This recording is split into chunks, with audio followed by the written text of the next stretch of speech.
Hi, welcome back guys. This is your friend, the fanfiction guy. Back with another fanfiction. This is the first part of What If Deku Had Hyperspeed Quirk? Now before starting, please give this video a like and subscribe to the channel if you want more videos like this. Now let's get into the fanfic. Midoriya Izuku was worried. Her son, Izuku, hadn't manifested his quirk yet and he was almost 5 years old. She was planning on taking him to the doctors shortly after his birthday to check if he would ever manifest his quirk. She wasn't a late bloomer, but her husband Hisashi said that he didn't know he had a quirk until he was almost. She hoped her son got a quirk that let him be a hero because he seemed so enthusiastic about it. She was just a little confused since the doctors said that they took compulsory x-rays of her son after his birth to check if he had a hidden mutation quirk, and they said he had much denser bones and muscles than newborns usually do. What she didn't know at that time, though, was her son was having a very rough time with his supposed best friend. Izuku was facing him, shaking in his big red shoes, standing in front of another boy, who was laying on the ground after getting beat up. "That's mean Kaken."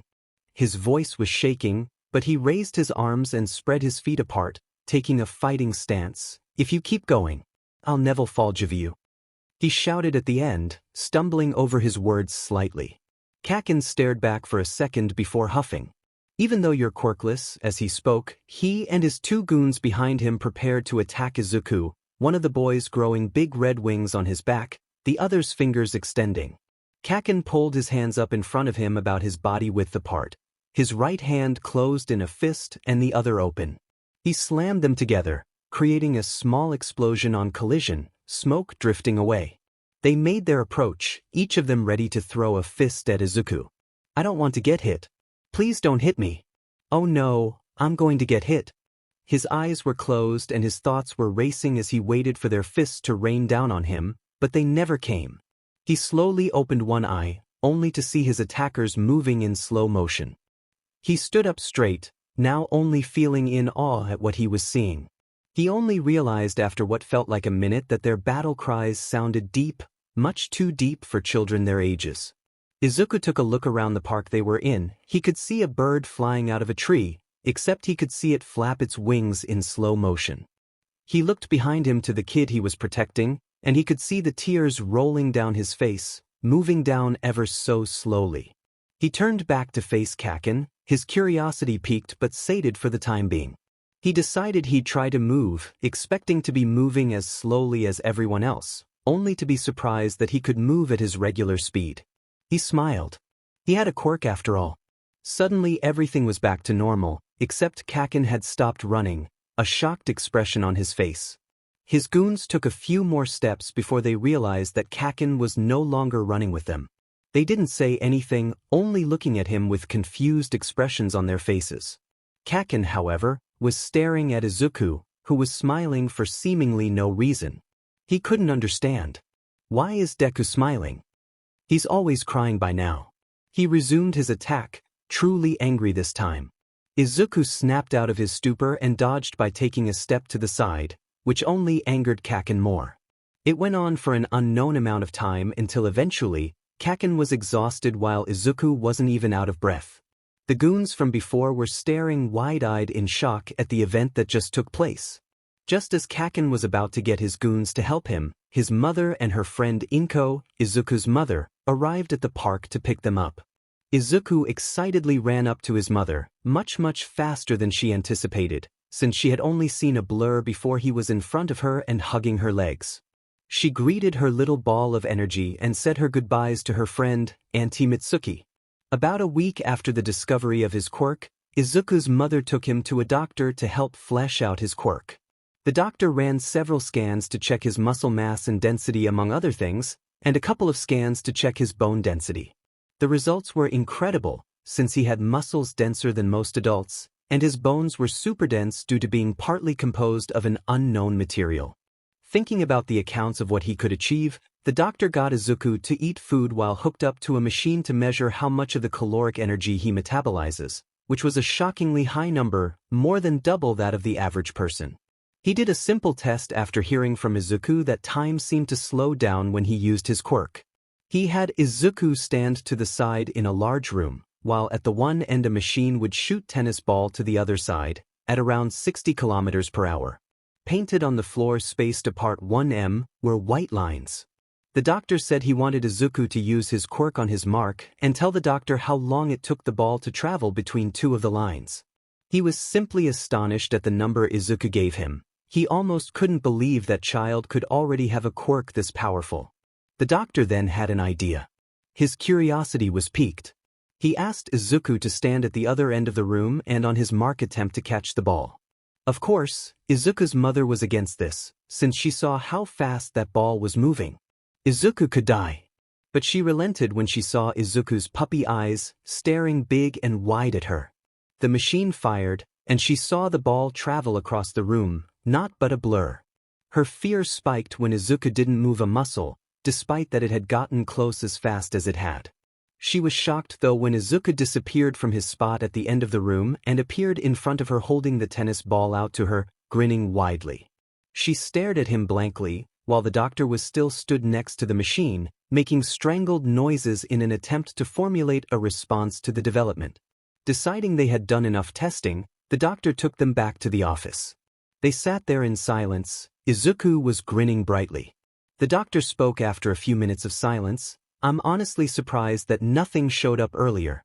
This is clearly a mutation quirk since there are no signs it could be anything else from any of the tests we've done. Did you perhaps notice anything, Ms. Midoriya?" She was quiet for a moment, thinking of a response before she said something. "After he was born they did some tests to check if he had a mutation quirk, and we were told he had extremely dense bones. And over the years I have noticed that he could always run faster and for longer than the other children. Both younger and older." The doctor had a contemplative look on his face. He was clearly thinking about what could have caused the boy's quirk to only act up now. Regardless, he needed to register the boy's quirk. "All I can think of is it took a certain level of maturity for it, but that doesn't apply to mutation quirks. Regardless, do you perhaps have a name for your quirk, Izuku?" The boy dropped his grin and adopted a very serious face, thinking about what to name his quirk. "Super speed. No, that's not cool at all. I can't think of anything else though. Super speed, I guess," he finally said, face squishing in disgust. The doctor and his mother chuckled. With that, he could go about his life not having to worry about being bullied for being quirkless. The next day at kindergarten, Izuku ran into the class calling out for Kaken, seemingly having forgotten about the events that helped him manifest his quirk. Kaken looked to the green-haired boy and smiled. When Izuku felt he was close enough, he started speaking rapidly. "Kaken, I have ya quirk. It's so cool." Kaken, having gotten used to the boy talking quickly, managed to understand everything he said. He smirked and said, "Oh yeah, what is it? I bet it's weak because it's yours, Deku." Izuku frowned at that. "It wasn't weak at all. I can run super fast. How do you think you can be a hero with that? All you can do is run away because you're just weak little Deku. Scared of everything." Izuku's frown only grew at the blonde's words. He wasn't sure that he wanted to be friends with Kaken anymore, suddenly remembering all the things he's had happen to him at Kaken's command. He thought in silence for a while, not noticing he was using his quirk to think at super speeds. Eventually, he came to a decision. "Kaken, I don't think I want to be your friend anymore. You're really mean to me and I don't like that, so I'm going to do what my mom did to my dad and leave you." Suffice to say, Kaken did not like the words he just heard. His face turned into an angry scowl and his palms started lighting up with sparks. He growled, "You don't quit being friends with me. I'm better than everyone. Especially you, Deku." He had caught the attention of the other children, but luckily the caretakers were busy doing something elsewhere, so he couldn't get in trouble. He lunged at Izuku, aiming his still sparking palms at Izuku's face. Izuku, on the other hand, stood still, not out of fear but out of courage, or stupidity, depends on who you ask. He just didn't want to prove he didn't want to prove Katsuki right. So instead of running away, he would fight. Of course, he wouldn't take the hits, since pain seeks. So, he'll dodge and hit Katsuki in the gut, in the hopes it'll deter him from continuing. So that's what he did. He threw his little fist at Katsuki after moving to the left to dodge his attack. What he forgot to do, though, was throw his punch at a normal speed rather than super speed. What he also forgot was that his denser muscles made him stronger. Him forgetting these two key pieces of information sent Katsuki flying. Or he looked like he flew anyways. He was thrown back about 2 meters before landing on his back, out of breath from the impact. There was only a stunned silence as Katsuki groaned and coughed while he tried to get air into his lungs. At some point, the caretakers came into the classroom with a crowd of silent kindergartners staring at Katsuki and Izuku. They, of course, panicked. Though Izuku wasn't silent just because he was surprised by how much power he had hit Katsuki with, he was also silently contemplating the fact he had just made himself Katsuki's sole target for bullying for the rest of his life. Izuku found every day to be too slow for him, so he started to waste time going on a quick run every morning. He didn't really need to since his quirk always made sure every part of his body he needed to run was in top condition, but he did it anyway to pass the time. He started with a nice short 10 kilometers but found that it didn't take up enough time for him, so he bumped it up to 15 kilometers. He ran the same route and saw the same people every morning. It did SCK that he didn't have any good running clothes though, and his shoes always wore through too quickly when he went super speed, so he had to keep it to jogging speed. Recently he had started his 3rd year of middle school, and it was good. Somehow though, he had Katsuki in his class again. They always end up in the same class. It's like the school knows they're on bad terms and just loves to mess with them. Though it's not any real issue for Izuku since Katsuki was far too slow to ever bother him. He was worried about something today though. He hadn't seen his trainer at all. The man is almost always running with Izuku, so the fact he wasn't there made him think that training might have been cancelled. They hadn't exchanged contact details at all, so he wouldn't be able to ask. Izuku finished with his run, going back to his room and getting dressed for school. Once he was done he had breakfast with his mother, the two of them making casual conversation about what that day's events would likely hold. He then finished his preparations for school and walked to school. He got to an underpass of a train track though, where there was a villain with a gigantification quirk rampaging. He contemplated dealing with it himself but decided against it when he saw Backdraft, Death Arms and Kamui Woods.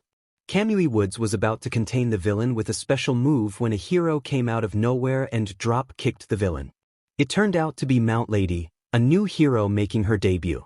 She also appeared to have a gigantification quirk, though it made her much larger than the villain she defeated.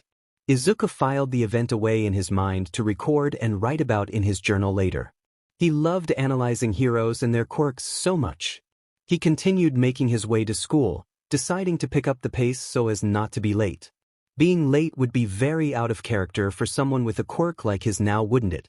He made it to class on time, taking his seat close to the back of the classroom.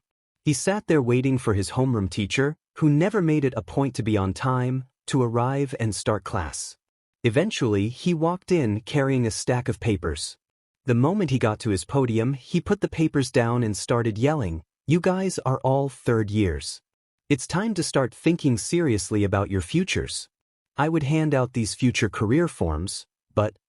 He grabbed the papers again, turning around and throwing them behind him dramatically as he said, "I assume you all want to be heroes." The moment he finished, every student, sans 2 of them, erupted into a cacophony of noise, firing of their quirks. After a few seconds, the teacher thought they'd had enough fun and began to scold them for using their quirks. Just as he had got the students calmed down, one of the aforementioned 2 students, Katsuki, yelled at him, "Teach! Don't lump me in with these losers." He now had the attention of the whole class, so he continued, "As if I have anything like their crappy quirks?" This definitely got on the nerves of the other students because someone shouted, "Get over yourself, Katsuki," to which he shot back, "Shut up. Extras should just act like extras." It was then the teacher thought it'd be a good idea to say something. But he didn't try to get the class to calm down, he instead said something else, "Bakugo. You, of course, must be aiming for you ain't high school." That got the other students to shut up. They each made exclamations on how prestigious UA was, how it was difficult to get into, and that they accept almost no one. Katsuki decided it'd be a good time to take back control of the conversation. The stupid chattering of extras. I aced the mock exam. I'm the only one here with the stuff for UA. He was standing on his desk now, shouting at the top of his lungs, "I'll even surpass All Might and become the best hero out there. Not to mention I'll be one of the richest people in the world." "You're also going for Yuye, aren't you, Midoriya?" the teacher asked. Stunned silence struck the classroom for a moment as each student turned to look at Izuku as if he was some criminal. Then they laughed. "Ah, Midoriya. No way. You can't just run your way into the hero program." Students made exclamations of disbelief at the idea of Izuku joining the hero program, simply because they were only concerned with the fact his quirk was called super speed, not with anything it actually allowed him to do. Izuku tried to speak up, but they only got louder, except Katsuki, who was boiling with rage that Izuku even dared to think about becoming a hero. He decided he'd had enough and jumped towards Izuku, pulling his right arm back with his palm open. Izuku could see his sweat gathering in his palm, preparing to be ignited the moment it came close to Izuku. Izuku thought about possible solutions to the oncoming hothead. "I could dry off his hand, that'd be funny. I could just dodge it too, but then I'd be proving them right. Alright, I'll just dry off his sweat." The world slowed, so much so that time almost looked frozen. Izuku has only gotten faster with age, though it'll probably peak once he finishes high school. He grabbed a handkerchief he had on hand for something like this, and got up and walked around his desk towards the suspended Katsuki. He couldn't really reach Katsuki's hand well enough since he had jumped from off the top of a desk, so he hopped on a nearby chair and placed the cloth snugly and tightly against his palm. "That's not going to stay there, I'll tape it on." So he did just that. He looked through desks until he found some, and got a sizable amount before he walked back to Katsuki, who had barely moved an inch. He took his time sticking the tape on. After all, it's not like they could prove it was him. Once his work was done, he went back to his seat, sat down, and leaned back to watch the show. Everything resumed at its regular speed. Katsuki descended, landing in front of Izuku's desk. His hand slammed down on top of it, but nothing happened except for a loud slap. Confusion took over Katsuki's features. It took a lot out of Izuku not to betray that it was him. Katsuki roared in frustration as he ripped off the handkerchief and tape from his hand. He didn't bother trying to make another explosion, instead opting to continue where he left off. "You think you can stand shoulder to shoulder with me?" "How did he?" No one said or did anything. The teacher especially didn't. His face just had "I'm not paid enough to get blown up" written all over it. Izuku decided that he should answer Katsuki. "Of course I can. Who do you think just dried up your nasty sweat for you?" Izuku smirked at him. Before Katsuki could do anything else though, the teacher decided that it was a good time to get class back on track. In the end, he did hand out the forms out of obligation to his duty as a teacher. The rest of the day was pretty normal, except that Katsuki shot him a glare more times than he could be bothered to count. Izuku had spent the last 10 minutes of class looking through some of his notes in his latest hero analysis book, so when the bell went signaling the end of school for the day, he mindlessly packed up and didn't notice Katsuki and his two lackeys. He was about to pack his notebook in his bag when suddenly it's no longer in his hands. He looks up to see Katsuki looking up to him, slightly holding Izuku's notebook in his left hand. "Give it back, Katsuki," Izuku commanded, leaving no room for argument. "What if I don't wanna?" he asked, sneering at him. "Then I'll take it back, thank you," Izuku answered, moving his hand faster than Katsuki ever could, grabbing his notebook back and quickly put it in his bag. He turned to leave only to come chest to face as one of Katsuki's lackeys attempts to block the way there. "I don't have time for this," he thought to himself as he pushed the guy out of his way. The lackey stumbled at the unexpected force, but he was out of Izuku's path before he could do anything. Before Izuku could open the door to leave though, Katsuki slammed his hand next to it, creating a small explosion and charring the wall slightly. "Katsuki, I'm sure you have better things to do than try and threaten me into not going to you," Izuku said, stunning Katsuki. He left before the debacle could continue. Izuku was on his way to the training location he and his trainer use, which is some dump that used to be a beach. They'd only been training a month, but Izuku have already cleared about a tenth of it. Izuku was hoping his trainer was fine since no one else seemed to know how to help someone with natural super strength, even if it was only minor enhanced strength compared to people with strength enhancement quirks. Izuku decided to take a shortcut through an underpass. He was too absorbed in his thinking about what to do if his trainer wasn't there or he didn't arrive there, to realize that something was coming out of the manhole he had just walked over. It was only when he heard someone say something behind him that his attention was focused back on his surroundings. A disguise. Breathe in medium size. Everything slowed down to a crawl as Izuku turned to the source. He sounds tired, like he's been running. He also called me a disguise. Is this guy a villain? It'd probably benefit me to not get caught, since there probably isn't much I could do against someone made of liquid. While Izuku was thinking, he was also fighting the urge to ask the apparent villain, "Are you a bad slime? Are you a bad slime?" He failed. The urge was just too strong. The villain clearly wasn't expecting to be asked a question, as he stopped moving for a second, stunned. He continued onward, flinging himself at Izuku in an attempt to catch and cover him. Too bad he was much slower than him, so Izuku simply took a few steps back. "Stand still, you brat," the villain yelled at Izuku. "Now why would I do that when I can stall you until help arrives?" Izuku asked, turning to the side to dodge a disgusting dark green tendril. It was at this moment Izuku heard something else come from the manhole. It sounded like heavy footsteps. The villain screamed in frustration as the manhole cover behind him shot up and hit the ceiling of the underpass. A large silhouette jumped out and shouted, "Fear not." "Why?" "Because I am here." The villain seized up and Izuku stared at the apparent pursuer of the villain in excitement. "All Might. I've wanted to meet him my whole life. I wonder, is he faster than me?" As Izuku was in his head, All Might dispatched the villain with a Texas smash and was trying to get the boy's attention. What All Might wasn't expecting when he approached the kid was for him to be mumbling at what seemed to be supersonic speeds. "Kid, calm down, the villain has been apprehended." Izuku seemed to have heard him and immediately started fanboying. "Oh my god, it's All Might. Hey, All Might, what's your top speed? Actually, can I get an autograph? But really, what's the fastest you've ever run?" Izuku fired out the questions almost too fast for All Might to catch it. "Just like always, young Midoriya. You always have spoken at speeds that are rarely coherent. It's amusing sometimes. I don't know what my top speed is, young man, but I'm sure you could match it with hard work. Now, I must be off to hand this villain to the police." All Might spoke as he signed Izuku's book on the first empty page he saw.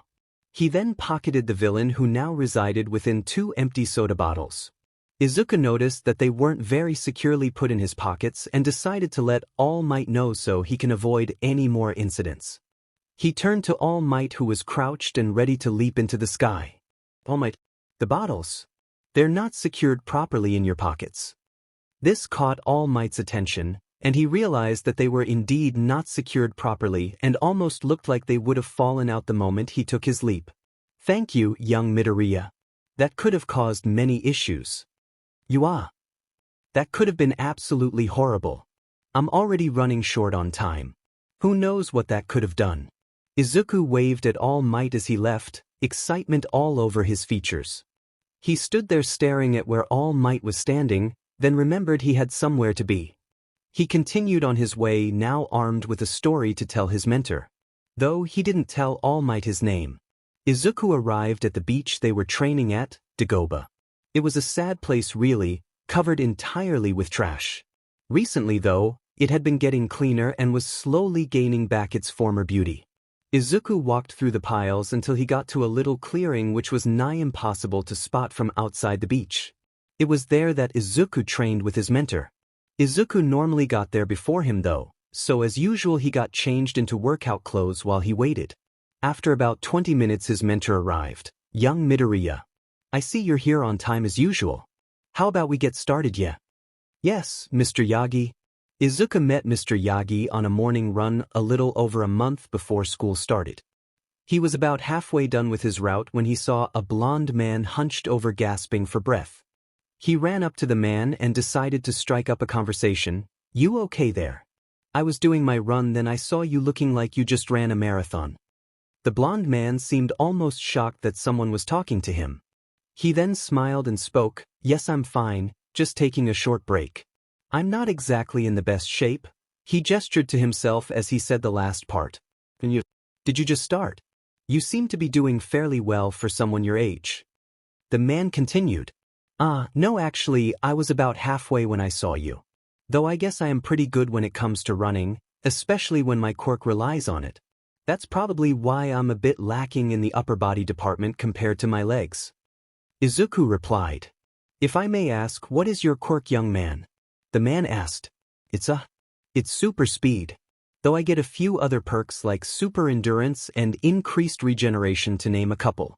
It's a mutation quirk too, so my legs are naturally well built, though my upper body is made to withstand the speeds I can, so I'm not exactly weak, Izuku spoke shyly. DMN. That's amazing, his quirk is perfect for hero work. That's amazing. I do hope you're aiming to become a hero. The man asked him. Izuku smiled widely and spoke, excitement clear in his voice. Yes, sir. I want to help people with a smile on my face. Just like All Might. The man smiled at that. Just like me, huh? I hope he succeeds. Well, young man, it was nice meeting you. Oh, and it may be a little late now, but my name is Yagi Tashinori. He offered his hand to Izuku. It was nice meeting you, Mr. Yagi. My name is Midoriya Izuku, Izuku said in reply, a smile on his face. Izuku turned away so that he could finish his run. Just before he could get going again though, Mr. Yagi called out from behind him, young Midoriya. Actually, I think I could help you out with some strength training. It's up to you though. Izuku took a few moments to think about it. I mean, I was already checking out some gyms, but if he's willing to help, sure. What did you have in mind? Izuku said in return to the offer. Well, I was thinking you could meet me at Dagoba Municipal Beach this Saturday. We can get started then, if that's all right with you, young Midoriya? Mr. Yagi answered. Mr. Yagi thought to himself, this kid seems like a good candidate for one for all. Hopefully, my judgment isn't wrong. Alright. Is 12 p.m. alright? I'm pretty busy up until then, but I can switch my schedule around after that. Izuku agreed, while also taking the initiative and deciding on the time. That's a little later than I'd have liked, but if that's the earliest you can be there, then that will have to do.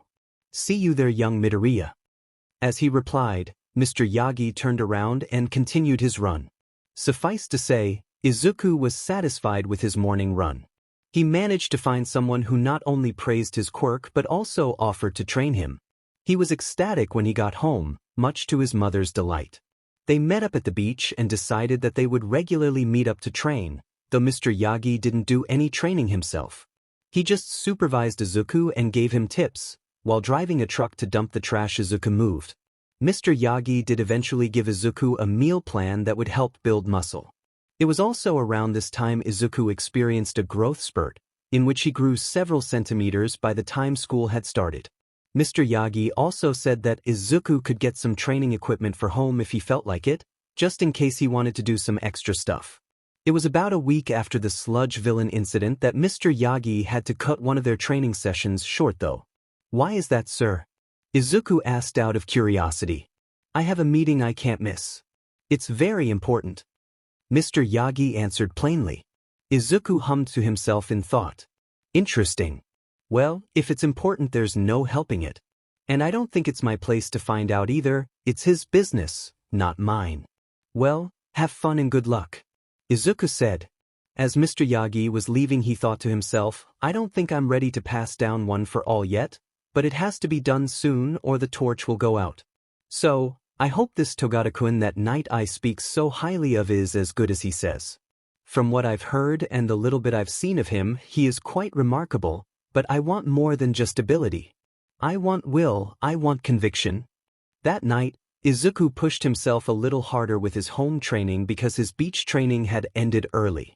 That night Mr. Yagi, better known as All Might, was presented with a difficult choice to make.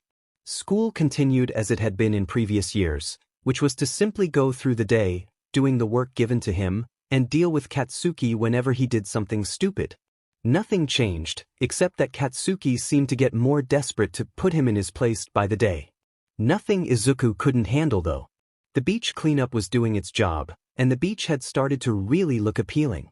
Izuku kept working on the beach, which by the 6th month was completely cleared. During the 6 months Izuku had grown considerably taller, So he stood at a proud 181 centimeters 5 feet 11 inches. 26 inch in height. The whole cleanup had actually really helped with his upper body development since it showed him his upper limit was around 300 kilograms 660 pounds and he had managed to push it up to around 375 kilograms 825 pounds. Izuku didn't really have any business at the beach anymore. So he only went there to do some running in the afternoon since he read somewhere running on sand was supposed to help you work through a fuller range of motion or something. A month passed and Izuku hadn't seen Mr. Yagi since the last day of beach cleanup. He was about to finish up his 10th and final length of the beach one day when he saw a familiar mop of blonde hair about 100 meters away. He immediately forewent any inhibitions about super speeding on sand and was a couple of meters in front of the man in less than a second, whose eyes widened for a second at the sudden appearance of the boy, but returned to normal once he recognized who it was. Mr. Yagi. Long time no see. How have you been? Izuku spoke excitedly, having missed the man who had somewhat acted like a father figure in place of his actual father. Ah, young Midoriya. I was looking for you. I've been well, thank you. Mr. Yagi answered, smiling as he finished. His eyes twitched to Izuku's right, probably because someone was walking in their direction. Looking for me? What for? Izuku asked, quirking on of his eyebrows. The man started looking nervous for a few seconds before releasing a breath and beginning to speak. Well, you see, I just felt that you should know I dashed. He was interrupted by a clicking sound. Izuku felt something cold and solid touch the back of his head as a man spoke gruffly from behind him. Don't move or the kid dies. Mr. Yagi locked up immediately. Beads of sweat started forming on his head. Izuku was stiff. He didn't know if he could dodge bullets. He had never been able to accurately measure how fast he could go, and he didn't know what sort of gun the villain had, nor did he know the man's quirk.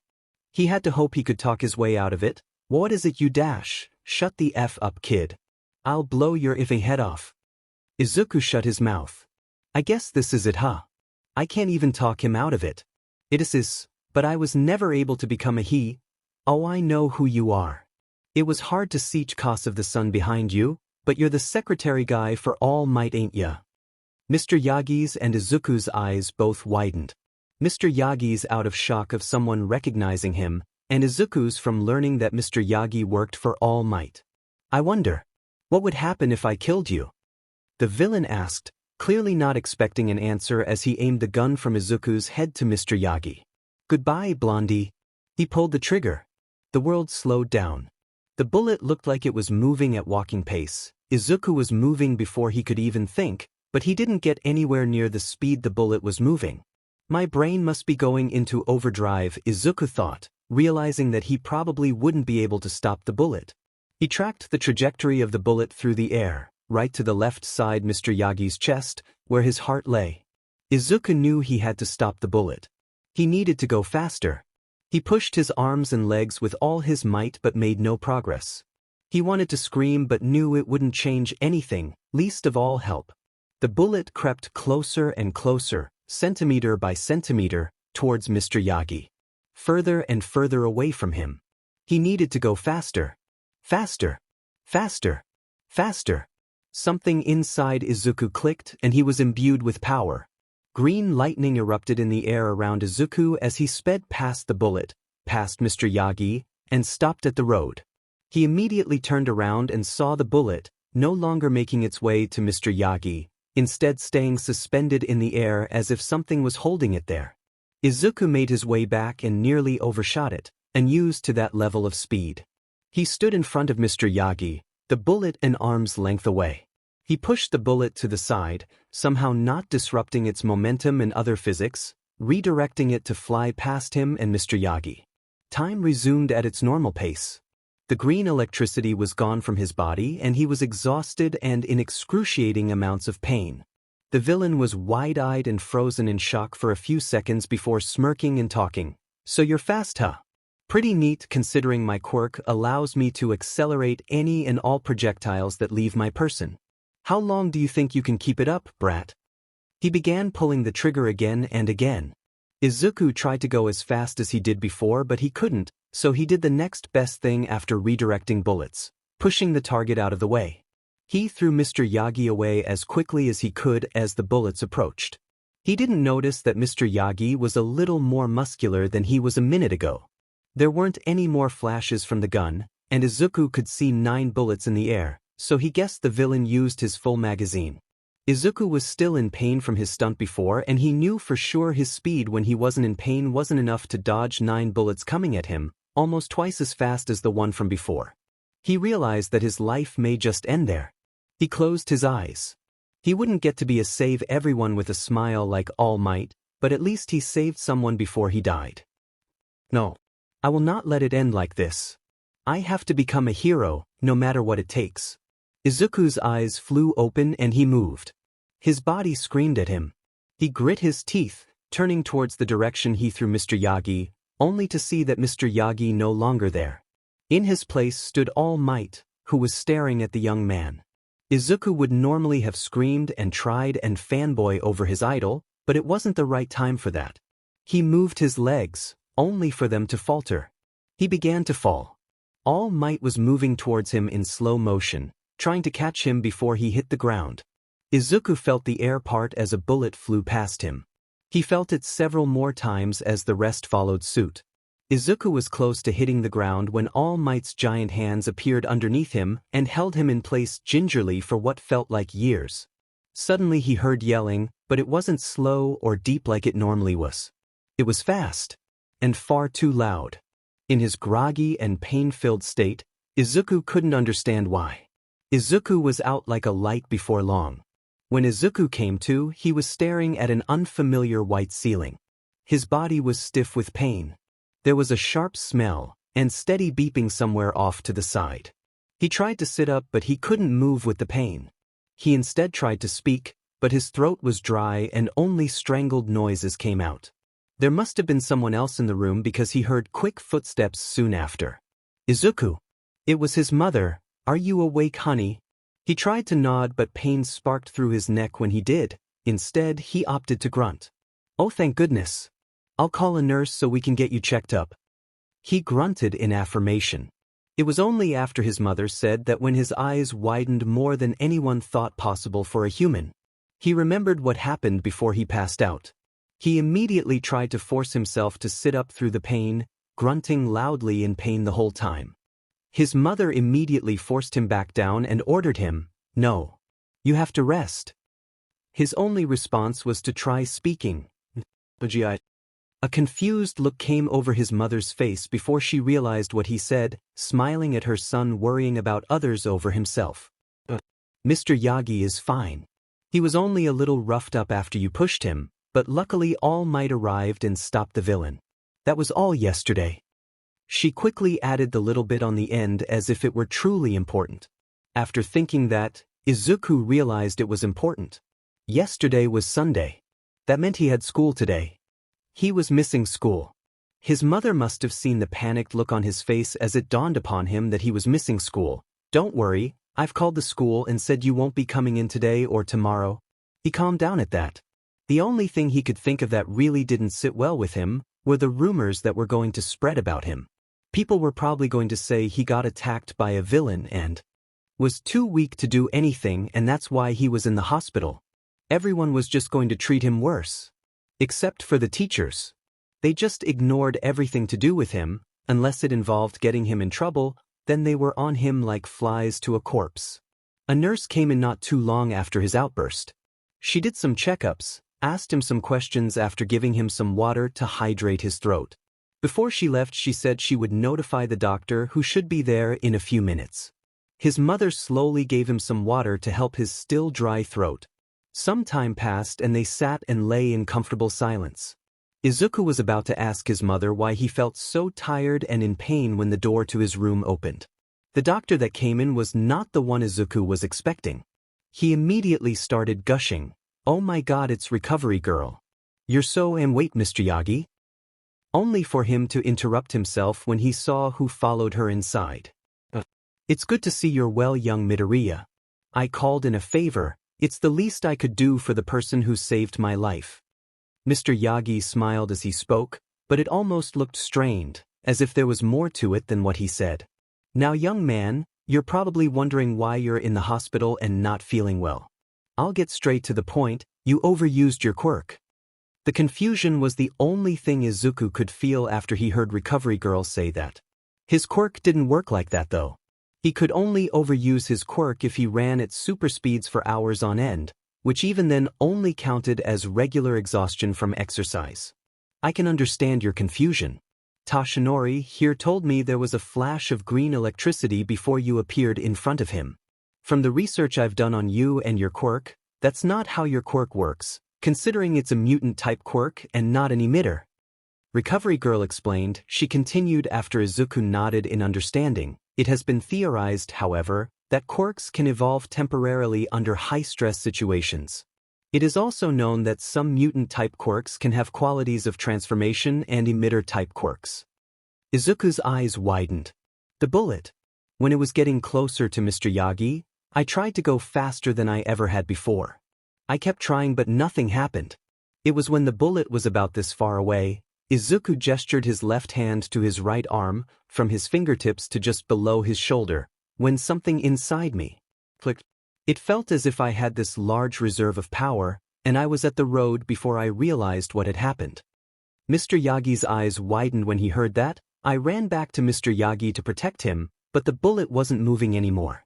It was frozen in the air. I moved the bullet to the side and released my hold on the power. Then I felt pain all over. The villain shot the rest of his bullets, and that's about all I remember. Izuku finished quietly, feeling a little ashamed of himself that was all he could remember. Izuku looked to his mother who was sitting quietly, tears spilling out of her eyes. Izuku! He could hear the pride in her voice. Before he could say anything, she jumped on him and held him tightly in a hug. Even though it hurt, Izuku hugged her back. While I understand what you must be going through, Ms. Midoriya, I'm sure your son must be in a lot of pain right now. He still needs to recover after all. His mother slowly let go of him and went back to her seat. At least we know what happened now. Thank you for your account, young man. Now, we'll keep you here for another night for observation, then if I think you're well enough, you'll be discharged sometime tomorrow. Izuku nodded. I'm sure you're hungry. I'll get a nurse to bring you some food. In the meantime, why don't you and Toshinori here have that conversation you were going to have before you were interrupted? Ms. Midoriya, I'm sure they'd like some privacy, plus there are some things I need to tell you, so if you could come with me please. Recovery Girl gestured to the door as she spoke to his mother, who got up and walked out ahead of her.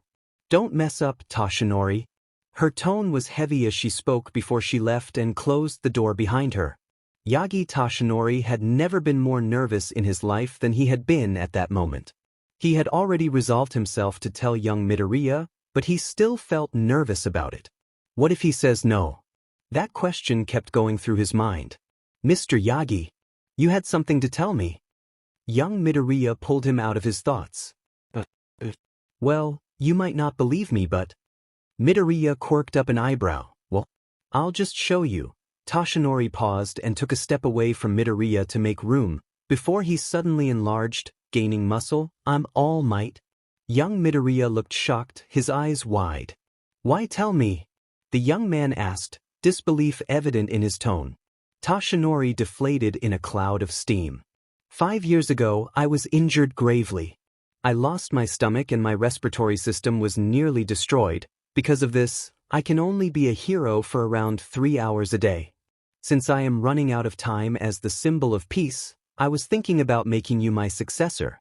What you did yesterday only helped me to affirm my decision. Young Midoriya, I want you to inherit my quirk. He finished loudly but making sure nothing escaped through the walls of the hospital room, even if they were pretty thick. 5 years ago. That was Toxic Chainsaw, but you were fine, it was even televised. But wait. I mean, people have theorized what your quirk was ever since you debuted, but a quirk that can be inherited outside of the family. That makes no sense. The boy kept rambling on. Young Midoriya, calm down. Please hear me out. Toshinori pleaded. Midoriya shut his mouth, looking at him intently, clearly waiting for him to speak. My quirk is called One for All, and it is a crystallization of power that has been passed down from generation to generation, getting stronger with each holder. I am currently the 8th holder, and I am offering to you to be the ninth. That is, only if you agree. Midoriya stared at him, baffled. He must still be caught up on the idea of my quirk being able to be inherited outside of genetics.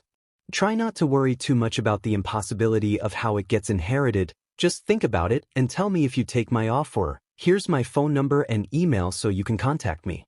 I'll take my leave. Toshinori turned away from the young man after handing him a slip of paper with his number on it and walked to the door. He reached for the handle, but before he could grab it, Midoriya called out, "Wait." Toshinori turned back to face the young man and saw exactly what he was looking for. There was an inferno of determination in his eyes and an equally determined look on his face. "I'll do it. As I am now, I'm not fast enough to achieve my dream.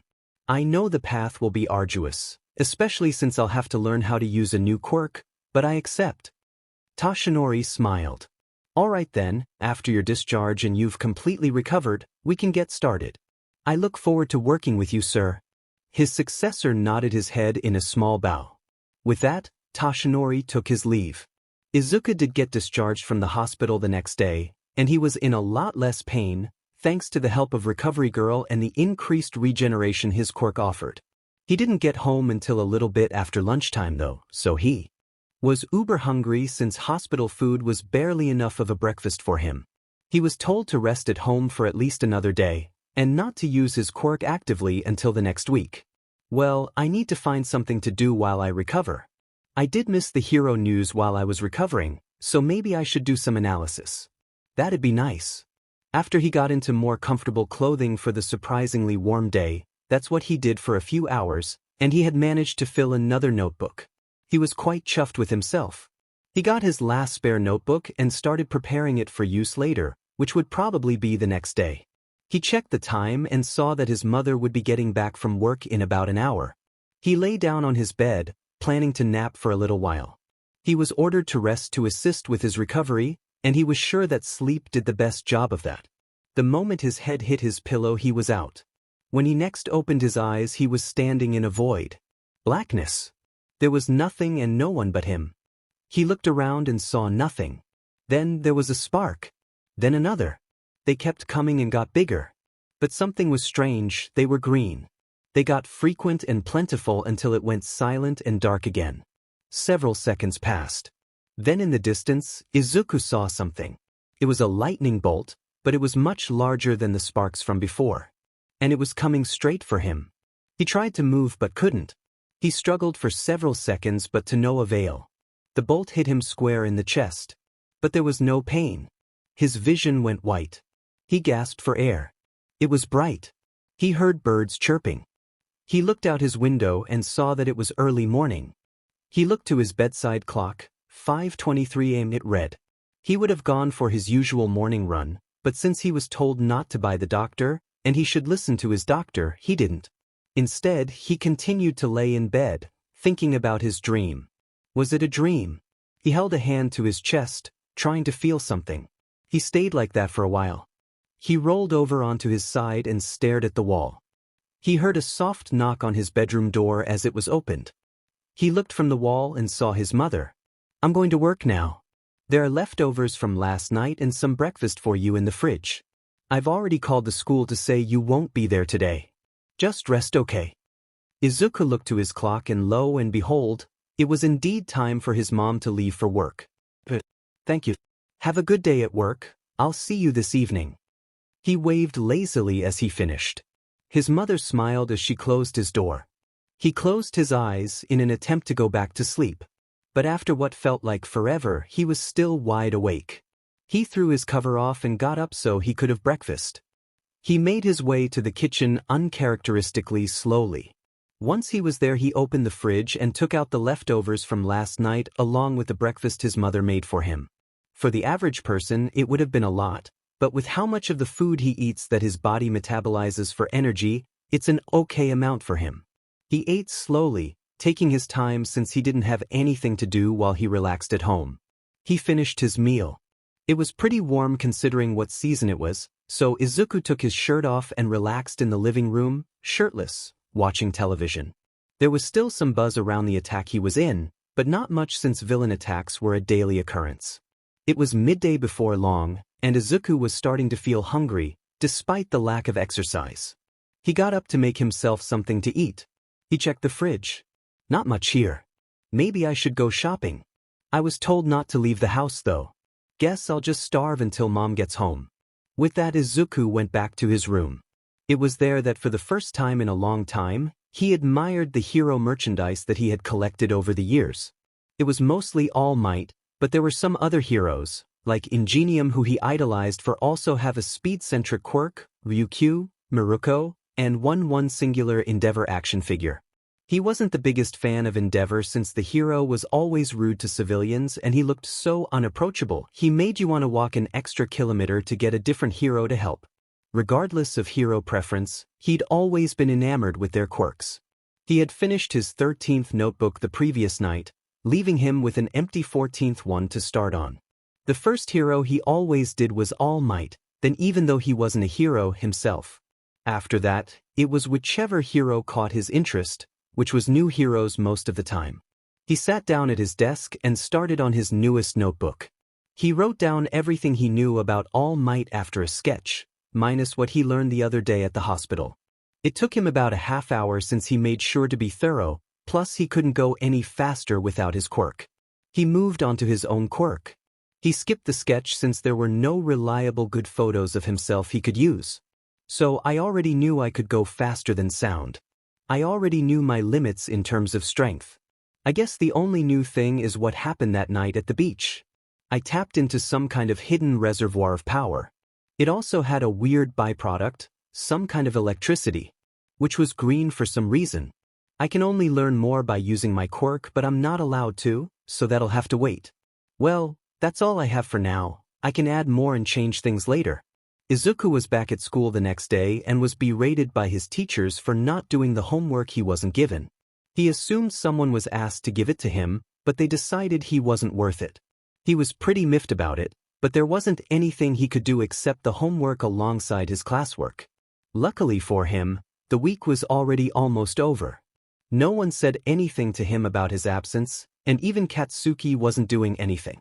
Not that he wasn't grateful, it was just suspicious considering no one had any problems before. Not being able to use his quirk to assist with classwork was pretty HRD on him, but he was already pretty smart, so as far as anyone else was concerned, nothing was different. There was someone that he noticed kept looking at him throughout the lessons. A girl with light gray hair tied into two tails that sat towards the front of the class. He had never talked to her before, he didn't even know her name, but he was pretty sure she didn't have any friends. Not in the same class anyway. He ignored her, not like it mattered what she was looking at him for. She might not have even been looking at him, could have been the kid to his right or left, or even the kid behind him. He got through the day and packed up his stuff in record time without his quirk. He was one of the first few students out of the door into the hallway, and despite the location of the classroom on the highest floor before the roof, one of the first out of the building. He was halfway home before he felt like he was being watched. He turned back slightly to look behind him but saw no one. Thinking nothing amiss, he kept on. The feeling never went away, but he didn't see or hear anyone, so there was nothing he could do. Once he got to his apartment building, someone behind him called out, "Excuse me." It was a girl. "It's not likely she's calling out for me, I'll just keep going." "Excuse me. Midoriya Izuku." Ah. He turned around. It was the girl from class. Now that she was up close, Izuku could see she had appealing blue eyes. Thanks. Sheet? I said that out loud, huh? Might need to sew my mouth shut someday. They stared at each other in silence. Izuku was just waiting for her to continue while she just looked at him, with a weird look on her face. "What? You gonna tell me what you want or can I go? I just wanted to apologize." "For what? As far as I know, you haven't done anything." "Oh well, that's the issue. I didn't do anything. As class president, I was asked to take the homework to you, but I chickened out. Then I followed you home and even used my quirk to hide from you. So that's why I felt like I was being watched. Being able to turn invisible is pretty good though." Apology accepted, I guess. There was never really an issue to begin with since I'm ahead. Plus, my quirk allows me to process information faster than most of everyone, so I can solve problems way faster than anyone else. But I thought your quirk was super speed. She looked more confused than a lost fart in a perfume factory. Yeah, but you can't travel at the speed of sound if you can't process everything around you at least at the same speed. So if I just process the information faster, I get more time to think about things.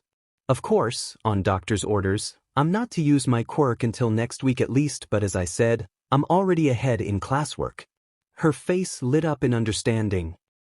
That's way better than my quirk. But being able to become invisible is pretty awesome in its own right, I think. Yeah, it would be if that were my quirk. I only become invisible to one person at a time. I've already tried training to make it multiple people, but it never works.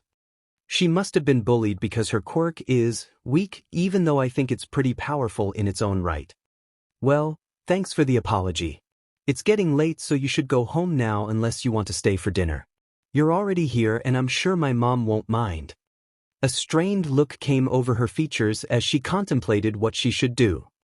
Also, from what I experienced, your quirk also makes the things you're wearing and holding invisible with you. If that's the case, then being invisible shouldn't be your goal, it should be to make only certain items on you invisible. She looked to him, her eyes wide. I had never thought of that. You've only known me for about 10 minutes and you already helped me. Thank you so much. She bowed almost 90 degrees. It's no problem. How about you message your parents and let them know you're having dinner at my place? You can even give them my contact info.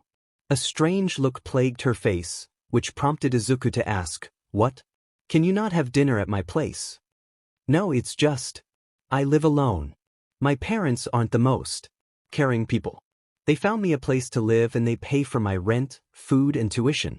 Other than that, they don't have anything to do with me. I see. Then there are no problems if you stay the night too.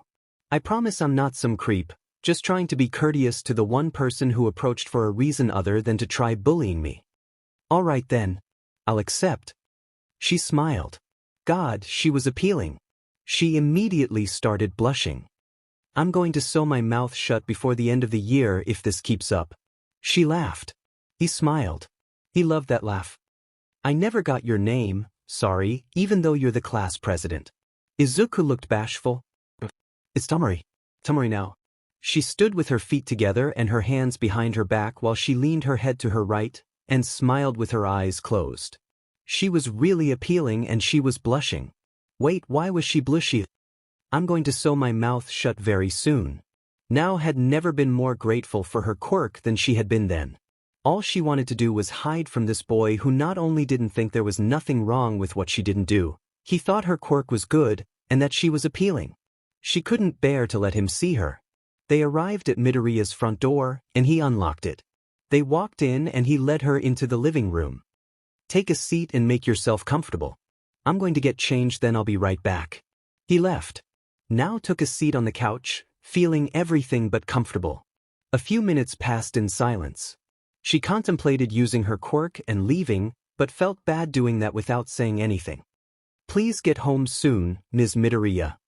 Sorry, it took longer than I expected without my quirk. Midoriya walked in, wearing a tight-fitting t-shirt that said shirt on it, along with what looked like pajama briefs but was a size too small.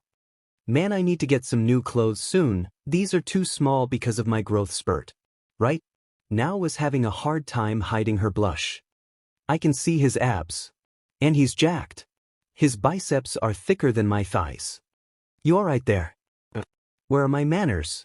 Would you like a drink? Yes, please. Will tea do? Or would you like something else? Tea is fine, thank you. I don't know if I'll live to see tomorrow. He didn't know if it was showing, but Izuku was nervous. He was doing his best to be nonchalant, and he was hoping that it wasn't coming off as a-holish. I've never been home alone with a girl, let alone one as pretty as her. Here you go. He walked in from the kitchen and handed Tamori her teach thank you. She bowed her head slightly in thanks. I'm sorry, we're going to have to wait until my mom gets home to have dinner. I don't really know how to cook. He smiled nervously. We can talk until then, I guess. Tamori suggested cautiously. All right then. What do you like to do for fun? Izuku asked slowly, not sure if he was acting too familiar or not. Getting personal now, are we? Where the F did that come from? Personality shift. What the F is wrong with me? Oh. No. I just wasn't sure how to start the conversation. He was blushing like mad and waving his arms around all the while trying to justify his question. Cute. What? Am I the one talking out loud now? Thus. What? Play it cool. Act like nothing happened. No, why? Because nothing happened. Did you just say cute? She whipped her head around looking away from him to hide her blush. You must be hearing things. Yeah. Probably. Why did he sound so sad? Oh well. To answer your question from before, I like to film things. Nothing in particular though, so don't ask. She hardened her voice as she finished, to emphasize that he shouldn't ask any more about her filming. What about you? What do you do for fun? I analyze heroes and stuff, Midoriya said simply. Now this is interesting. Yeah. I draw a profile of them, then I write down all their known capabilities with and without their quirks. Then using that information I try and figure out how their quirks work among other things. Can you do mine? Wait, what did I just ask? Actually, you know what, never me dash, sure? What? Sure. As long as you don't mind telling me everything about your quirk, like how it manifested and its limitations. If only because there is no hero data of you to analyze, like the underground hero Eraserhead. Well, I guess I'll start with when my quirk manifested. I was about 4 years old and I was playing hide and seek with some of the neighborhood kids. I was hiding and the seeker had come and had actually found me, but when he looked at me, he said, I thought for sure someone was here and I was so confused. I called out to him and he looked back and the rest is history. Interesting. So what is your quirk called? I call it imperfect invisibility since you know. Right. Any known limitations. I can't use my quirk on myself. That makes sense. Anything else? None. He furrowed his eyebrows in thought. Is cute. He did that for a minute before he spoke again. Other than what I suggested before, do you know if your quirk works through or on cameras? It seems I missed something potentially crucial about my quirk, huh? She said, sounding slightly dejected. Yes, but don't think you're stupid or anything. Something like that is quite subtle compared to being completely invisible in a one-on-one fight. Another thing, can you only use your quirk on people you can see, or can it work on anyone you know is there?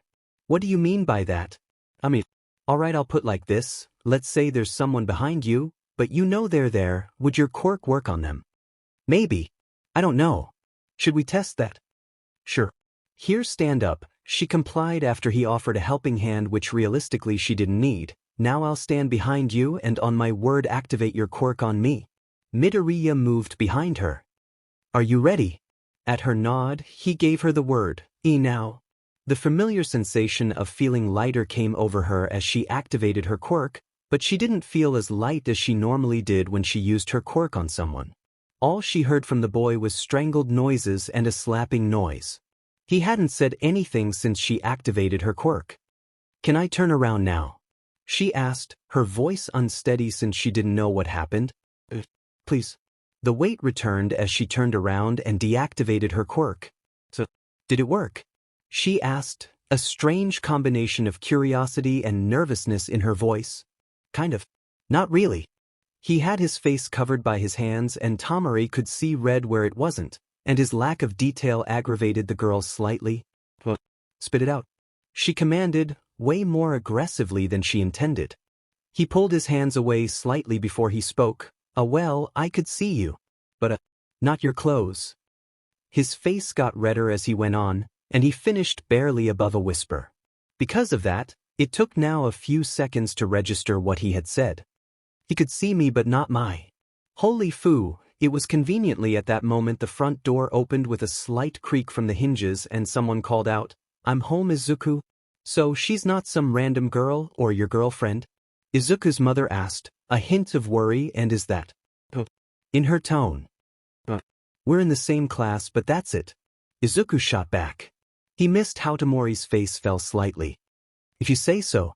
Give me a few minutes to prepare, then I can get started on dinner. Are you going to stay the night, Tamori? The short, plump woman looked to Tamori expectantly, but with motherly concern alongside. If it's all right with you, Ms. Midoriya. Tamori answered quietly, a tinge of red in her cheeks. Of course it is. And please, call me Inko dear. Is there anything in particular you like to eat? Roasted corn and meat, Tamori answered without hesitation, which caught Inko and Izuku off guard. Inko recovered quickly enough and gave Tamori a smile the girl had never thought she'd ever see aimed at her, a smile full of love. Izuku dear, could you please get the extra futon and show Tamori to your room please? The way she said it, Izuku knew it was less of a request and more of an instruction. He sighed. All right. Follow me, I'll take you to my room. Izuku called back to his mother before he gestured to Tamori to follow him. He led her through a short hallway and stopped in front of a door with an All Might-themed name plate on it with his name on it. He turned to her and said, "Fair warning, I'm a pretty big hero fan." He opened the door and stood to the side to let Tamori in. She walked forward slowly before she turned into the room. She gasped. It's like an otaku's room. She clearly hadn't meant to say that as soon after she slapped her hands over her mouth. She quickly looked at Izuku to see his reaction. His face was flushed. It wasn't exactly a compliment, but he was embarrassed nonetheless. Yeah, you're right. He stayed like that for a minute before he perked up suddenly and started speaking again. So, would you like to take my bed or the extra futon? A pensive look came over her face as she tried to decide. He waited patiently for her, though he had to admit he was definitely using the time to admire her. Several minutes passed and Izuku was about to speak before she answered with a confident look on her face. If it's no trouble, I'd like to take the bed. Sure. I was probably going to make you take it anyways, but you've saved me some time. I'll be back with the futon. In the meantime, you can explore my room, get comfortable, or you can go back to the living room. Without bothering to hear her reply, Izuku left his room and walked down the hall to the storage closet. He opened the closet and searched for the futon. After a few minutes of fumbling around, he managed to find it and get it out, leaving behind a small mess. He carried it back to his room quickly. He walked in to see Tamori looking through one of his earlier notebooks. He panicked.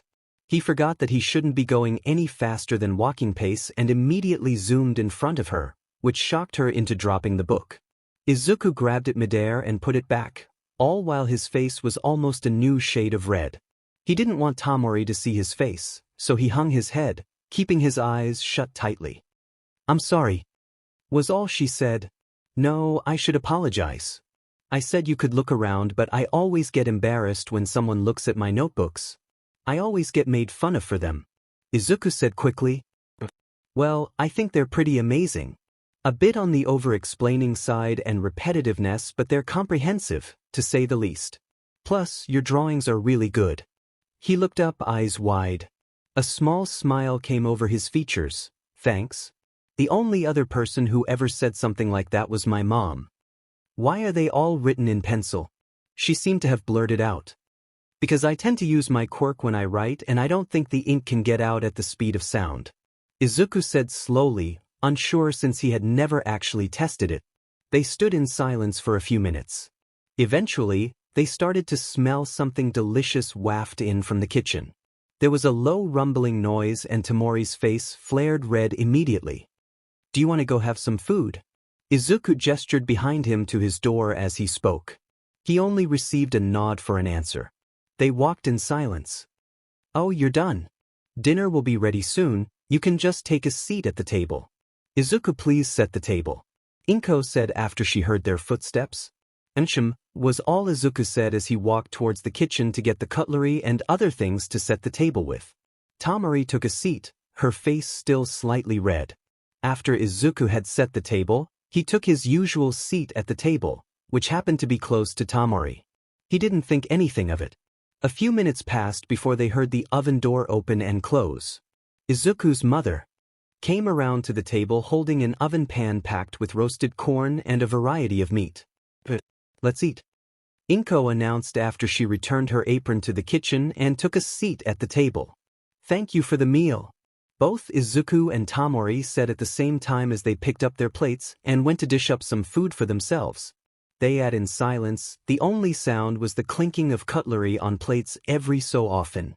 Izuku's mom stopped eating at some point despite her plate still being quite full of food. She folded her hands in front of her and looked at Tamori. So, Tamori, is there anything you'd like to do in particular for a career? Inko asked, her tone soft like usual. She waited patiently for a reply. Tamori swallowed her mouthful of food before taking her time to formulate a response.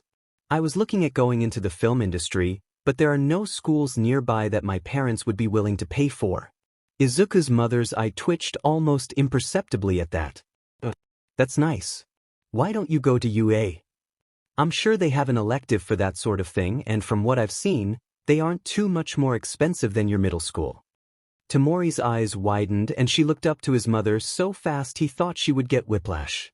They watched each other for what seemed like an eternity, Izuku's mother smiling lightly. Eventually, Tamori looked down to her plate and had a light dusting of red on her cheeks.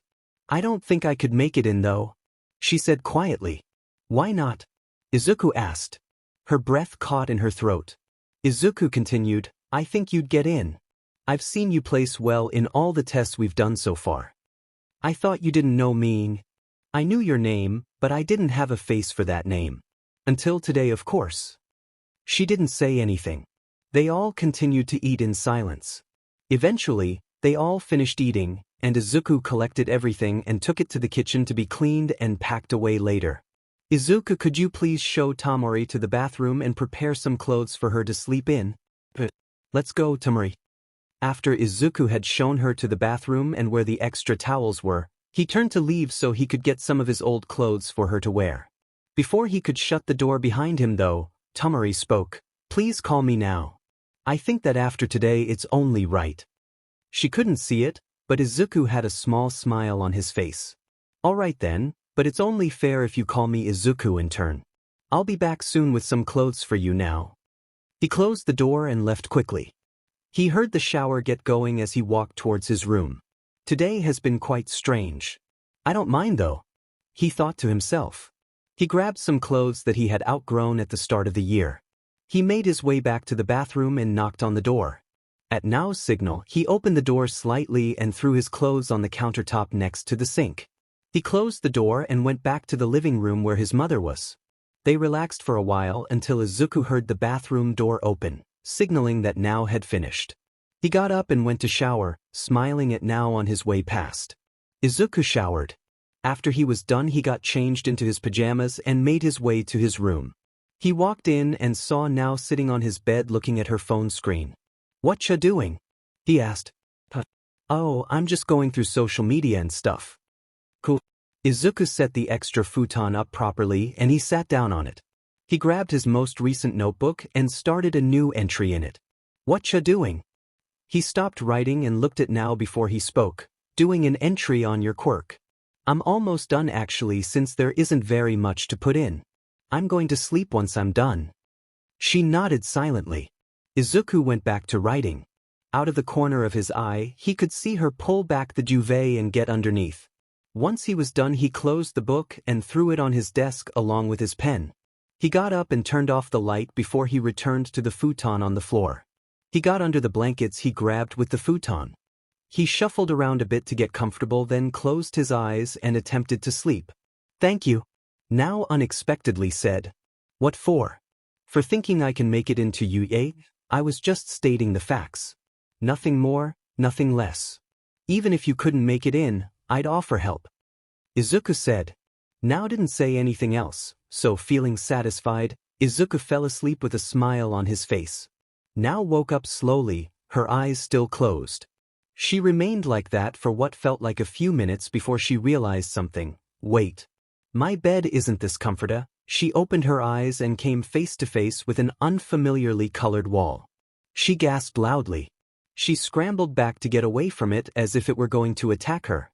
She wasn't paying enough attention to her surroundings though, because she then fell off the bed onto the floor.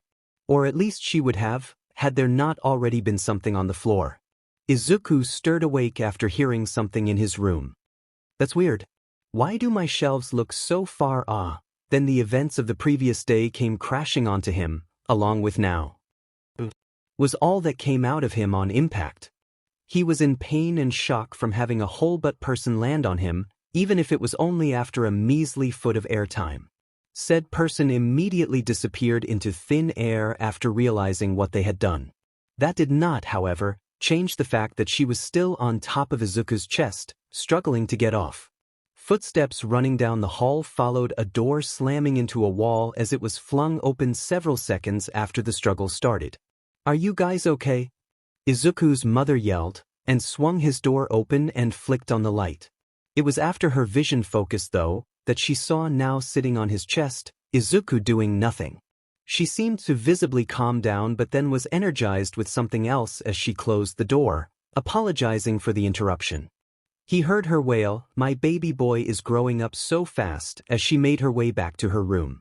Now had managed to calm down shortly after that and even remembered what happened that caused her to wake up in an unfamiliar room. "So, can you get off me? Please?" She practically leapt off his chest and back onto his bed where she was before the whole ordeal began. "Of all the things I expected to happen this morning, getting jumped by a pretty girl was not one of them," Izuku said quietly. After realizing what he said, he began praying to whatever god was listening, that now hadn't heard him. He looked up to her and saw her with her face buried in her legs, arms wrapped around them. "Sorry," was all she said. "No, it's fine. Should we go have some breakfast? I, for one, am starving." After a little nod from her, Izuku gets up. He faced her and offered a hand. "Well?" She looked up and stared at his hand. Eventually, she took it and climbed off his bed. Neither of them let go. Izuku led her to the dining table, where he got her to take a seat so she could wait for him to use his less-than-stellar cooking skills to prepare a breakfast meal for the two of them. He attempted making scrambled eggs on toast, but that didn't turn out so well. On his first try, the toast was a little darker than brown, and the eggs had started shrinking in the pan at some point. Luckily, Izuku had enough tact to know that he shouldn't feed that to the only person that may potentially become his friend. So, on his second try, he kept close track of everything, somehow managing without his quirk, and made a nearly exact copy of his mother's. Of course, he did prepare a meal for his mother since she was likely to come in any time soon. "Good morning, you two." "Morning, Mom." "Morning, Ms. Midoriya." Now and Izuku spoke on top of each other, but being the superhuman mother she is, Inko caught both of what they said. "I said to call me Inko, dear." Now nodded slightly. "Also, sorry for interrupting you two earlier. I had no idea you were so close." She was smirking. "I wasn't like that." Izuku yelled in indignation as Nao's face went supernova at Inko's words. He sighed. "Here's breakfast, Mom." He gestured to a plate a little off to the side. He grabbed the remaining 2 plates and walked to the dining table and handed the good one to Nao. She said a quiet thank you as Izuku placed it in front of her. The 3 of them ate in silence until Inko decided to get down to business. "I've washed your clothes for you, Tamari, and I've also prepared a lunch for you to take to school." When she saw Nao open her mouth to say something, his mother quickly said, "It's no problem, dear, and there's no need to thank me. Any semi-decent person would have done the same." They returned to eating in silence. Nao was the first to finish and just sat there. "You can get your clothes and get changed, you know. I'll deal with the dishes," Izuku said, not taking his eyes off his plate as he continued to eat. She didn't say anything, only got up from her seat and walked away, which left Izuku and his mom alone to talk. He was wholly regretting what he said. "So," the woman began. "It's nothing like that. She apologized for getting me in trouble, and she was already here, so I offered dinner and a place to stay. We never talked before yesterday." Izuku quickly shut her down. "Is that so? I hope you can at least be friends then. She is cute though. I wouldn't mind her being my daughter in dash." Meanwhile, Nao had heard everything they had said and was having a very hard time focusing on getting changed, especially since she realized she was wearing Izuku's clothes. The 2 of them stepped out the front door successively, Izuku first then Nao. They wordlessly started their way to school, Nao trailing a couple of steps behind Izuku. The atmosphere surrounding them was almost palpable, not helped by the fact neither of them attempted to say anything to the other. Izuku had decided he had had enough, so, "Are we friends now or like what?" That had seemed to actually have caught Nao off guard, shown by the fact she stopped walking. "I guess. I mean, if you want to be." I don't see why not. You're a cool person, you know. Plus, only having your mom and your trainer to talk to is pretty lonely. Izuku had stopped to wait for her as he talked. He looked her way all the while. She had a shocked look on her face for a minute before she got her bearings and spoke back. I can get pretty rude when I get familiar with people. I guess what I'm saying is let me know, then I'll stop talky dash. Nice. That opens up a lot of opportunities for banter. Plus, I can be an idiot sometimes, so you can play the straight man, or would it be straight woman? But doesn't matter. He looked at her with a small smile on his face. She only stood still, clearly since she was still attempting to process his words. After a while, she giggled. His smile grew wider. Come on. We don't want to be late for school now. With that, they set off for school. The day was practically the same as every other. Only that time, Izuku's mind was thoroughly occupied with thoughts on what to do with the fact that he now had a friend. Under more preferable circumstances, he would know, but he hadn't gotten preferable circumstances, and thus had no idea what you're supposed to do with a friend. Lunchtime rolled around and Izuku had a bright thought. Friends eat lunch together. Thusly, he got out of his seat after grabbing his lunch from his bag and made his way to the front of the classroom, where his new friend sat organizing her notes from the previous lesson. The girl clearly hadn't noticed his approach, or expected, because she jumped slightly when he spoke to her. "Wanna eat lunch together?" he asked, holding his lunch up as if to gesture that he wanted to do it then and there. Just let me finish my notes," she said quickly, not looking up from her book as she did.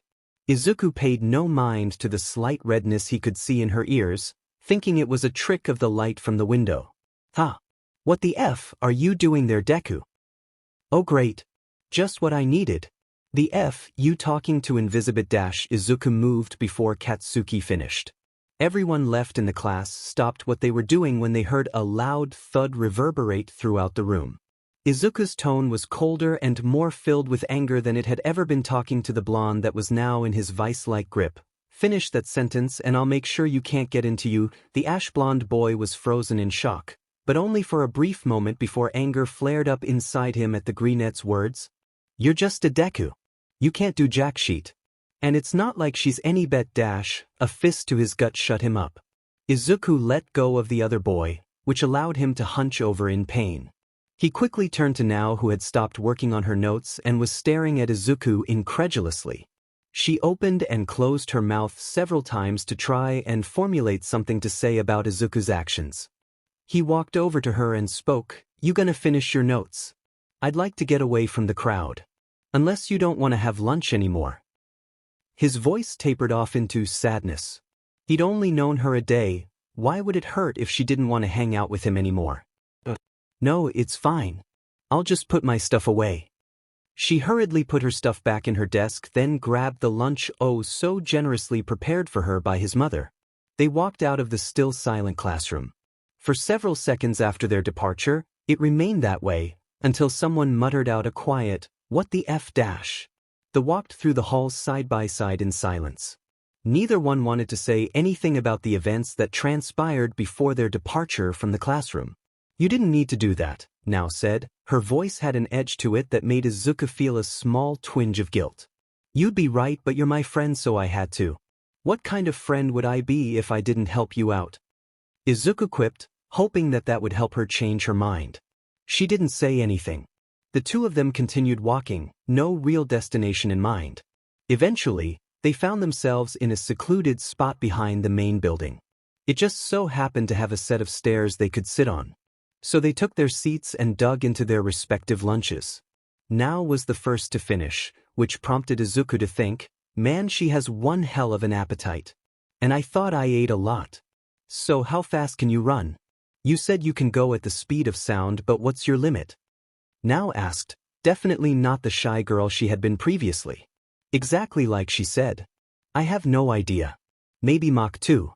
If not, then somewhere between Mach 1 and 2. Izuku said, leaning his head side to side a little to help express just how unsure he was. He finished his meal, which by the time he did, lunch was almost over.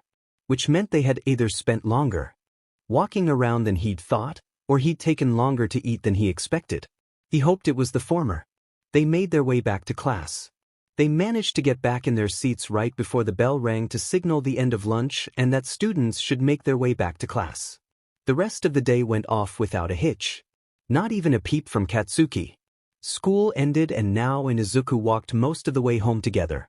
Nao decided she should go home, so she did, while Izuku decided to get her address later. They almost forgot to exchange numbers, but after a realization after turning the street corner, Nao ran back to Izuku. They laughed. Overall, Izuku's return to school was fruitful, even if said fruit started out bitter. It was Tuesday and Izuku only had one more day before he could get back into the swing of things, but it was also then he realized he hadn't done anything Quirk-related other than study his new friend's Quirk. So, the night before he was supposed to meet Mr. Yagi, he decided to meditate. After dinner and getting ready to sleep, he sat on his bed cross-legged, elbows tucked to his side as he held his forearms out to hang over his knees with his hands in the OK shape. It was stereotypical, but he had no idea what meditating was supposed to look like. He sat still with his eyes closed for an indeterminate amount of time. It wasn't working, so he laid down on his back, on top of his covers. His eyes were still closed and he was having a hard time staying awake. Unconsciousness seemed to be clawing at his mind, and it was very tempting to grab back and run with it, but he had a task to do. He had still made no progress after a while, and thought it was a waste of time, but when he went to open his eyes, nothing happened. He immediately thought sleep must have crept up on him, but in the distance of the inky black expanse, a small spark of green caught his attention. He moved towards it, and it seemed to get bigger, until it seemed to be the size of his bedroom. He stopped moving and reached an arm out towards it. His fingers touched it and a tingly feeling immediately ran up his arm and throughout his body. He pulled his arm back out of surprise. It seems to contain an energy of sorts. Is this what gave me that power a week ago? Following that line of thought, Izuku realized that if it was a container of energy, how the F was anyone supposed to get anything out of it? It was after that thought he realized he was technically in a dreamscape, so he remodeled the simple box into a container with a faucet attached to the bottom. It looked like a supersized juice container one would see the teachers put out on school trips. Izuku walked up to the faucet and tried opening it. He used every last bit of strength he had, but it wouldn't budge. Falling back on the dreamscape he was in, he attempted to open it again, but to no avail. Maybe it only opened a little when that villain almost killed Mr. Yagi. That was still a huge power-up though. Maybe I could train this more in my own time since I'll be pretty busy with practicing with One for All. He theorized. He opened his eyes and saw thin rays of sunlight stabbing through the gaps in his curtains. He closed them, not wanting to deal with the bright light. Not being late for school though is a powerful motivator though, because the moment he did his mother called, "Izuku, you need to get up soon or you're going to be late for school." He was out of bed and getting into his uniform faster than you could say supercalifragilisticexpialidocious. He managed to make it to school on time. Izuku messaged Mr. Yagi, well, all might now, that they could meet up at the beach that afternoon since he no longer had to rest even if he had used his quirk on accident a couple of times. So he eagerly went through the day, which earned him more than a handful of snide comments from his friend. He didn't mind though, he knew he could be a bit on the excitable side. Only thing was his friend thought he was excited to use his quirk again, which wasn't completely wrong but it wasn't entirely right. The struggle came that afternoon, when he had to tell Nao he couldn't go home with her. Why not? You getting shy all of a sudden? She said smugly, putting a hand in front of her face to stifle fake laughter that was never there. Nah, I'm just meeting my trainer at the beach I cleaned up. I didn't think you'd find it interesting. You can still come over for dinner though, I can even pick you up now. Literally. He played it off, hoping he sounded as calm as he thought he did. She sounded suspicious. Even though they'd been friends barely a week, she could already get a good read on him. Didn't help that Izuku may as well have had his heart on his sleeve. Alright. It'd be cool to experience super speed. Probably. She said after a few minutes of deliberation. They walked another block before Nao made a realization and stopped moving. Wait. You cleaned up the beach? Oh shit. He immediately started rubbing the back of his head out of embarrassment as a blush formed and grew on his cheeks. Yeah, I did. My trainer said it would be good for me, and that since I'm aiming to become a hero that it'd be my first act as one. helping out the community and all. Was all she said before they continued walking. They couldn't walk forever though, and eventually had to part ways. They waved each other off after making sure that Izuku knew where Nao's apartment was. Izuku continued his walk to the beach. Eventually he arrived, early by a few minutes as always. He took a seat on a bench nearby the entrance while he waited. He took his phone out and was playing a simple strategy game, since reaction-based games weren't all that interesting for someone who could literally think at the speed of sound. Eventually All Might arrived and they exchanged greetings before he put up a hand and asked proudly, "Shall we get started?" They stood facing each other in silence. The wind rustled Izuku's hair, making him realize he should get a haircut soon, otherwise it could get in the way when he runs. But that was for another time. Right then, Mr. Yagi became All Might as he buffed up. He reached up a hand to his hair, and further up to the top of one of his usually hanging bangs. He plucked a hair and dramatically moved it down to waist height, his anyways, and towards Izuku. The awe in the atmosphere was completely ruined by the man's next words. "Eat this?" "What?" was all Izuku could say as his idol and trainer held out one of his hairs for him to eat. "All Might, while I'm definitely a fan and I know you know that I think this is a little dash," he immediately began rambling before he was cut off by All Might. "Young Midoriya, I understand your apprehension. I too was once where you are now, being offered this power. Frankly, I think this is disgusting too, but the only way for you to receive one for all is by consuming some of my DNA, and I thought this would be the least disgusting way to go about it." It was frankly almost a word vomit. Izuku was barely paying attention because he was still reeling from the shock of him being told to eat a hair. He nodded lightly. "All right then." He reached out and grabbed the golden hair. As he was working up the courage to swallow it, All Might spoke again. "Remember, this is your last chance to deny this power. I completely understand if it's too much for you, and I will not force you to go through with it." Izuku hesitated, but only for a moment. Before he nodded and looked at his mentor resolutely. He closed his eyes and practically shoved the hair down his throat. He gulped. "Got any water on you?" he asked desperately. "No sorry. Guess I didn't really think that through." All Might answered nervously before he deflated into his civilian form. "So, when will the power manifest?" Izuku asked, raring to get started. "Probably not for another few hours since you still have to digest the hair." Mr. Yagi started, before remembering the more than slightly adverse reaction Izuku had to being told to eat the hair. "It'll probably be sooner than that, but we don't have much time. I guess we can start training tomorrow. I'll do some meditation tonight just in case," Izuku said. "Have you let your mother know that you came to the beach to speak with me?" Mr. Yagi asked. "I'll do that now," Izuku exclaimed as he grabbed his phone and navigated his way to his mother's contact. After some back and forth between the two Midoriyas for a few minutes, Izuku pocketed his phone and looked at Mr. Yagi before he said, "My mom said that she hasn't met you under good circumstances yet, so she's invited you to dinner. Only if you want to though." Izuku quickly added the last part on. Mr. Yagi seemed to think about it for a few seconds before a smile came across his gaunt features and he said, "I'd love to." And with that the two of them made their way back to Izuku's house. By the time Izuku had arrived home with Mr. Yagi, his mother was home and had already started on dinner. He led Mr. Yagi to the living room before he went to his room to get changed into clothes he could run in comfortably. He said his goodbyes to the two adults and ran to Nao's apartment to pick her up. He arrived a few seconds later and knocked on her door. He heard footsteps for a few seconds before the lock on the door started shaking and rattling. The hinges creaked a little as the door opened a crack before a big blue eye peeked through it.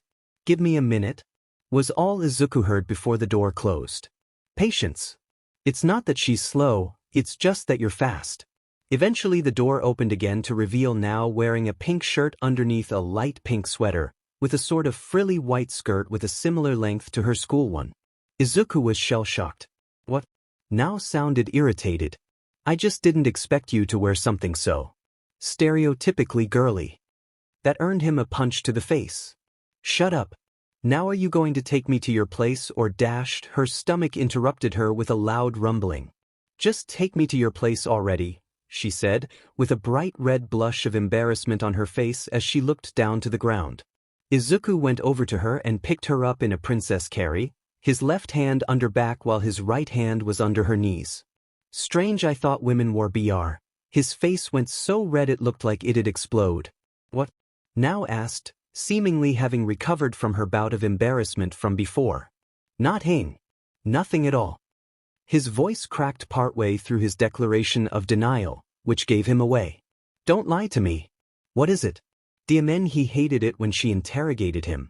I expected you to be. You know. Please don't make me say it. He had a pleading look in his eyes when he looked to her. She glared at him sharply in return as if to say, spit it out. I thought all women wore bras.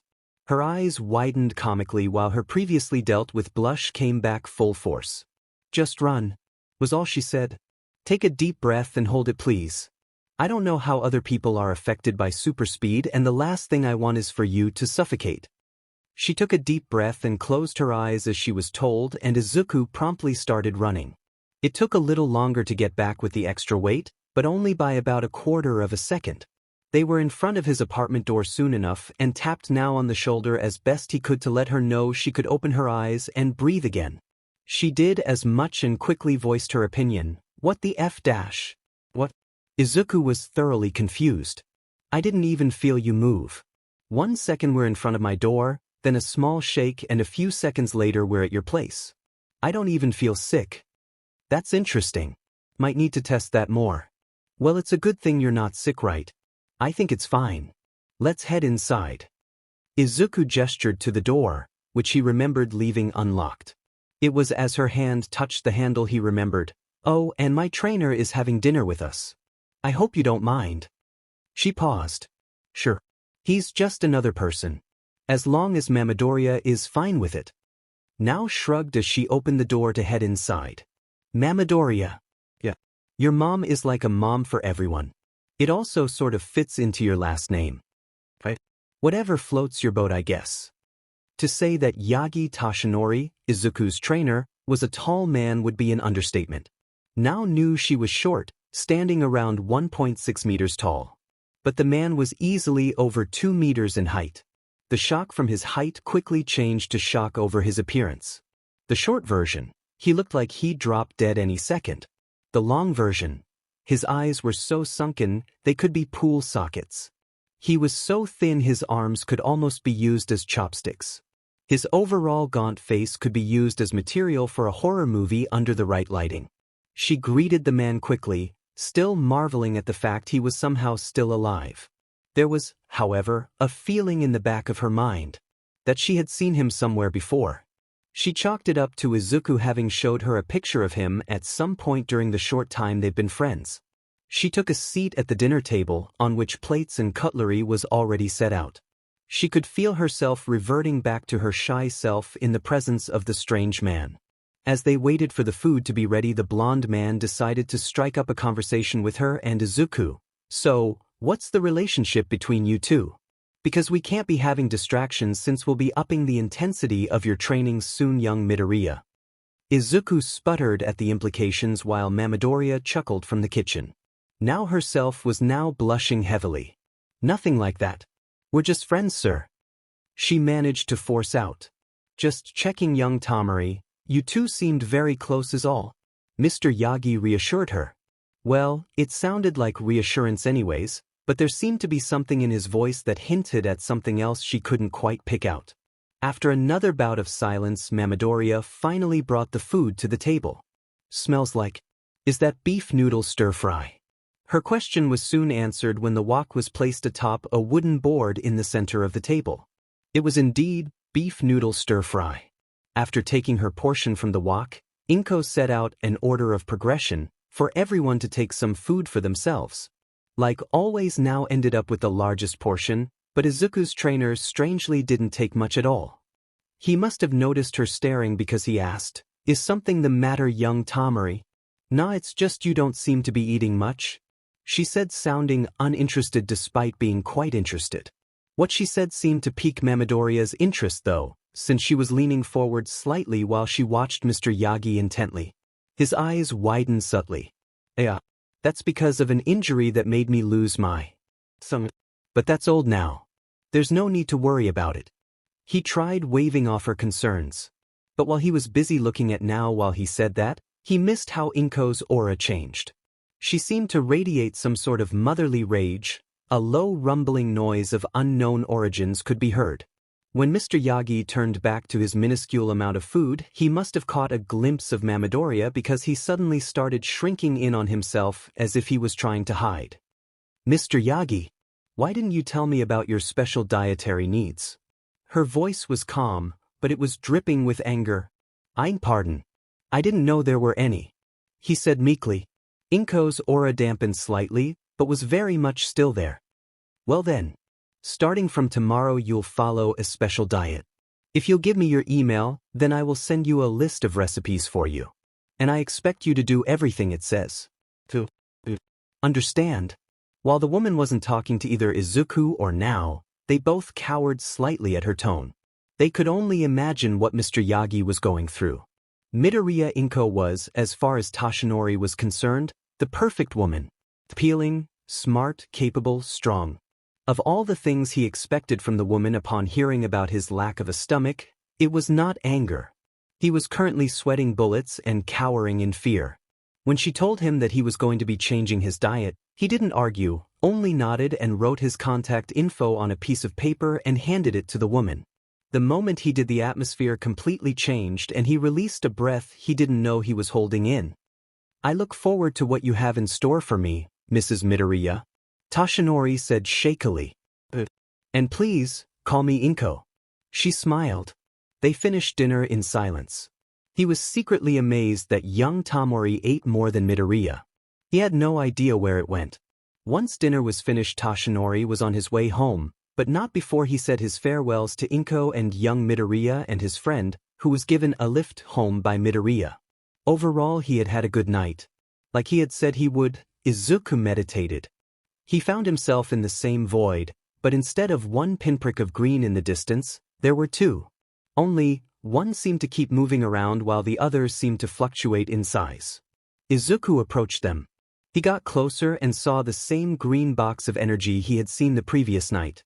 Not too far away was something similar, though it looked far more volatile and was constantly changing colors. He reached out to touch the new one and it moved towards him as well, but right before they made contact, an invisible wall appeared. Upon closer inspection, Izuku could see the odd-minute spark. He looked to the original energy source and realized it had actually shrunk ever so slightly. Is One for All trying to merge with it, but it won't let it?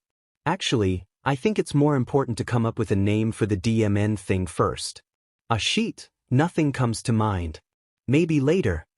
He tried reaching out to the first source and there was no obstruction from anywhere. He completely squashed his body against it. He had no idea if it would do anything, but at that point, anything was worth a shot. Even dancing and singing. He continued to hug the big green power source for what felt like forever, until he started sinking into it. Surprised, he jumped back away from it, and saw an imprint of himself in it. Said imprint slowly got filled, which was kind of unnerving, but there wasn't really anything he could do about it other than look away, which he did. He turned back to what he presumed was One for All. He reached out for it again and wasn't met with an invisible barrier like he expected. He made contact with it, and sparks began to come off his body, which was similar to what happened when he used the first source, only instead of being around him it was on him. The feeling he got from One for All was different too. The first source felt energizing, powerful, while One for All felt inspiring and determined. Does that have something to do with the fact that it's passed on from person to person, or? He stopped when he heard a voice. It was familiar yet not. His shock from the unexpected event was so strong he woke up. Again, it was already morning, though he wasn't almost late for school. He got ready for school and had breakfast before he made his way to Nao's house so they could walk to school together. On the way he messaged Mr. Yagi. Mr. Yagi, so I meditated last night. Mr. Yagi, how did it go, young Midoriya? You remember when that villain attacked us and there was that weird lightning around me? Mr. Yagi, yes. What does that have to do with your meditation? Turns out that it's some sort of power source like One for All. Only thing is, when I meditated last night, One for All looked like it was trying to merge with it. But it didn't let it. And when I tried touching One for All, the power source stopped me. You go. And right before I woke up, I heard a voice from One for All. Mr. Yagi, what did it say? You? I don't know, I could barely hear it.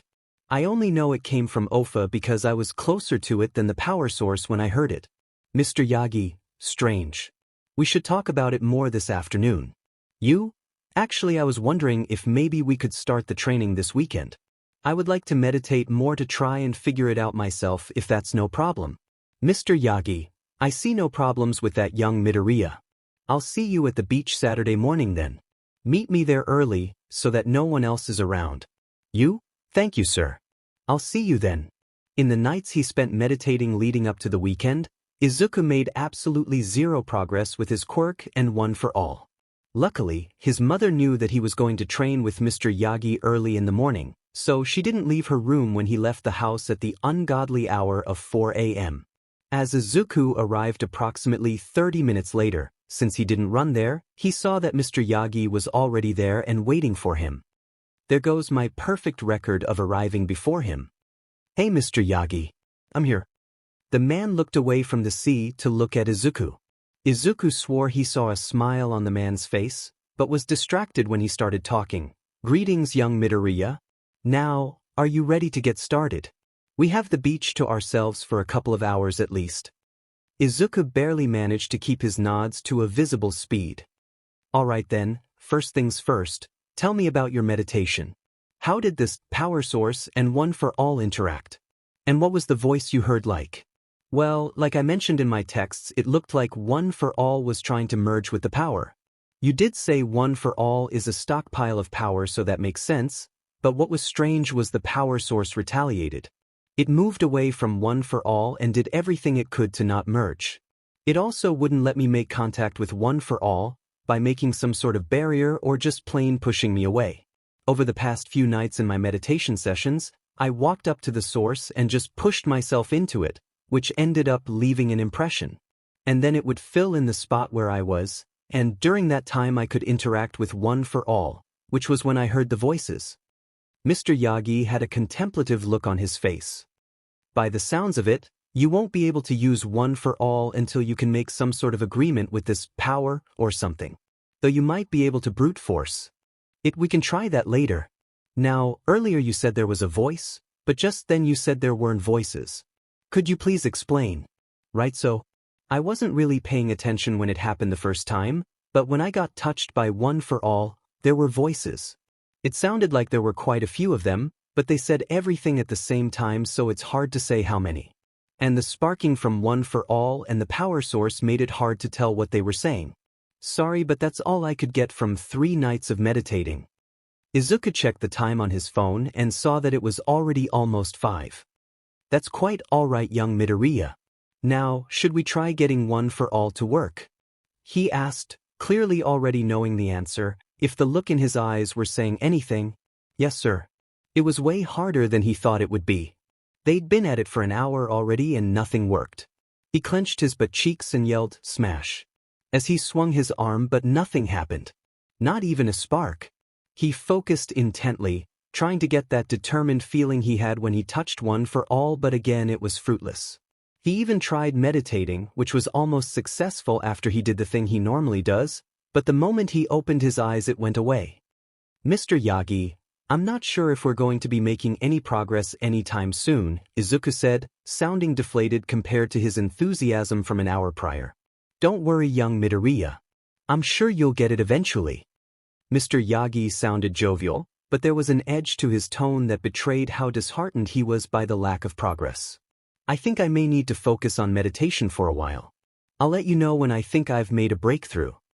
Izuku suggested before he let out a deep sigh. If you think that's the best course of action, then please do your best to make headway, Mr. Yagi announced. With that, the two of them parted ways. Izuku walked back home dejected, thinking of ways he could get One for All to work, but came up empty every time.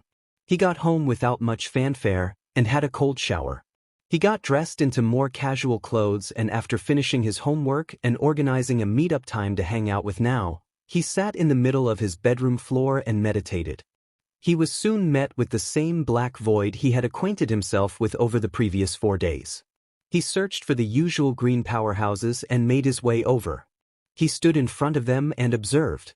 He wanted to first control One for All, then later he could learn to control his power source. Thing is, he couldn't make a connection with One for All without first distracting the power source with whatever fixing that indentation is.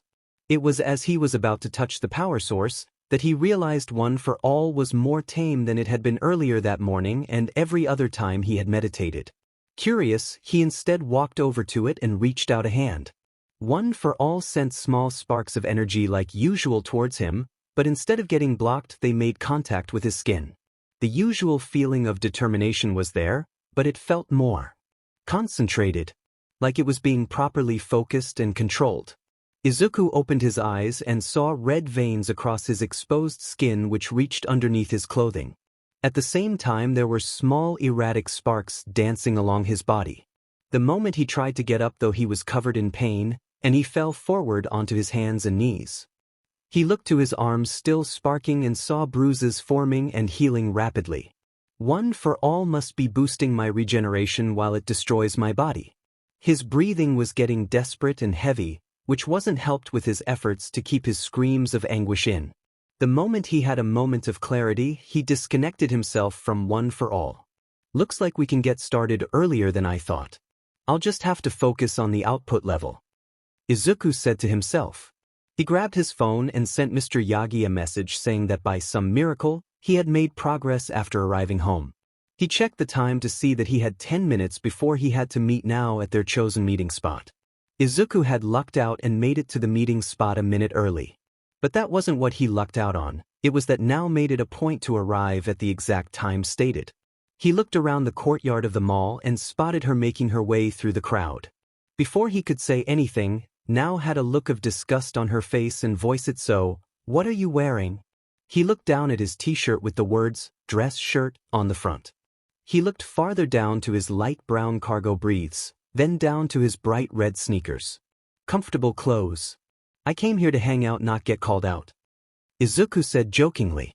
Her disgusted look was mostly gone after she heard that, but it was still there. She closed the gap and kicked him in the left shin, her usual greeting after he's done something stupid. "How was your training this morning?" she asked. "Good. Actually, that's a lie. I made zero progress. I'm sure that progress will come eventually. Now, let's go watch that movie." Now tugged on his arm in the direction of the cinema. They began their walk towards it in silence. Eventually, though, Now asked an unexpected question. "You sent in the UA application form yet?" After recovering, Izuku answered, "Not yet. Haven't even taken a look yet." "UA is changing to a boarding school," was all she said. It took Izuku a few seconds to actually register it though. "Seriously? You gonna take it?" Izuku asked, disbelief in his tone. She seemed to contemplate his question for a few seconds before opening her mouth to answer. "Probably. You need a guardian signature though, so it depends on if my parents are fine with it." They got to the counter and bought their tickets for the movie, which was a rerun of some pre-Quirk era sci-fi action movie. Izuku didn't bother remembering its name. "Well, you can at least use my mom's phone number as an emergency contact instead of theirs. Besides, I think moving into their dorms would be good for you, get some friends other than me." At her pointed glare, he quickly continued, "Not that I don't appreciate your friendship or anything. I just think everyone should have more than one friend is all." Whatever, let's watch this movie." They found their seats and sat down. Izuku didn't really understand any of it. It didn't make much sense to him. What were the antagonist's motives? Why didn't the protagonists just blow up the base instead of whatever it was they were doing if they were going to kill the bad guy anyways? He really didn't understand pre-Quirk era movies. The movie eventually ended and Now had never seemed more happy since he met her. Which admittedly wasn't that long ago, but that's irrelevant. He walked her home, despite his offers to give her a lift the whole way. After he got home, he finally took a look at the UA application form and saw that indeed, UA was turning into a boarding school, which did require the signature of a legal guardian. He took his time to go through the form, and gave pause when he got to the "Is there anything else we should know?" section. He quickly wrote something down before he got up to give his mother the form to fill everything else in. Izuku met Mr. Yagi at the beach the next day at the same time, and they got started on training. It started with Izuku making the connection with One for All, and going into the same state he did in his room. It was an on and off process that they made no progress with. Every morning of every weekend, no matter the weather and/or temperature, Izuku met with Mr. Yagi to train. There were no signs of progress after every session, until about 4 weeks in. "I think I'll try something different today, sir," Izuku said, sounding determined. "Go ahead," was all he got as a reply. Izuku closed his eyes and was immediately confronted by his now named Speed Force and One for All. Over the weeks he had realized that the Speed Force was taming One for All, which was why he could make a connection with it at all. Weirdly though, his Speed Force seemed to be shrinking, or getting used up since the box was the same size but the amount of energy, for lack of a better word, kept shrinking. Regardless, his new idea involved him making a connection with the Speed Force which he hadn't been successful with in any capacity and One for All at the same time. He reached out his left hand to the Speed Force, and his right to One for All. He was met with the same familiar feeling of determination and will from One for All, and the not-so-familiar feeling of power from the Speed Force. He opened his eyes and saw One for All sparking around just his right arm. "That's new. Normally it forces itself all across my body. Well, let's hope this works." He swung his arm to imitate a punch, and was met with the usual pain, but it wasn't nearly as intense as it usually was. It was only after he heard Mr. Yagi cheering that he realized he had created a small trench in the beach sand in the direction of his punch all the way to the water. "How long did it take me, sir?" Izuku breathed out. Apparently, using One for All took more out of him than he thought. "A little over 5 minutes. While that is a long time, you've made progress, young Midoriya," Mr. Yagi exclaimed. And like that, Izuku had been training to use One for All without his quirk for another month. He had managed to get the charge-up time down to about 3 seconds, but he could still only focus it on one limb. He always used too much power otherwise, power his body wasn't used to. Mr. Yagi surmised that he had access to around 10% of One for All, and that if he could use it in his whole body, he might be able to push that up naturally. But it was a shocker to Izuku when he felt something push on his hair. On instinct, Izuku went super speed, and the world slowed down. He moved forward a little before he turned around to see a yellow. "Is that a boot? Why is there a hole in it?" Izuku stepped to the side and let the owner of the boot continue on his way. Said owner exclaimed as he landed in the sand. Mr. Yagi froze before he started shaking. He looked like he had the fear of God in his eyes. "Gran Torino, what are you doing here?" he asked shakily. The boot owner, now known as Gran Torino, stood up and dusted himself off. "I came to knock some sense into your successor. After that letter you sent me, I had my doubts about your teaching ability, Toshi." Izuku's eyes widened when he heard that. Gran Torino knew about One for All. Kids, stop muttering. It's creepy. "Sorry," he said meekly. "So, did you use One for All to do that?" Gran Torino asked. No. That was my quirk, sir. Without One for All I can travel speeds from Mach 1 to Mach 2, and can process information just as fast. I'm not exactly sure how fast I can go, but I'd like to find out. I have a few other abilities, but my quirk is centered around my speed." Izuku saw Gran Torino look impressed, but it didn't last long as he quickly went back into his grumpy old man persona and asked, "And where are you at with One for All?" Mr. Yagi said he thinks I can use about 10% of One for All right now. To prove his point, Izuku powered up his right arm for a few seconds before releasing it. Mr. Yagi had a betrayed look on his face as if mentioning him to Gran Torino would be his end. Gran Torino glared at Mr. Yagi for a few seconds before it was Izuku's turn to get glared at. Izuku could barely keep himself from quaking underneath the man's gaze. "And why, pray tell, are you using One for All so poorly? What do you mean? Do you need me to spell it out for you? Why are you only using it in one limb? And that charge-up time? You're not using your head, you numbskull." Izuku officially listed the man as terrifying, right beneath his mother when she was mad. "I can't use it on my whole body. Last time I tried, my body couldn't handle it. And how am I supposed to change the charge-up time? It won't get any shorter than it already is. Toshinori said you were smart. Prove to me he was right. Was all Gran said back before he shot over to the nearest bench and sat down to watch. Izuku stared at him in the hopes to get something more out of the old man, and after several minutes he finally got something. Do you think all might is all might all the time or something? Cost that so helpful. Dimon old man. What do you mean, do you think all might is all mig-o? Alright then. Izuku closed his eyes and focused. He connected with One for All, and the familiar sound of sparking met his ears. He opened his eyes to see his arm the same as always when he used One for All.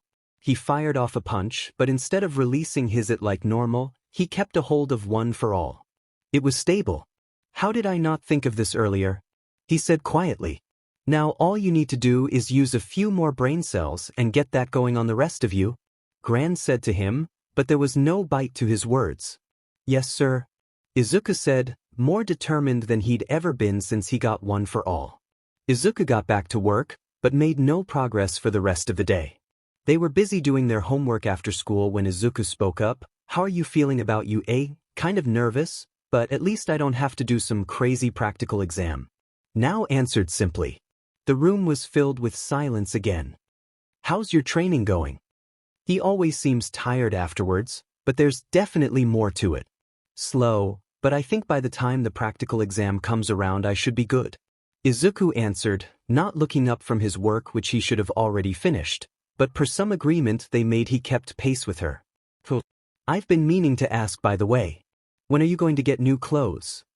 She finally looked up from her work and saw him dressed casually, wearing cargo briefs and another tacky shirt which he seemed to have an infinite supply of. I don't mind the eye candy, and I'm sure the other girls don't either, but there's no way that those are comfortable.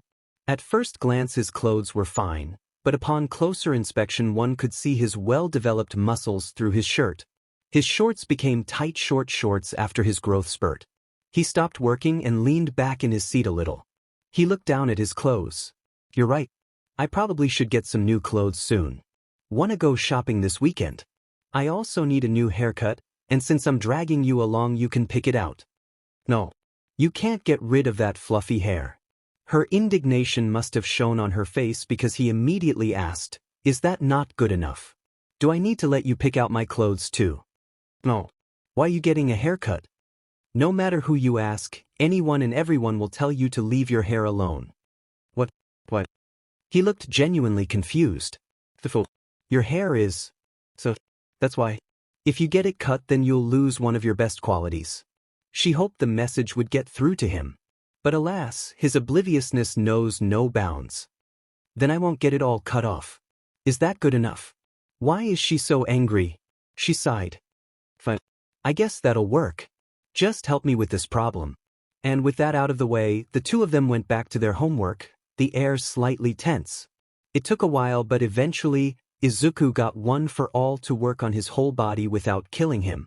Mr. Yagi estimated he could use around 15% of One for All like that, compared to the 10% he could use on a single part of his body. Izuku didn't know how One for All affected him exactly, but he knew that it enhanced him. He also finally got some new clothes that actually fit him. He almost got away with getting his usual shirts, but now caught him every time, due to her using her quirk to help keep an eye on him whenever he disappeared. Though, Izuku noticed that people gave the two of them weird looks every so often. At some point he actually did some testing with what now told him about what it felt like when he ran with her in his arms or on his back. He started with a glass of water, and moved around at super speeds and noted that it acted as though he were moving at normal speeds. He then used the same glass of water and put on the counter and gave it a small push away from him. The same thing as before happened, it acted like it was moving at normal speeds. Izuku came to the conclusion that he had a passive emitter capability to keep people and objects in a sort of inertia-like state. It didn't cross his mind to check how gravity affected him at super speeds. Before Izuku knew it though, the entrance exams for UA were upon them. First was the general written exam, then a week later the practical exam for the hero course would take place. He was positively excited but also extremely nervous at the same time, since he didn't know what it would entail. He knew that he could probably pass without one for all, and definitely could with, but that didn't help quell his worries. Regardless, he spent every day training with one for all to shrink down the charge-up time so he could turn it on while running, and to increase how much of it he could use. He wasn't making much leeway, but he'd have much more time after the exam to train. Both in and out of UA. He just hoped that now got in. He knew how much it meant to her that she got in, so he helped her as much as she would let him, but he knew that nerves could always mess with you. He also hoped that UH had a film and media elective, otherwise all her work could have been for nothing. Izuku didn't bother to check since he was going into the hero course, which had its own compulsory classes on top of regular ones, which would leave him without any time for electives. He just hoped nothing would go wrong. The written exam was a breeze for Izuku. He made sure not to use his quirk when answering any questions, since it was against the rules and it would be obvious. He did, however, use his quirk when he was solving, since there was likely no easy way for them to monitor students using quirk that affected processing speed and/or power. He had already studied extensively, so he was confident, but the nervousness still laid at the back of his mind, chewing at him. Until he got in the exam anyways. He took his seat, and once they were given the go-ahead to start, he took a look at each paper and had to hold in a huff of air at the simplicity of each question. But that was a week ago. Now, Izuku was walking through the gates of UA again to take the practical exam for the hero course. He was several steps in before he stopped to admire the sheer presence the front building had. Until someone decided he wasn't worth walking around and slammed a shoulder into him as they walked past. "Get out of the way, Deku." Izuku turned to look at the familiar source of the familiar voice. Bakugo Katsuki. "Good morning to you too, Katsuki," was all he said before he took a step to the side, not wanting to cause a scene.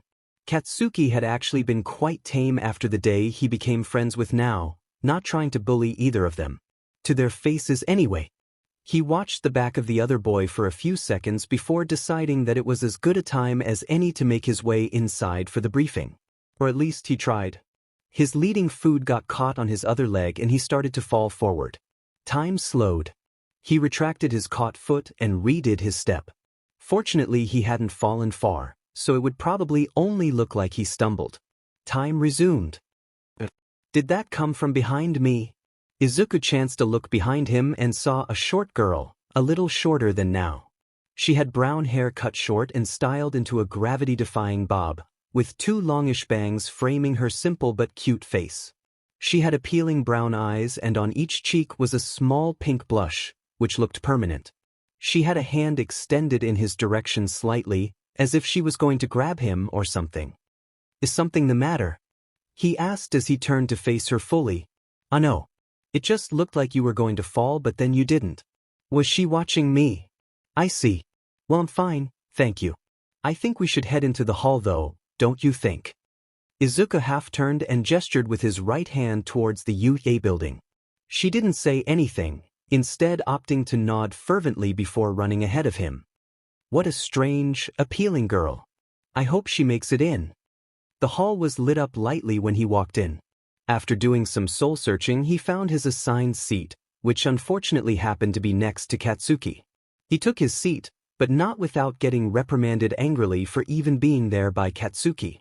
Soon after, the lights dimmed until they were off, leaving spotlights aiming towards the stage down at the front of the room.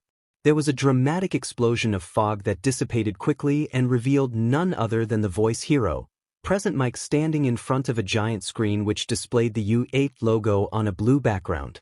The man wore black leather breeds held up by a red belt, paired with an unviewable shirt which was underneath a black leather jacket with red studded elbow pads. Around his neck looked like a speaker of some kind, and he wore triangular sunglasses with headphones on his head. To complete the look, he styled his long blonde hair curving backwards and upwards, making him seem like a personification of a cockatiel. Welcome to today's live performance, examinee listeners. Everybody say hey. Present Mike sounded excited. To his disappointment, he was met with complete and utter silence. Well, isn't that a refined response? His voice was strained as he tried to stay energetic. I'm here to give you a rundown of the practical exam. Are you ready? He asked again, attempting to elicit a response. Not even a cough, sniffle or sneeze was heard. Meanwhile, Izuku was fanboying as quietly as he could. "Oh my god, it's Present Mike. I listen to his radio show every week. It's inspiring. Maybe all the teachers are pro heroes." Izuku's words were heard loud and clear by the person to his right, however, and he received an angry, "Shut the F up, Deku." Present Mike was oblivious to the entire thing. As it says on the application requirements, you listeners will be conducting 10-minute-long mock urban battles after this. After he finished the first part, a picture appeared on the screen behind the man. A box with the words, "You are here" in it, then 7 lines branching off to 7 more boxes spaced evenly above it, each labeled from A through to G. Mike pressed on. "You can bring whatever you want with you, and after this presentation you'll each head to your assigned testing location, okay?" He was met with silence, which angered the man. "Okay." Katsuki quietly spoke, "Not really to anyone. So kids from the same school can't help each other out, huh?" Izuku didn't bother responding, instead trying to make sure he didn't mutter again. The last thing he wanted was to be reprimanded for that. Getting over himself, Present Mike continued with the explanation. "There are 3 kinds of faux villains in each battle center." Behind him a block appeared with a few buildings on top. As he talked, 3 silhouettes appeared around the buildings, each labeled from 1P through to 3P. Different amounts of points are rewarded based on their level of difficulty.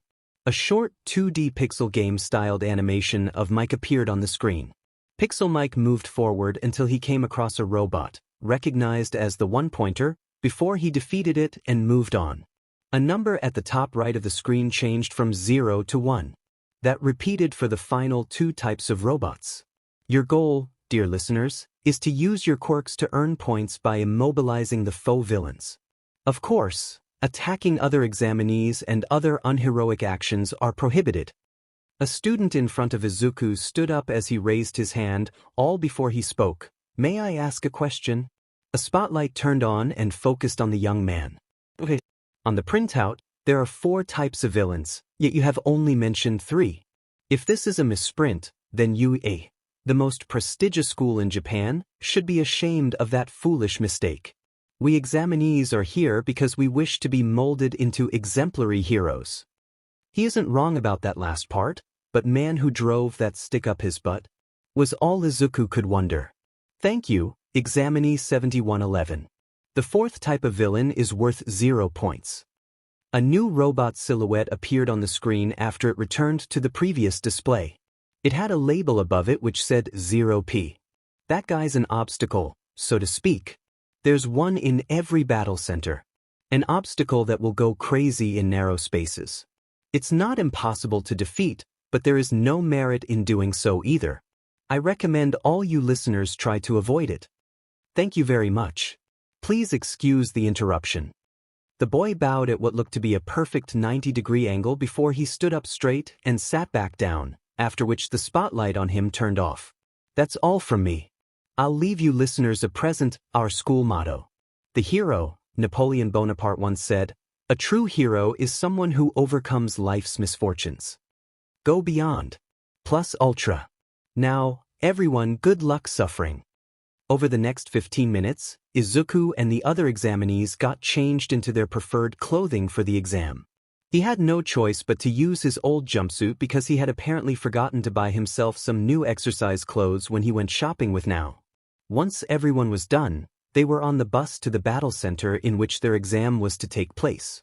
Ida Tenya liked to think that he knew right and wrong in every instance.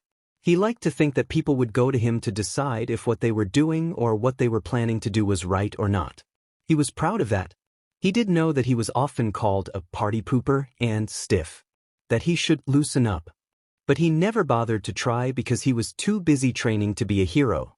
Now, he was preparing for the exam that would start soon. He looked around at his fellow examinees. He noticed one with his green hair cut in a similar fashion to his own, wearing a green tracksuit that was far too small for his size and build. You could easily see his well-developed musculature through his jacket, and his breaths were short enough that you could see several centimeters of his ankles. But that's not what caught Tenya's eye about the other boy. It was that said boy was eyeing up another examinee. A girl with short brown hair. The girl looked nervous, and the greenette looked like he was going to walk up to her to distract her from the task at hand. Looks like it's up to me to stop him. Tenya began to make his way. He managed to get to the other by right as he took a step towards the girl. That girl seems to be trying to calm down. Are you intending to interfere? That was probably a little too loud, but I need to get the message across. The boy turned around and stood to his full height, which made him taller than Tenya by a few centimeters. Oh. I met her back at the gate and I thought I might help her. Talking to people can help calm you down, and her meditating doesn't seem to be helping. Tenya was about to say something when he heard the familiar voice of Present Mike yell, "Begin!" Tenya and everyone else looked up to the source, which was a tower in the direction they had come from. No one moved. Tenya looked around before he realized that the greenette he was talking to was gone. Present Mike was talking, but he wasn't listening.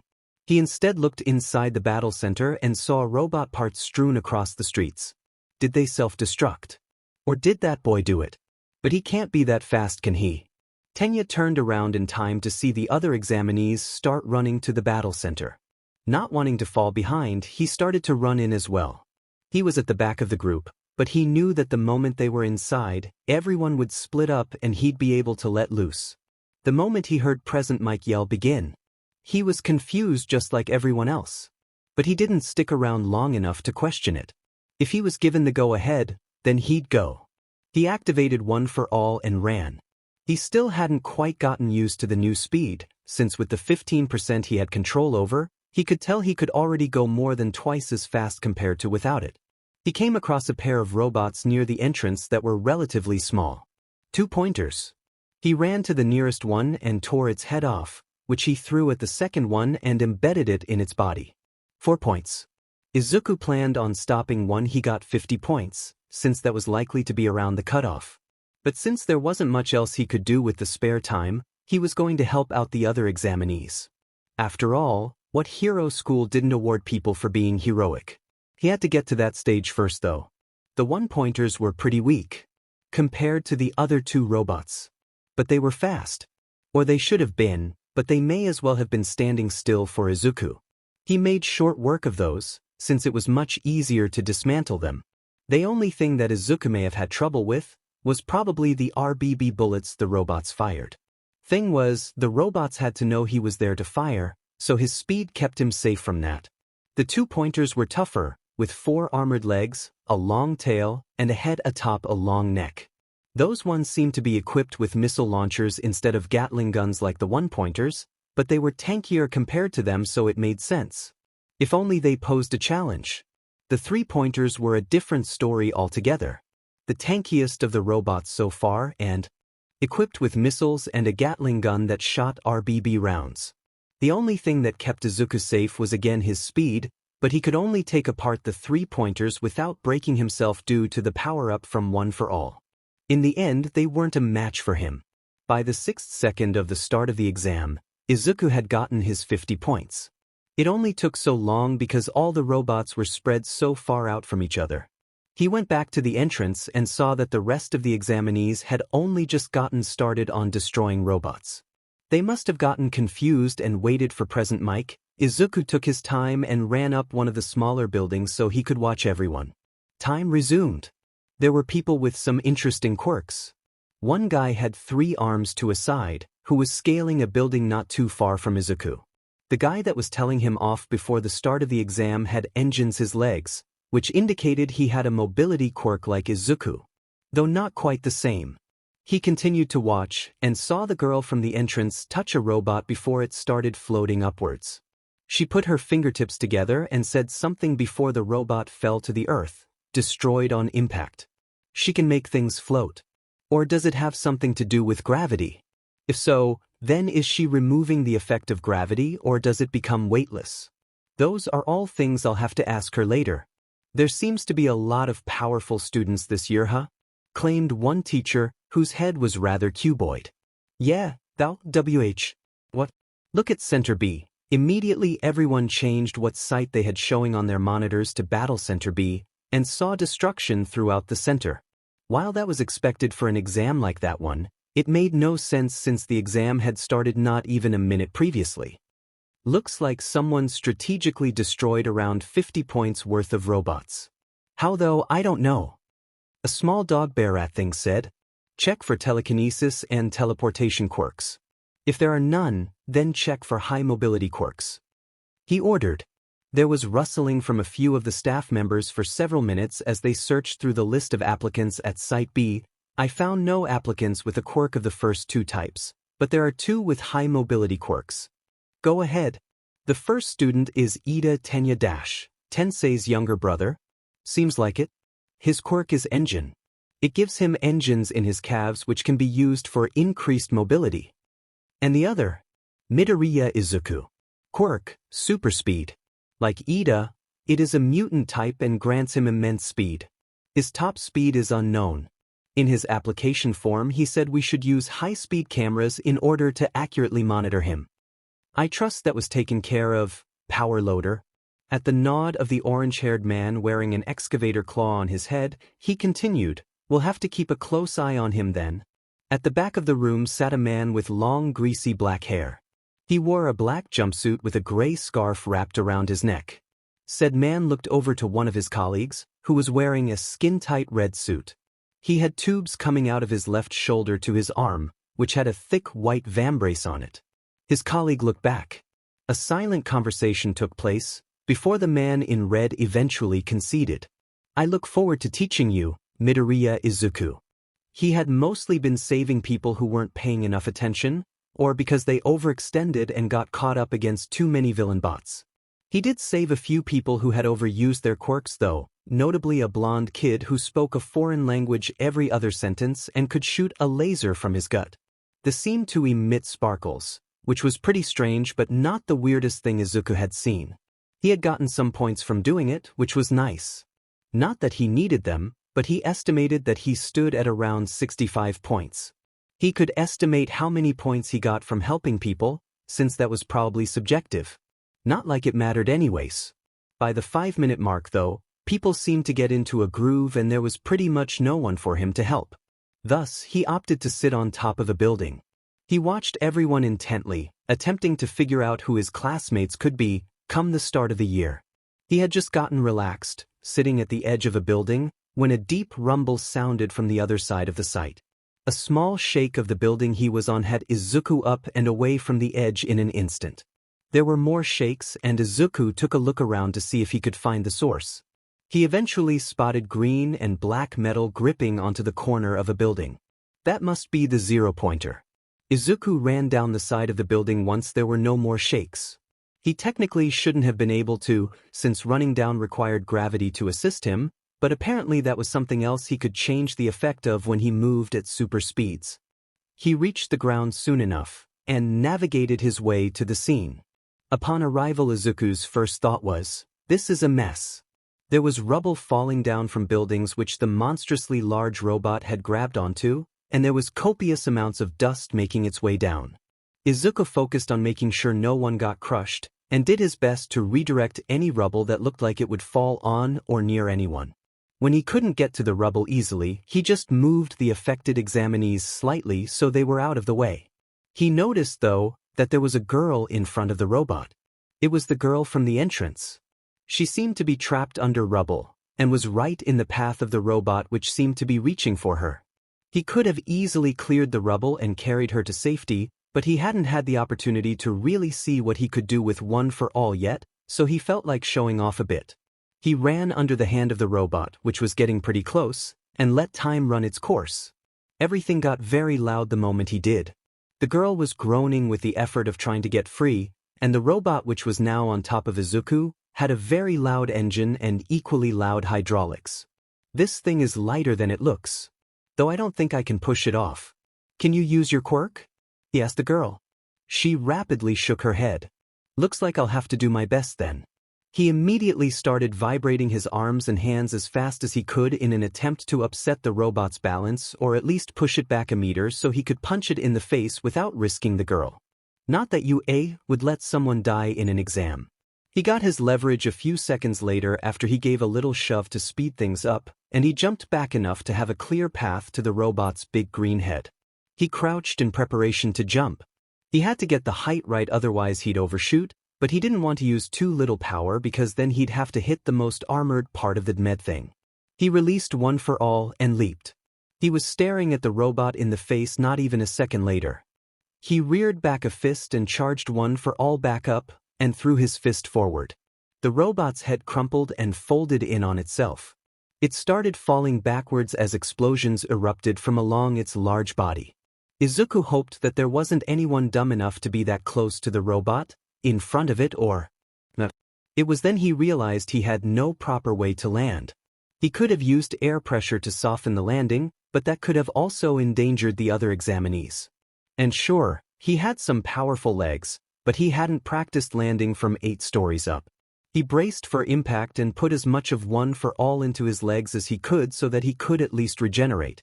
The last thing he was expecting, though, was for the girl he had saved to slap his back from atop a dead 3-pointer's chassis. When he was about to make contact with the ground, there was some sort of burst of air and he started floating. He was unfamiliar with weightlessness, along with the force from the slap had him end up floating upside down. Surprisingly, there was no disruption of BLD flow. So that's how her quirk works. I'll need to write this down as soon as I can.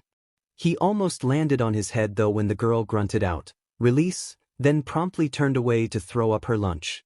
He managed to catch himself and was on his feet and next to the girl less than a second later. He comforted her as she got her bearings and rested. Time's up. With those 2 words, the exam was over. Most of the students collapsed and let fatigue overtake them.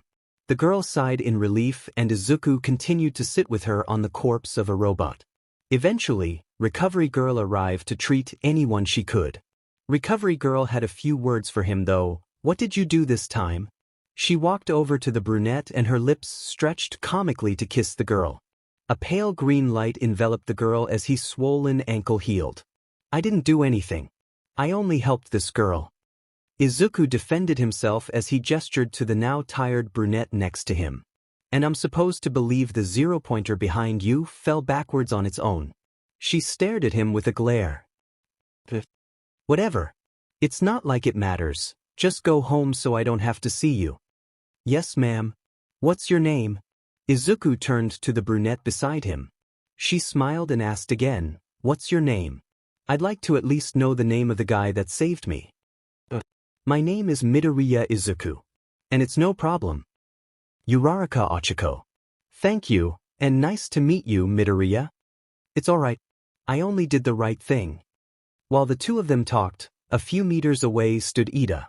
He was watching Izuku and was startled when he saw him appear underneath the hand of the 0-pointer to catch, before he threw it back and destroyed it, saving the girl. If this weren't an exam, I'm sure I would have done the same. Wait, speaking of the exam. Izuku was waiting at the gate of UA for Uraraka. He didn't have to, but he offered to walk her home. He was messaging now about dinner when Uraraka finally arrived. "Sorry I took so long. I had something to take care of," she said sheepishly. "It's no problem. Shall we go?" Izuku asked, but was walking before she even replied. She took a few quick steps to catch up and they walked to the station side by side in silence. It wasn't uncomfortable, but it definitely could have been better. After the station came into view, Izuku finally found it appropriate to ask, "So what apartment building are you staying at right now?" It's just in the middle of Mizudafu.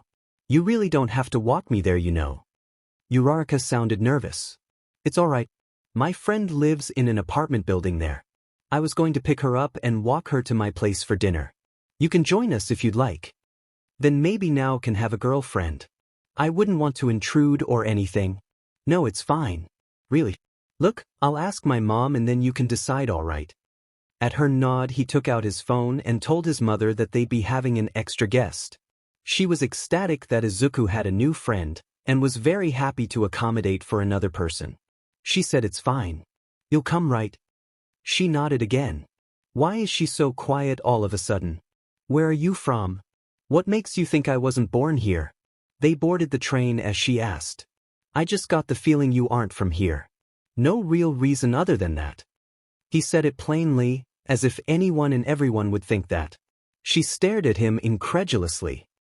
"Nye Prefecture. My parents own a construction company there, and I'm staying in the apartment until I get my results for the exam." I see. Do you think you passed? I don't think so. I'd like to say that I did, but I only got 28 points. That's quite a bit less than my estimated minimum. Well, she technically saved me after my fall, so I hope that gave her enough points to pass. I'm sure you'll be fine. I'm sure they wouldn't fail someone who saved someone's life.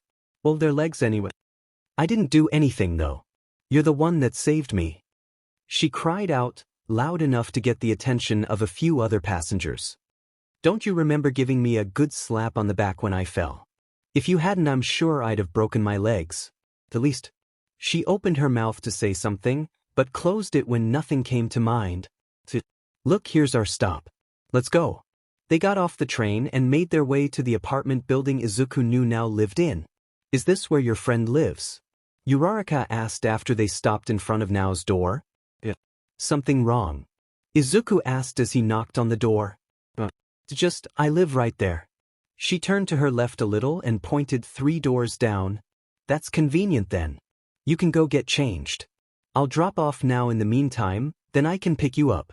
He smiled his million-watt smile, even though he didn't know it. Are you sure? I mean, I don't take that long to get changed. Of course. I'll use my quirk, it'll be done super quick. Literally. They turned to the new voice, which belonged to the now familiar face of Nao, which was peeking from a gap in between the now slightly open door and the door frame. Do you are now? You ready to go? Yeah, but is this that Uraraka girl you mentioned? She seems. So. It's adorable and disgusting in a way. Uraraka looked hurt. Don't worry. She doesn't say it to hurt you. She's just a little prickly when it comes to other people our age. Izuku reassured her. If you say so. Well, if you're confident you won't be long, then I'll see you in 5 minutes. Izuku checked his imaginary watch and said, how about 6 seconds? Wait, when did you get faster? Nao asked in disbelief. I didn't train for nothing now. Really? Come on, let's go. Mom's waiting. At that, Nao opened the door fully to reveal her wearing a red shirt with no jacket, a brown skirt, and knee-high boots. It was a very fitting look, despite its overplainness.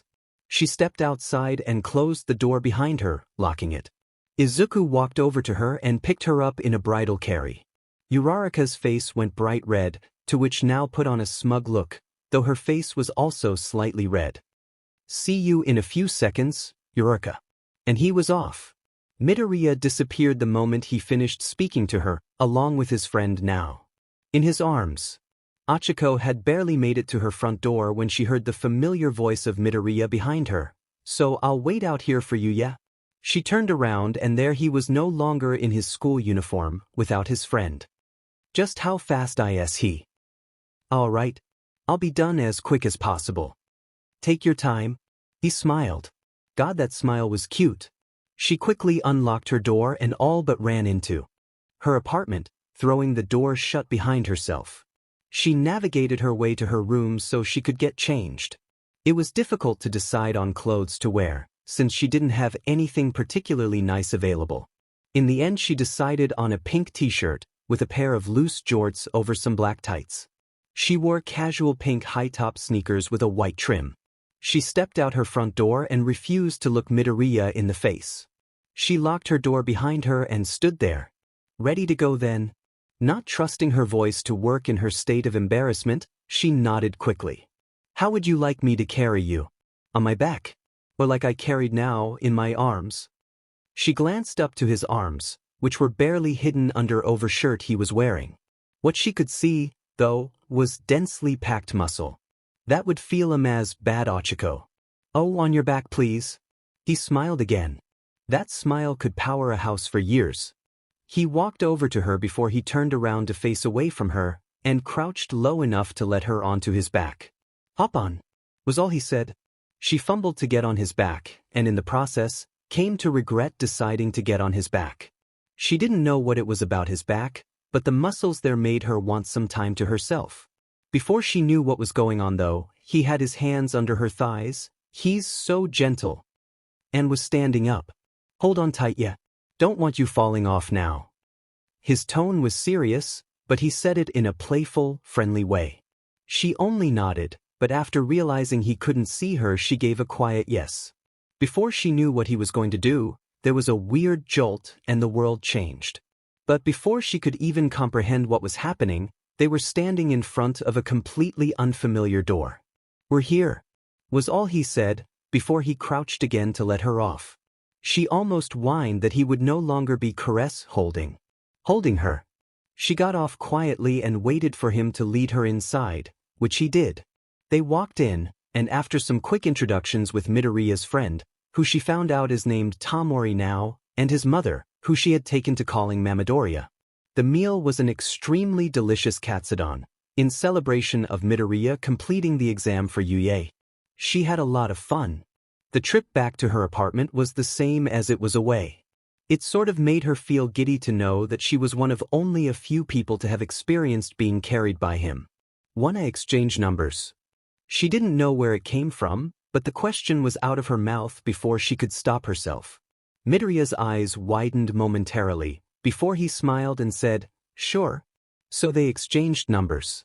Right before she closed her apartment door though, Midoriya called out to her, "Uraraka, wait." She opened her door back up. "I forgot to tell you to close your eyes and stuff when I carried you. You didn't get hurt or anything, right?" "What? That was a weird thing to ask." "Oh. I was perfectly fine both times." "Why, was something supposed to happen?" He looked shocked. He smiled though and spoke, "No, not at all. It's just there's more to my quirk than I thought is all." She smiled as he disappeared. It still amazed her that he had a super speed quirk and not a teleportation quirk. She had more fun than she thought she would. So much so, she wasn't sure she could care whether she passed the exam or not. Though she still did sorely hope she did. The wait for his exam results was, in short, torturous. He was confident he passed, but everyone had that grain of nervousness that inevitably grew until the results came in. He had distracted himself by hanging out with both Uraraka and now, but as things always go, his thoughts drifted back to the results. He couldn't talk to Mr. Yagi either, since the man had gone silent, which sort of worried Izuku, but there wasn't anything he could do about it. The week-long wait had passed and the results were due in soon. It was just him and his mother having dinner that night, since the other two wanted to be there when their results arrived. It was a simple meal, but still good.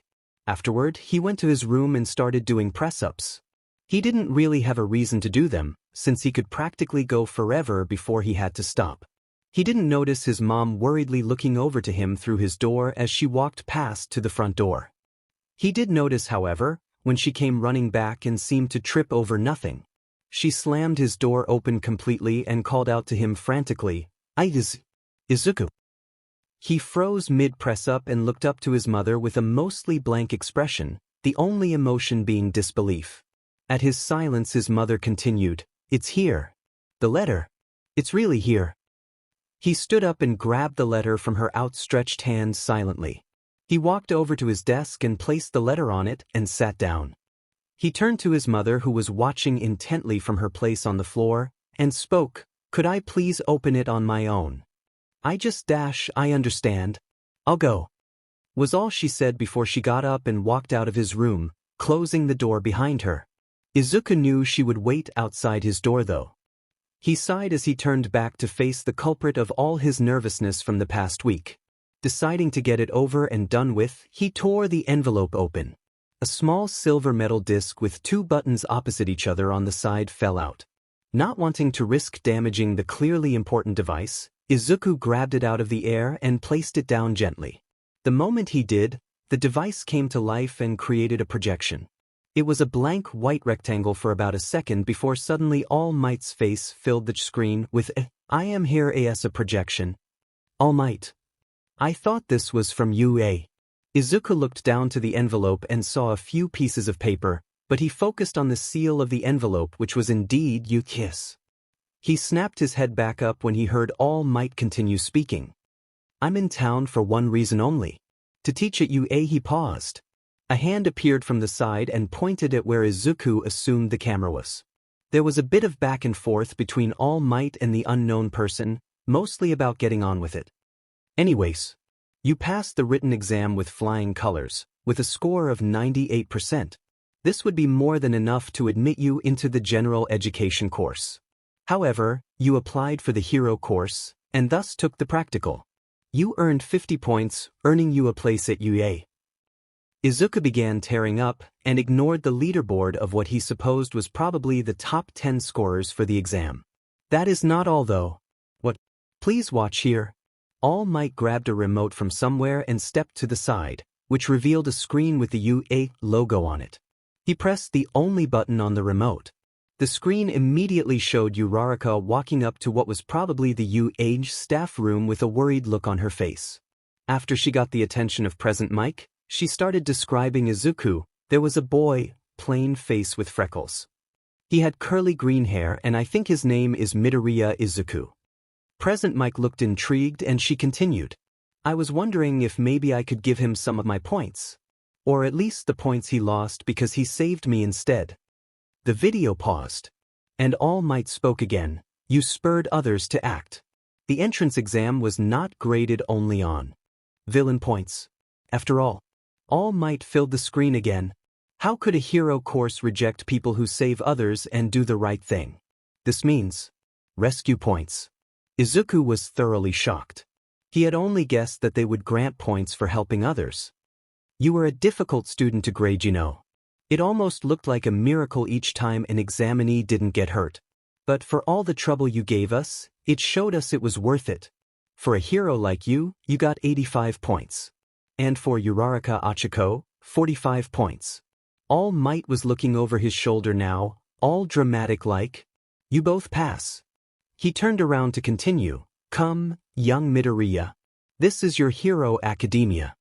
He saw the leaderboard, which looked like this. Rank student villain points, rescue points 1 Midoriya Izuku 50-85 2 Bakugo Katsuki 78-0 3 Kirishima Ijiro 39-35 4 Uraraka Achiko 28-45 5 Shizuki Ibara 36-32 6 Kendo Itsuka 25-47 Ida Tenya 52-9 8 Tetsutetsu 49-10 9 Tokoyami Fumikage 47-10 10 Aways. Yosetsu 56 If Izuku was lightly sobbing before, he was now racked with relief and his clothes were drenched in tears. Hearing his crying, his mother uncharacteristically barged into his room ready to comfort her son. After she saw the smile on his face though, she stopped at the door and started up her own waterworks. They celebrated heavily that night, and invited Uraraka and Nao, which was when they found out Nao had made it in too. The next night, Mr. Yagi asked Izuku to meet him at the beach. Mr. Yagi, he called to the older man. Mr. Yagi was stood facing the sea, but turned to Izuku when he heard his voice. He held up his right hand in a gesture to high-five. Congrats on passing. A slap of their hands and the small celebration was over. Before Izuku could say anything though, the blonde man continued. You should know that I haven't told the school about our relationship. And I wasn't a judge. You seemed like the type to worry about favoritism. I appreciate it, Izuku said quietly. Now young Midoriya, for as long as I've known you, you've been desperate to know how fast you can go, yes. Izuku nodded, so Mr. Yagi continued. Well, according to Nizu's rough calculations, you sit at around Mach 4.4. Now I know that may be a little dashed. He stopped at Izuku's frozen expression. His eyes were wide, and his mouth was moving as if he were talking, but nothing came out. Young Midoriya, are you okay? After a few more seconds of soundless mouth moving, Izuku finally responded with a loud, yes, which caught the attention of a couple standing on the nearby boardwalk to the beachside viewing platform built a ways offshore. He quickly apologized to them before he started rambling to Mr. Yagi. I knew I was faster than sound without one for all, but to think it more or less tripled my top speed is nothing short of amazing. But that's just 15%. Does that make one for all act as an enhancer via percentile rather than at a fixed quantity? If so, is it exponential or is it linear? Regardless, this changes how I need to plan out special moves. I wonder what output is needed to dash, kid? Mr. Yagi brought him out of his muttering storm. Izuku gasped and apologized to him for muttering again. It's no problem, but try to work on that habit. I know it probably helps organize your thoughts, but if you were to do it in front of a villain, that'd work against you. Izuku nodded resolutely. Mr. Yagi nodded in return. Now get on home, I don't want your mother to be the reason I retire. Izuku giggled, and with a minute puff of sand, he was gone. On the letter that came with the projection disc, it gave him some very important information. Information such as what class he was in, where the dormitory is, and when he should move into the dormitory. There was also a form for him to fill out detailing what his costume would consist of. He was originally going to go for a design heavily based on All Might, but after some rather inspiring words from now, he changed it. The first issue came when he had to return to school. He only really had to be there as a formality leading up to his graduation day, but his mom wouldn't let him free of it anyways. This led to more than a few cases of him getting praised and insulted all at once. He didn't mind though, since there weren't any other people that made it in other than Katsuki and Nao. Though, a few other girls tried to catch Nao alone so they could congratulate her. Of course, Izuku made sure there weren't any issues. He decided that, in case the dormitory had a kitchen, he wanted to be able to prepare a snack or a small meal. Plus, he didn't really expect the staff to cook 3 meals a day for the whole student body. That'd be ridiculous. So he took some lessons from his mother, and learned a few recipes, and was even given a copy of her personal recipe book. He vowed to memorize and be able to prepare every meal in the book before the end of the year. His biggest issue for the move-in, though, was deciding what hero merchandise to take and what to leave behind. He wanted to take enough to satisfy his need to admire them, but not too much that he looks like some weird or creepy otaku. He even enlisted the help of his mom, Nao and Uraraka, who hadn't even seen his room yet. That was an experience, for sure.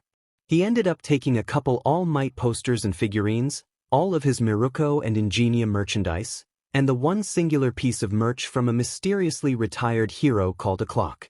He managed to fit it all into a single box, without damaging anything. It took 3 more boxes to get everything else he thought he'd need for school, and anything that didn't fit into the boxes went into his backpack and duffel bag. He had to wait, though, until his mom got home so she could help him take his stuff over to UA. They offered to help now, but in a rare act of kindness her parents hired movers to take her stuff for her. Uraraka's did the same. It wasn't until 5 o'clock in the evening until he got to the dorms. He unloaded the boxes to the ground behind the car, and walked over to the driver's car door to say his goodbyes to his mother. "Bye, Mom. Please don't go dying of loneliness while I'm gone, alright?" He was joking, but he knew that her living alone would hit her hard. Very funny young man. You don't go having kids, alright? I do want grandbabies, but wait until you've dashed me. She chuckled. Make sure to call at least once a week, alright? He nodded. Okay, sweetie, I'll go now. Bye. He watched her drive away for a minute, before turning to the small pile of boxes. Now then, let's get you inside, shall we? He smiled as he picked up the boxes and walked to his dorms. He was excited to meet his new classmates. Everyone had the same idea of getting there as early as possible. Kyoka just sat on one of the large couches in the dorm rec room and watched TV with a few other students. She had already gotten acquainted with all the girls in her class, though she wouldn't really consider them friends yet. There was one guy with glasses who seemed to have a stick so far up his but he had 2 spines, waiting for the final student to arrive.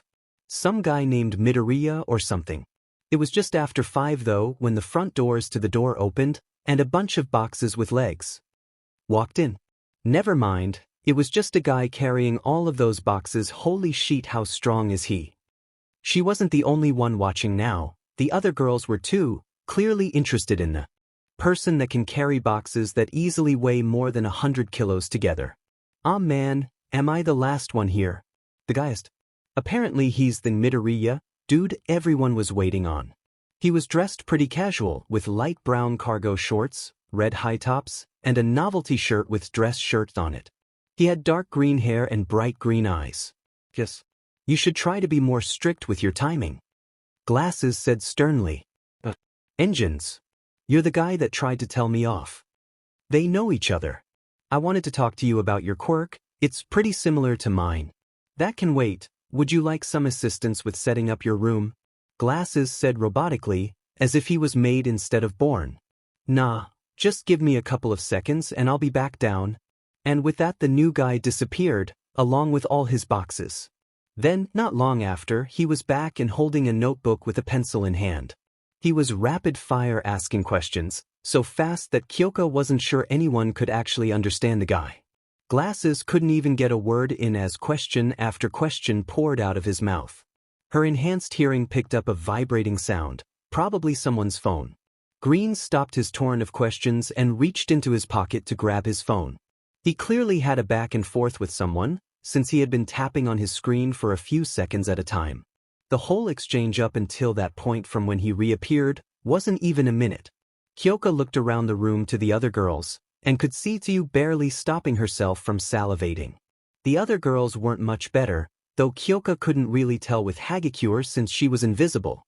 She turned back to where Green and Glasses were having their little conversation, only to see the Green was no longer there, and Glasses was standing around looking dumbfounded. "Who was that?" she asked, just loud enough that she knew Glasses had heard her. "Our final classmate to arrive, Midoriya Izuku. He apparently has left to help a friend in the general education course move in. He will be back shortly, or so he said." He sounded like he didn't believe it. She definitely didn't either. She turned back to face the television, so she could take her mind off the fact that most of her classmates were super FING weird. Shortly after she turned back to the TV, there was thumping coming from the stairs on the girls' side of the dorm as someone ran down them. Eventually emerged the brunette Kyoka had come to know as Uraraka. "Damn it," she yelled. "What?" Glasses asked, sounding somewhat worried. "I missed Midoriya. He said we'd meet up and hang out." The girl cried out, "Hang out? They know each other too."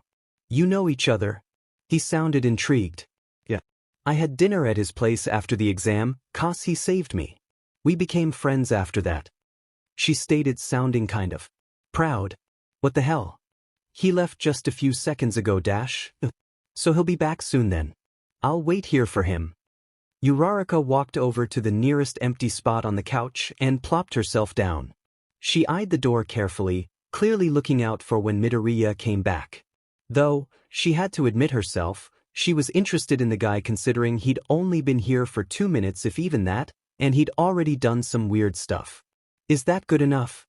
Izuku asked, exasperated at all the furniture moving now and her dorm mates were making him do. "I get the feeling they have ulterior motives, but I can't even think of anything they could get out of this. Other than a new look to their living room, of course." In the end, the guys in the dorm chased him out, sounding all flustered.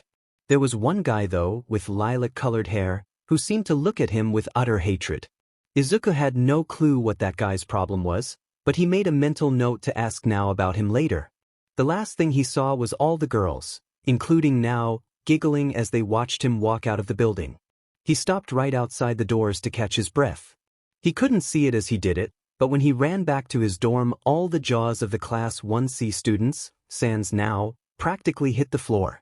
He couldn't help but smile as he remembered what Mr. Yagi told him his top speed was. Mach 4. His mind was still reeling over that fact. He barely felt the air part as he ran. He decided to do one quick test of his quirk, and jumped. He rose into the air and peaked before he fell. It didn't seem any different to if he jumped from normal, but the thing was, he was doing it at super speed, which meant he had more emitter abilities than he thought. Could I classify all the recorded effects under inertia? No, not the gravity. Is that maybe minor gravity manipulation? What would happen if Uraraka used her quirk on me then? I have to test this as soon as possible. Before he had realized though, he was back at the dorm. Not even 1 minute after he'd set up his room, Xenotation Spot asked a guy about his quirk, without giving him the chance to answer. Xenotation Spot moved the furniture in the Class 1C dorm around at the girl's request. Xenotation Spot said of one particular guy in Class 1C without actually doing anything to him. Xenotation Spot gotten kicked out of the Class 1C dorm by the boys for a reason unknown. Xenotation Spot found out his quirk has more capabilities than he first thought. Overall, his evening so far had been quite packed.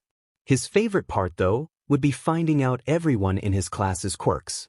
When he first walked in, he saw engines from the entrance exam, then he saw a girl with cool as earlobes. He really wanted to talk to her about the logistics of her quirk. He walked through the doors and clearly wasn't paying attention, because he was caught off guard when something small slammed into him. He stumbled slightly before he looked down and saw the back of Uraraka's head. Hey Uraraka. You met everyone else yet? Any cool quirks? She looked up from where she was burying her face in his gut and pouted. You didn't ask me how I was. What sort of a friend are you? She asked rhetorically in fake indignation before she smiled. I've only met the girls and Ida over there. Listen to this. There's this one girl that's in this dash, Midoriya. I see you've returned. Uraraka was rudely interrupted by the now named Ida. I believe official introductions are in order. I am Ida dash. How about we do it as a whole class? Izuku interrupted. He phrased it as a question, but the way he said it left no room for argument. Izuku leaned a little to his left to look behind Ida, and on the couches in the dorm living room saw 4 girls. Wait, no, there's some floating clothes that have a very distinct shape of well-endowment on the shirt. 5 girls then.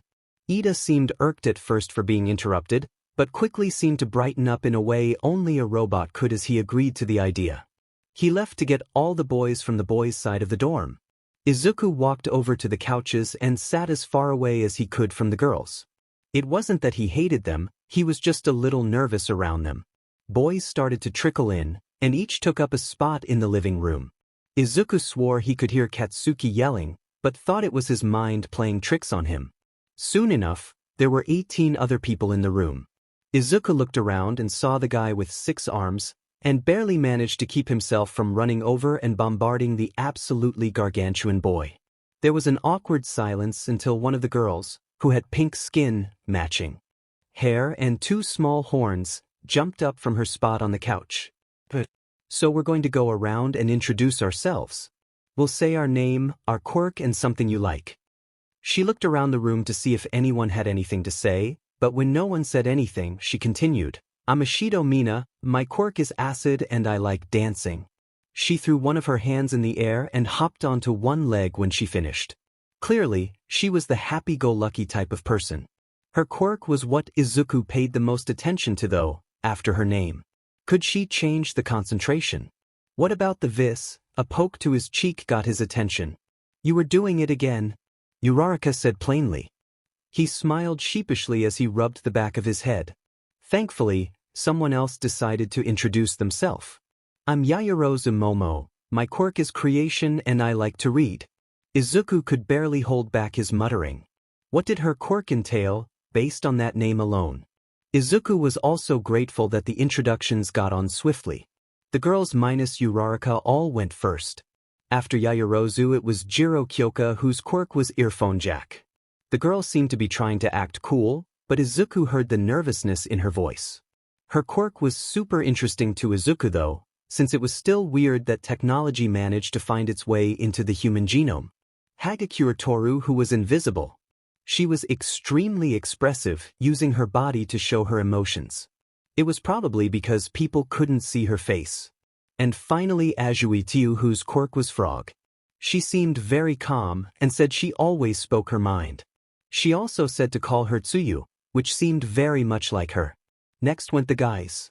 Shoji Mizo was the guy who had 6 arms, and he called it dupli arms, which meant there was more to it. Izuku didn't notice it until it went away, but Shoji had transformed one of his hands into a mouth to speak. Kaminari Denki was kind of an airhead, but his quirk electrification made up for it a bit. Shiro Hanta was plain, but he had odd-shaped elbows, which was apparently because of his quirk, tape. Mineta Minoru was the one Izuku hated the most, because the guy kept giving the girls dirty looks, and not even his quirk pop-off could make up for it. Koda Koji was bulky, but ultimately seemed shy, and his quirk Ani voice definitely caught Izuku's interest, like all command-type quirks did. Ojiro Mashireo almost seemed more invisible than Hagakure, since a bird-headed boy almost talked over him. Ojiro's quirk was pretty obvious though, being a rather muscular-looking tail. Izuku's avian-headed classmate from before introduced himself as Tokoyami Fumikage and didn't really give a name for his quirk, instead saying a demon of darkness lived within him. Ida Tenya, the guy with engines in his legs, was very robotic and a pain. His only redeeming quality was his quirk, as far as Izuku was concerned. Kirishima Ijiro had fiery red hair and a personality to match. He seemed sort of disappointed when he said his quirk, hardening, like he didn't like it. despite the fact it was one of the more versatile quirks Izuku had seen in the past. The aloof Todoroki Shudo was next, and his quirk half-hot half-cold definitely got Izuku's attention. It's secret that the next words out of the classmate's mouth was that he refused to use the fire half of his quirk. Guess studying that part of it would have to wait. In contrast, was the sparkly boy from the exam, Aoyama Yuga. His quirk naval laser was interesting enough. His personality was off-putting though, and a bit suffocating with all the sparkles he was somehow giving off. And it was Sato Rikito's turn, whose quirk Sugar Rush somehow seemed to fit the guy who looked like a brawler. He had a sweet personality, so maybe that's what it was that worked. Then Uraraka decided to finally introduce herself. Izuku already knew her, so he wrote in his notebook instead, theorizing about his classmates' quirks based on their names alone. It took a slap to the face and almost literally getting sent flying by Uraraka to get his attention so he could introduce himself. Sorry. He apologized, not for the first time that evening. He quickly checked the time and saw it had somehow already been half an hour since they'd started. Well, my name is Midoriya Izuku, as some of you may know. I like to analyze heroes and quirks, and my own quirk is super speed. Izuku tried to finish sounding confident, but the complete and utter silence that followed his introduction was nerve-wracking. Eventually, Kaminari asked bluntly, "So you're a little faster than normal? That's it?" Izuku sighed. Jiro moved to stab him in the ear, but before she could, Izuku was holding the cord-like earlobe in between his fingers, standing next to Kaminari. "More than a little," was all he said, trying to act cool. Kaminari jumped away from him and into Zero. Jiro forcefully pulled back her earphone jack and, just like everyone else, sans Uraraka, had wide eyes. Even Todoroki and Tsuyu. The first to recover was Yaoyorozu, who asked, "You seem to be more than a little faster than normal, Midoriya. Do you happen to know your top speed?" Izuku was thoroughly red in the face with embarrassment from putting himself in the spotlight. Well, my trainer tested it a little while ago. And he said it was a little over Mach 4. He spoke softly, not wanting the attention to stay on him. There was a collective gasp at that revelation, including from Uraraka, who he had yet to tell his top speed to, along with now. He looked around and there were many looks of astonishment, but also a few of confusion. Again, the first person to speak was Yaoyorozu. "What are the logistics behind that?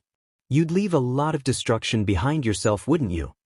"Yeah, but I obviously have some passive emitter abilities which work to ensure that doesn't happen. I even found out recently that I might have minor gravity manipulation, 'cause I fall faster when I go super speed." Yaoyorozu had a thoughtful expression. "Try not to think too hard about it, I don't think it makes sense either." He let out a defeated sigh. "Wait, does that mean I'll never hear you coming?" It was Jiro. He looked to her and then thought about it. "Probably. Since I have super speed, I think even people who could see the future wouldn't be able to stop me. You'd need to try to get me to run into a wall or trip me up or completely obliterate me." And thinking about Aoyama's quirk, he gestured lazily to the boy. "Even if his laser shoots out light, at light speed, I'd still be able to defeat him easily. Quirks like his have a charge-up time and he would still need to send the signal to activate his quirk, then redirecting it would be much slower than I could move." He stopped when he realized he was rambling. "Sorry." He apologized. "What for? That was a very good analysis, Midoriya." Ida said. "Really? Most people call it creepy." "How so?" "I believe it is important to have that sort of skill, even if it does put you at risk of leaking information to villains nearby." Yaoyorozu said encouragingly. "Trust me, I'm working on it." He sighed again. But before anyone else could say anything, he perked up and asked, "Do we have a kitchen?" "Yes, we do." Ida thankfully supplied. A true gentleman, even if it wasn't his intention. "Then I'm going to cook something. Anyone want anything?" He looked around the room and immediately everyone brightened up, despite the already bright look some of them had. Izuku saw a very busy time ahead. Of himself. A few of classmates offered help, but he declined, wanting to show off a bit. They all went to bed at a reasonable time, and Izuku had completely skipped over the fact there was still an unknown member in their class. But that didn't really matter, since he had a whole weekend still before the first day and he really wanted to get some analysis done for his classmates' quirks. He was so excited. He opened his eyes to the unfamiliar ceiling, that is, his UE8 dormitory bedroom ceiling. He turned to his side to look at his alarm clock. 9:33 a.m.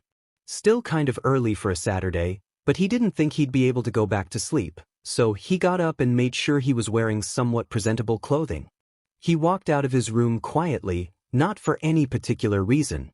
He shut his door and made his way to the stairs. He walked down cautiously, still being sort of half asleep. He was abruptly moved into full consciousness though, when a lovely aroma met his nostrils. He raced his way down the rest of the stairs and into the kitchen, and found Sato making pancakes. "Whoa, I didn't know you could cook," was all he said as he approached the counter behind the taller student.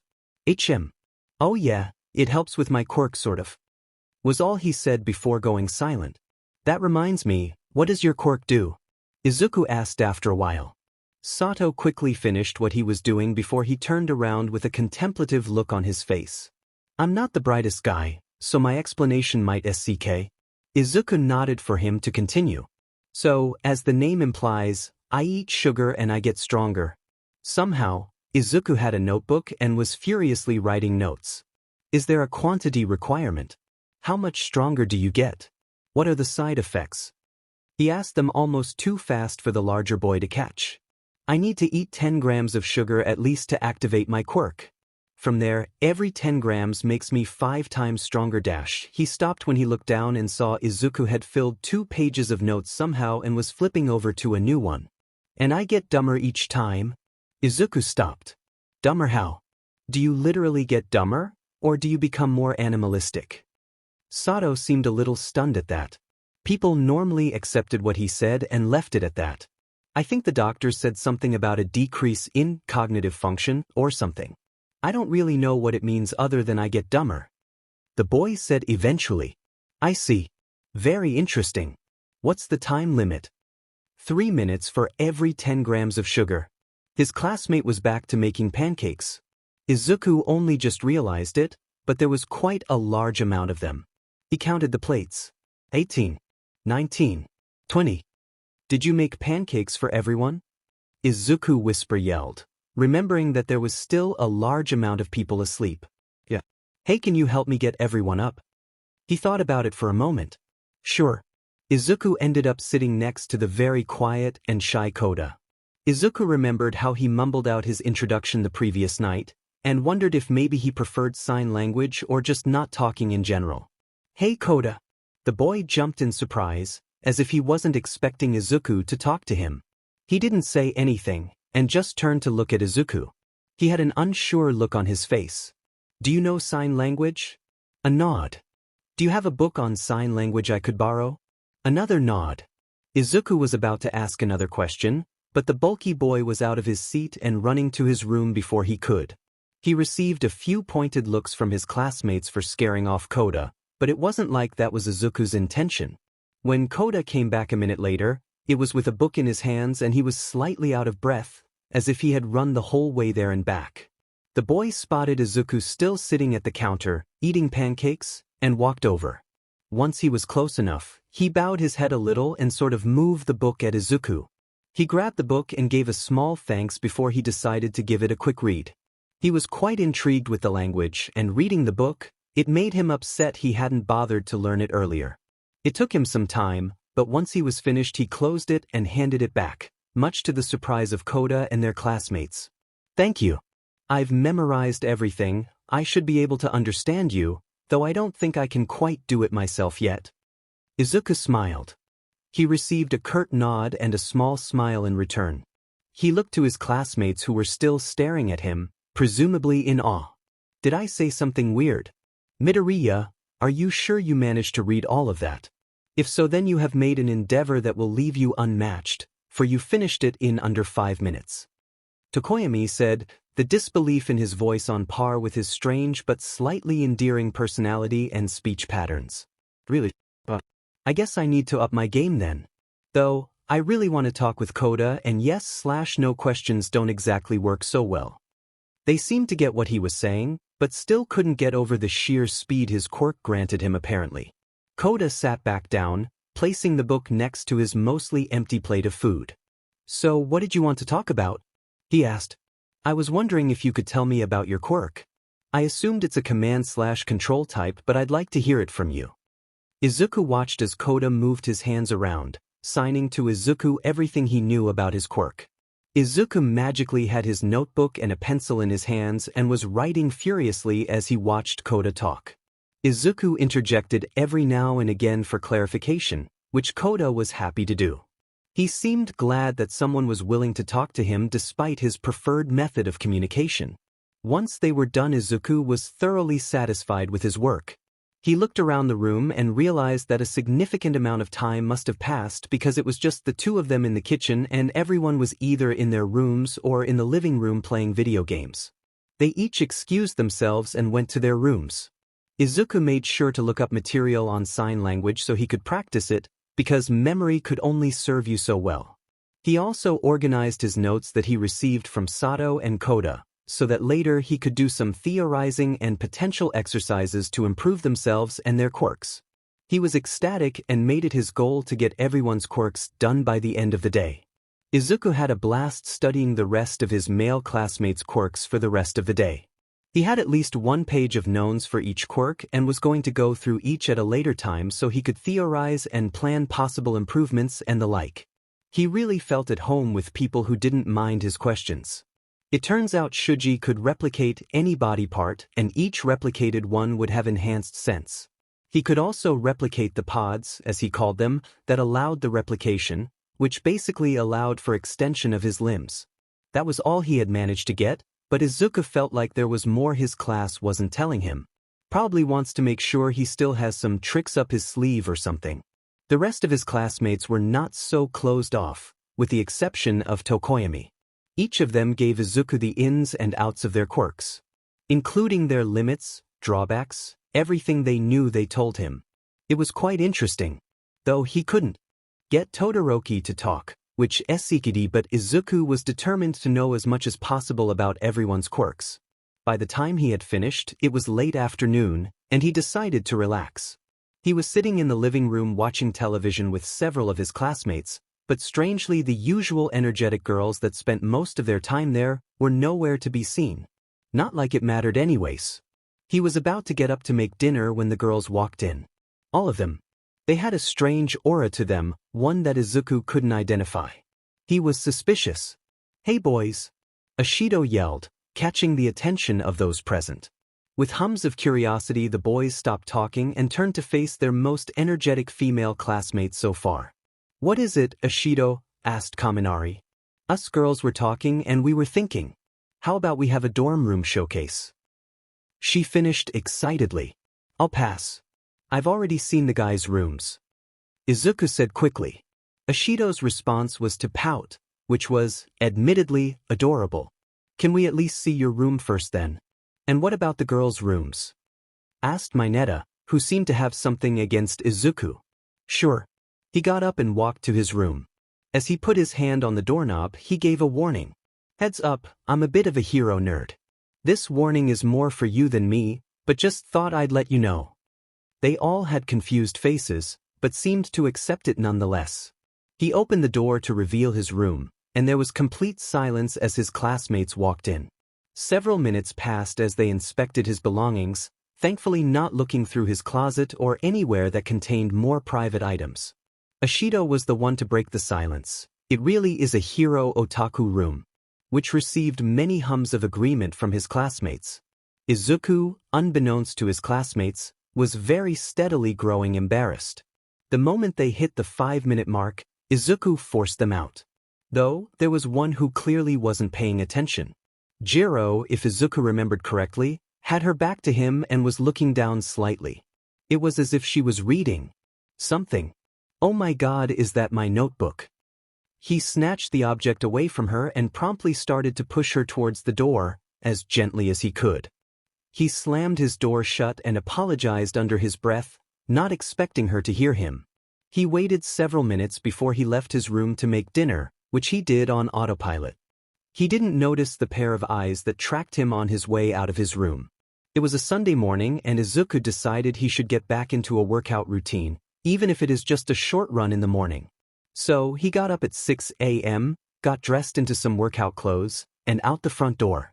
He started some stretches before he mentally planned out his route. It took a bit, since he hadn't memorized the campus map yet, and he had yet to see most of it. So he settled for a few laps around the first-year dorms. A few deep breaths in and out, and he was off. Time was something he never bothered to pay attention to when he went for runs, so he just went for a good 10 laps, without one for all. He knew it probably looked a little odd, since things tend to blur when they go fast enough, but he couldn't care less. He hadn't realized you couldn't run around the back of the dorms, so he only ended up doing a back and forth between each end, from 1A to 1K and back. He estimated it was about 250 meters, plus the return trip made for a 500, so he was going to run quite the measly 2.5 kilometers. Working with his top speed at an estimated max of Mach 2, it was approximately a 4-second run. It was probably longer since his top speed isn't quite Mach 2, but it's probably still around 4.5 seconds. He was back in the dorm soon enough, not even tired or sweaty. He noticed Ida on his way out, presumably also for a run. Midoriya, are you out for a run as well? Actually, I just finished. I only ran about 2.5 kilometers. Izuku walked past the now stunned Ida and back to his room. Izuku relaxed for a while, and was trying to build up the courage to go to the girls and ask them about their quirks. Sure, he had been friends with Now for a while, and Uraraka since the exam, but that's only 2 people. He was panicking more in that moment than he had ever before in his life. Conveniently, a knock at his door interrupted him. He opened it to see Uraraka standing patiently. He smiled at the familiar face. Hey Uraraka, what's up? I came to ask if you were going to eat breakfast. I'm good thanks, I'll eat later. If you're sure. So, what have you been doing in your room? She asked teasingly, having picked up a bit of the attitude from Now. He blushed a little, just trying to work up the courage to ask the other girls about their quirks. An unidentifiable look came on her face, before it was gone less than a second later with a mischievous grin. Is that all you want to talk to them about? If his blush was small before, it definitely wasn't now. Yes. If you say so. She sounded skeptical. Why not just go up to them and ask? It can't really be that hard, can it? Yes it is. Because they're all so pretty. He trailed off, before he started talking again. And what if they're in their rooms? I don't want to bother them. Uraraka was very unimpressed. I don't think they'll mind. School hasn't even started yet, what could they possibly be busy with? Apparently Izuku couldn't come up with an answer to that, as he just opened and closed his mouth repeatedly like a fish. Uraraka just raised an eyebrow expectantly. He gave up with a sigh and dropped his head in defeat. Alright. Thanks for the help, Uraraka. I owe you one. Then call me Achiko. He looked up to her stunned, but she was just smiling. He didn't say anything and just gave a small nod. She seemed to accept that as an answer and just walked away, with a small skip in her steps. Guess I should get on with it. On his trip to the girls' side of the dorms, he stopped in the living room to check if any of them were in there, and lucky enough, there were 2. Ashido and Hagakure. Those 2 were practically stuck at the hip, and it was probably because of their shared energeticness. Hey Ashido. Ding, my nerves are getting to me already. Yeah Midori. Yeah. Don't you like it? I guess it's fine. Moving on, I wanted to know if I could ask you some questions about your quirk. Sure. What do you want to know? You said your quirk was acid, right? A nod and a hum of approval. Can you control the viscosity and concentration of it? Also, does your appearance tie into your quirk at all? Yes, and yes. I don't know why my skin is pink really, but it does make me pretty resistant to acid, so it's alright. Can I ask you about your quirk too, Hagakure? Sure, I guess. Do you know how you're invisible? Whether light passes through you or around you? A quick no. Obviously, you can still see. But can you see yourself? A yes. Alright, and building on that, have you tried expelling light? Silence. Since you can see and you can see yourself, light is still reaching you, so I was wondering if you could maybe, well, not quite expel it, but send it away from you. I don't know. She sounded excited. Maybe I should try that when we start our hero training. A hum of approval from Ashido. Thank you for your time. I'll be studying these, I can let you know if I come up with anything. A couple of loud shouts of, yeah, later, and Izuku is searching for the rest of the girls to ask them about their quirks. It was quite a nerve-wracking endeavor, since he was still pretty nervous around girls. There ended up not being much to learn about Tsu, he could barely call her that, and most of the time he just calls her Azui, much to her ire, since like his quirk it's a mutation type. He had already done Yura Achiko's, so he ended up skipping her, but that meant he went straight to Yayorozu. Her quirk was extremely interesting, being able to turn one's fat stores into anything. It was impressive, though the requirement of needing to know the molecular makeup of the things you wanted to make was a huge drawback, but she wouldn't be there if she hadn't worked hard. Izuku ended up finding out that her fat stores are a bit denser than most people's, and her quirk also does the fat-to-item conversion with extreme efficiency. It was frighteningly powerful. Conveniently, he had enough space left in his notebook for his classmates for one more person. Last one. Diamin, he messed up yesterday. He just shoved her out of his room. There's no way she'll agree to telling him about her quirk. Just as he was about to knock, he heard something on the other side. It sounded like music. It was good. Appealing even. He shook himself out of his stupor to avoid looking like a dolt, and knocked. The music stopped the moment he did, and after some rather worrying sounds, the door opened. What? She asked angrily, but when she saw his face, she slammed the door in it. Discouraged, Izuku turned to walk away, but was stopped when the door opened again. Sorry, I was surprised. What do you want? She was much calmer now, though the agitation from before was still there. I just came to ask if you could tell me about your quirk. I just really like documenting quirks, and ones like yours, centered around human technology, always interest me the most.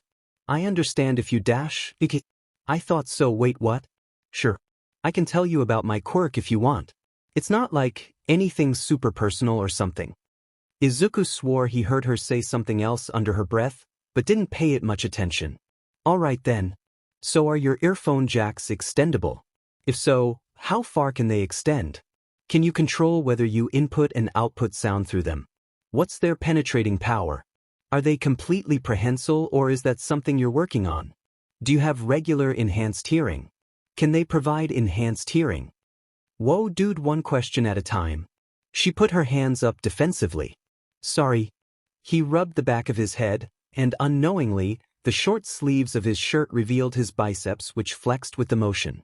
Thus, he was confused when Jiro had a strange look on her face, which he couldn't identify. You look weird standing out there here. She stepped to the side as she opened her door wider to let him in. Once he was inside, he got a good look at the rather extensive music-based decor of the room. It was sort of endearing considering the mostly aloof appearance the girl had kept up since they'd met, which admittedly wasn't that long ago. Alright. I also wanted to apologize for yesterday. I just shoved you out of my room. He stared down at the floor in embarrassment. Nah, I get it. You probably didn't want anyone reading those books without asking. Now, didn't you want to know about my quirk? She walked over to her bed and dropped down onto it, positioning herself comfortably. Right. So, on Friday, you went to stab Kaminari. I noticed that your earphone jacks got longer. Is there a maximum range to it? 6 meters. How strong are they? If you mean how much I can lift, probably not that much. I haven't tested that. Scribbles. How much penetrative power do you have? I cracked the robots from the entrance exam a little. But I can definitely stab them into concrete. How prehensile are they? I can throw darts with them. Do you have enhanced hearing? A little. I presume you can plug your jacks into devices, but is there an output? If so, can you utilize this at all? Yeah, my heartbeat gets sent out if I want. I have a part of my hero costume which is a pair of speakers and they amp it up to weaponize it. Izuku nodded as he scribbled it. I can also use it to get info and stuff when I plug them into walls. That's so cool. You'd be the perfect hero for ranged reconnaissance. It'd also be super difficult to sneak up on you. Man, everyone else has such amazing quirks. I'm jealous. Dude. What? Her tone did not portray her words as a question but as a statement. What? You literally run faster than sound, and I have the cool quirk. You could beat everyone in the class before any of us even had time to breathe. Well, yeah. But I still have to run into a building to get info, which is risky. And my combat options are limited to physical contact, which can work against me when the enemy has a quirk like Kirishima's hardening, and it leaves me in their range too. Dude, those points are all moot. They mean literally nothing with how fast you can go. I bet you can even run on water and up walls. Well, I haven't tested running on water, but I can run up walls. Not so useless. You have no reason to be jealous of me or anyone else. If anything, we should be jealous of you. What? No. Your quirks are perfect. You literally learned sign language in less than a second just yesterday morning. There's literally nothing you can't do. Well, I can't learn to speak languages like that. Since I have to hear them said, then practice them by saying them, which doesn't work at super speeds. It also means I can't learn instruments.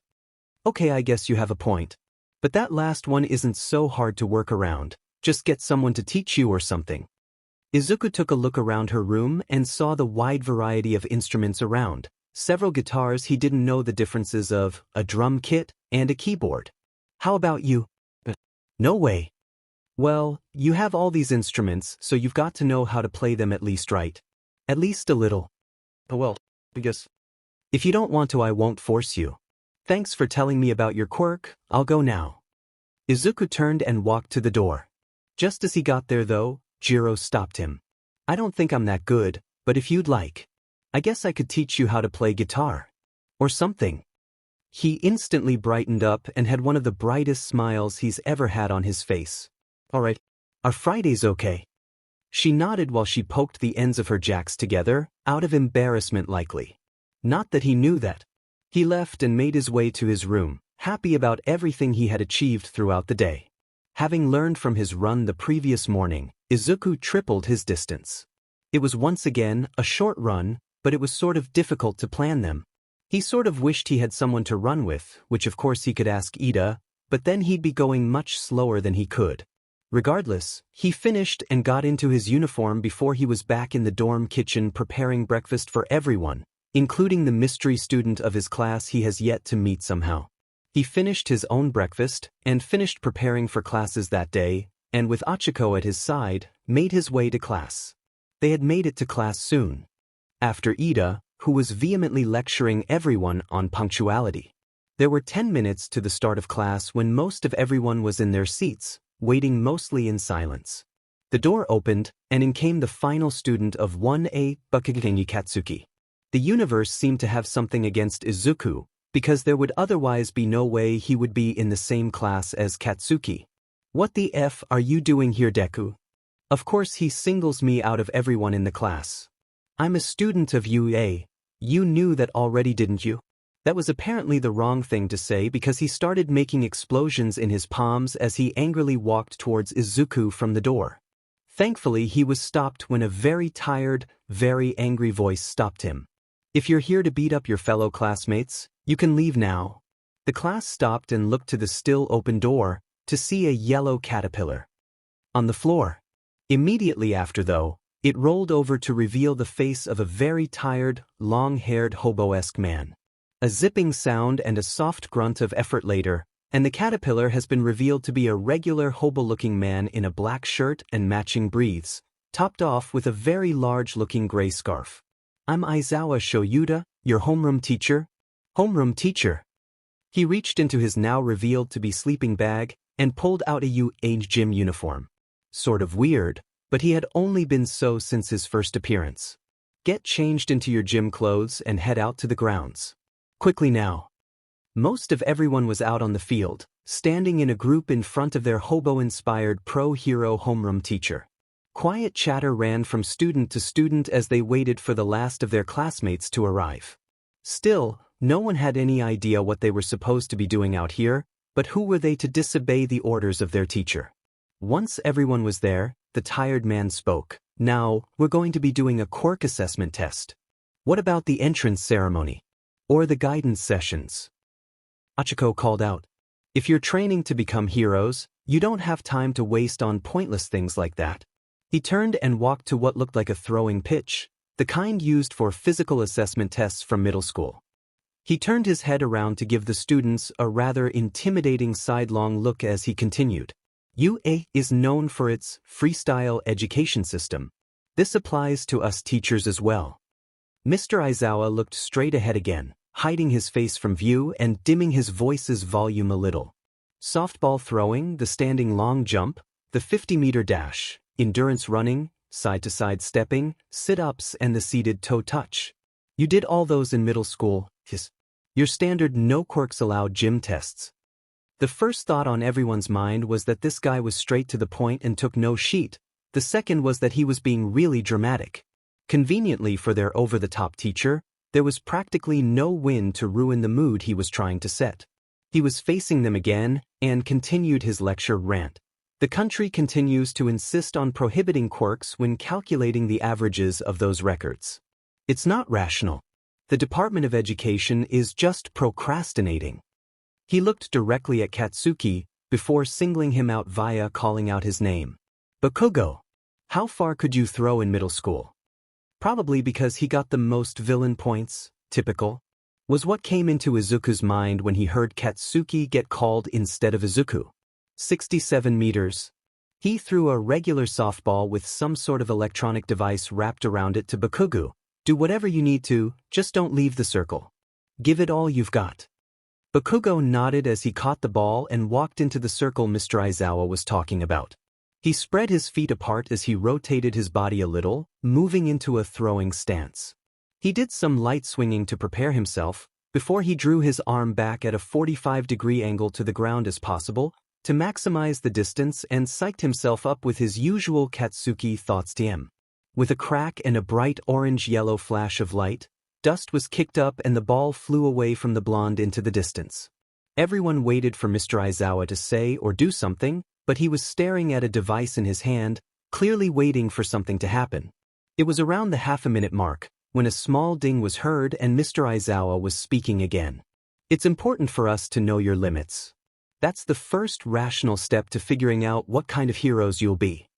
He held out the device so everyone could look at the screen, which incited several excited yells from the students. Whoa, this is awesome. 705. What the hell? So we can use our quirks for real. Man, the hero course is great. Most of the students were excited, but Izuku could see a few who were looking unsure.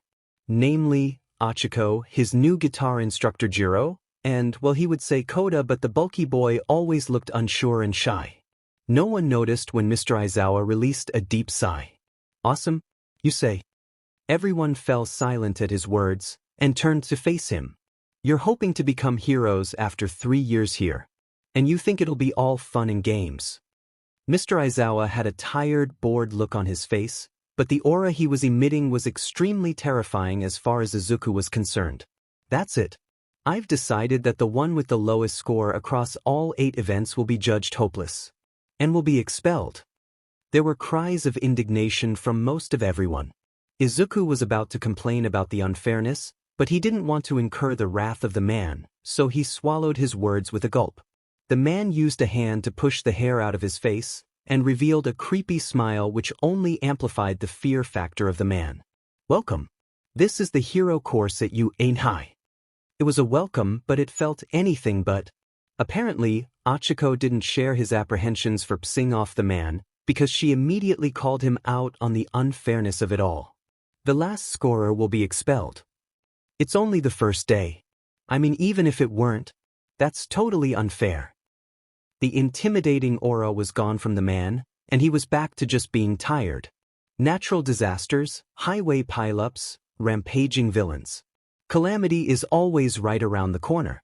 I'd say Japan is full of unfair things. Heroes are the ones who correct all that unfairness. If you were hoping to spend your evenings hanging out at Mickey D's, I'm not sorry to tell you that for the next 3 years, UA will run you through the ringer. He raised a hand and stuck out a finger, swinging it back and forth in a come-at-me gesture. That's plus ultra. Use your strength to overcome it all. So bring it now, it's for real. Everyone had determined looks on their faces, ready to prove that they belonged and had truly earned their spots in the hero course. First of the events, despite the fact they were already at the ball pitch, was the 50-meter dash. First up was the other speedster in the class, Ida, versus the friendliest amphibian you'll meet, Tsu. Ida was quite impressive with his 3.4 seconds, but Izuku was sure he could at least be a whole 3 seconds faster. Tsu was no slouch either, having got 5.58 seconds by hopping from start to finish. He didn't pay too much attention to the times for the rest of them, but more to the level of creativity everyone had when they applied their quirks to the event. Like how Ojiro used his tail to launch himself several meters at a time, similar to Tsu's hopping. How Achiko made her clothes lighter to make her load easier to carry. How Ashido used low-concentration acid to skate across the track, alongside Aoyama who jumped into the air facing the opposite direction he was supposed to run and used his laser to propel himself. Izuku surmised that Mr. Aizawa was probably looking at the same thing when it came to grading them. Before long, it was his turn to run. As luck would have it, he unfortunately ended up running against Katsuki. He turned to Mr. Aizawa to ask something, but was met with the man's stare and a quick, "Nothing short of hyperspeed will escape the cameras, now get to it." Izuku crouched and stood in the most comfortable starting position. He prepared himself mentally and charged up one for all, ignoring Katsuki's declarations of fickle superiority. He waited for the go from the robot beside him, and the moment he heard it, the world slowed to a crawl. He was sure the robot hadn't finished the starting announcement when he started running because Katsuki hadn't even moved. Izuku paid no mind to him though, and ran to the finish. He let the world run at its normal pace again the moment he crossed the finish line, and heard the announcement from the robot. 0.03 seconds? There was a strange silence following the announcement, other than Katsuki's explosions of course, since he couldn't hear the announcement over them. Though he had seen Izuku appear at the end of the track far before he had even made any significant progress. Apparently, that only fueled the blonde's anger towards the greenette, and made him propel himself faster than he had probably planned initially. He ended up with a nice 4.13 seconds. Second event, grip strength. Izuku first observed how some of his classmates approached this test. Most of them couldn't really apply their quirks properly and effectively, though he swore he could see Ayorozu make a vice or something. The most impressive person though by far was Shoji. Turning the pods on his 2 extra arms into hands, he had over triple the grip strength of his single regular one, since the duplicated ones get a boost. The multi-armed boy ended up with an impressive score of 540 kilograms. Feeling an intense gaze in the back of his head, and looking back to see Mr. Aizawa glaring at him reminded him he needed to participate as well. He'd have liked to think that without one for all, he could get somewhere close to Shoji's score, but he watched the count climb as he charged it up and saw it surpass the larger boy's score, stopping at an astounding 630 kilograms, which garnered the attention of Mineta, who seemed to have changed his opinion on Izuku and now wanted to be his friend. Katsuki's intense glare went unnoticed by everyone. Third event, standing long jump. Again, Izuku paid little attention to scores, and more to how his peers used their quirks. Some of them were pretty good ideas, though he had to say Tsu blew everyone out of the park, jumping being her forte after all. Though if she blew them out of the park, then Izuku blew them out of the city. His jump took him farther than he had intended, but luckily he had made it back soon enough, not even 3 seconds after his departure. Fourth event, sidestepping. It seemed that event was made for Mineta, who stacked the purple ball on either side of the space he had to jump in, and launched himself at one pile. He bounced between the two and rapidly increased in speed until he reached terminal velocity. He was practically a blur as he bounced until he had to stop. Too bad speed was Izuku's game. The greenette far surpassed the short boy, and it was safe to say no one else stood a chance at coming close to his score. Though, Izuku didn't really pay attention to anyone's reactions, only looking forward to the next event announced by Mr. Aizawa. The fifth event, the ball toss. This event was truly made for Achiko, who simply used her quirk on the ball and lightly threw it and let it soar into the sky. It was gone soon enough, and Mr. Aizawa gave what sounded like an impressed but slightly annoyed grunt as he showed the class the brunette's score of infinity. Everyone was thoroughly excited about her score, but there was a little grain of fear in everyone's minds, as they now knew that she could send them to their doom at any time. Not that she would. They hoped. Before long, it was Izuku's turn. He was impressed with everyone's attempts, because other than Ochako, the highest scorer so far was Yaoyorozu, who made a cannon and shot the ball well over 600 meters, but not quite 700, which only made Katsuki smug. Izuku took the ball and walked to the circle. He faced the pitch ahead of him and breathed in and out to calm himself. He moved into a throwing position, and pet his arm back as he charged up one for all, feeling the usual weight of its power settle in and make its home in his limbs. He swung with all his might, and watched in slow motion as the ball soared, and watched the air vibrate as it broke the sound barrier and kicked up dust.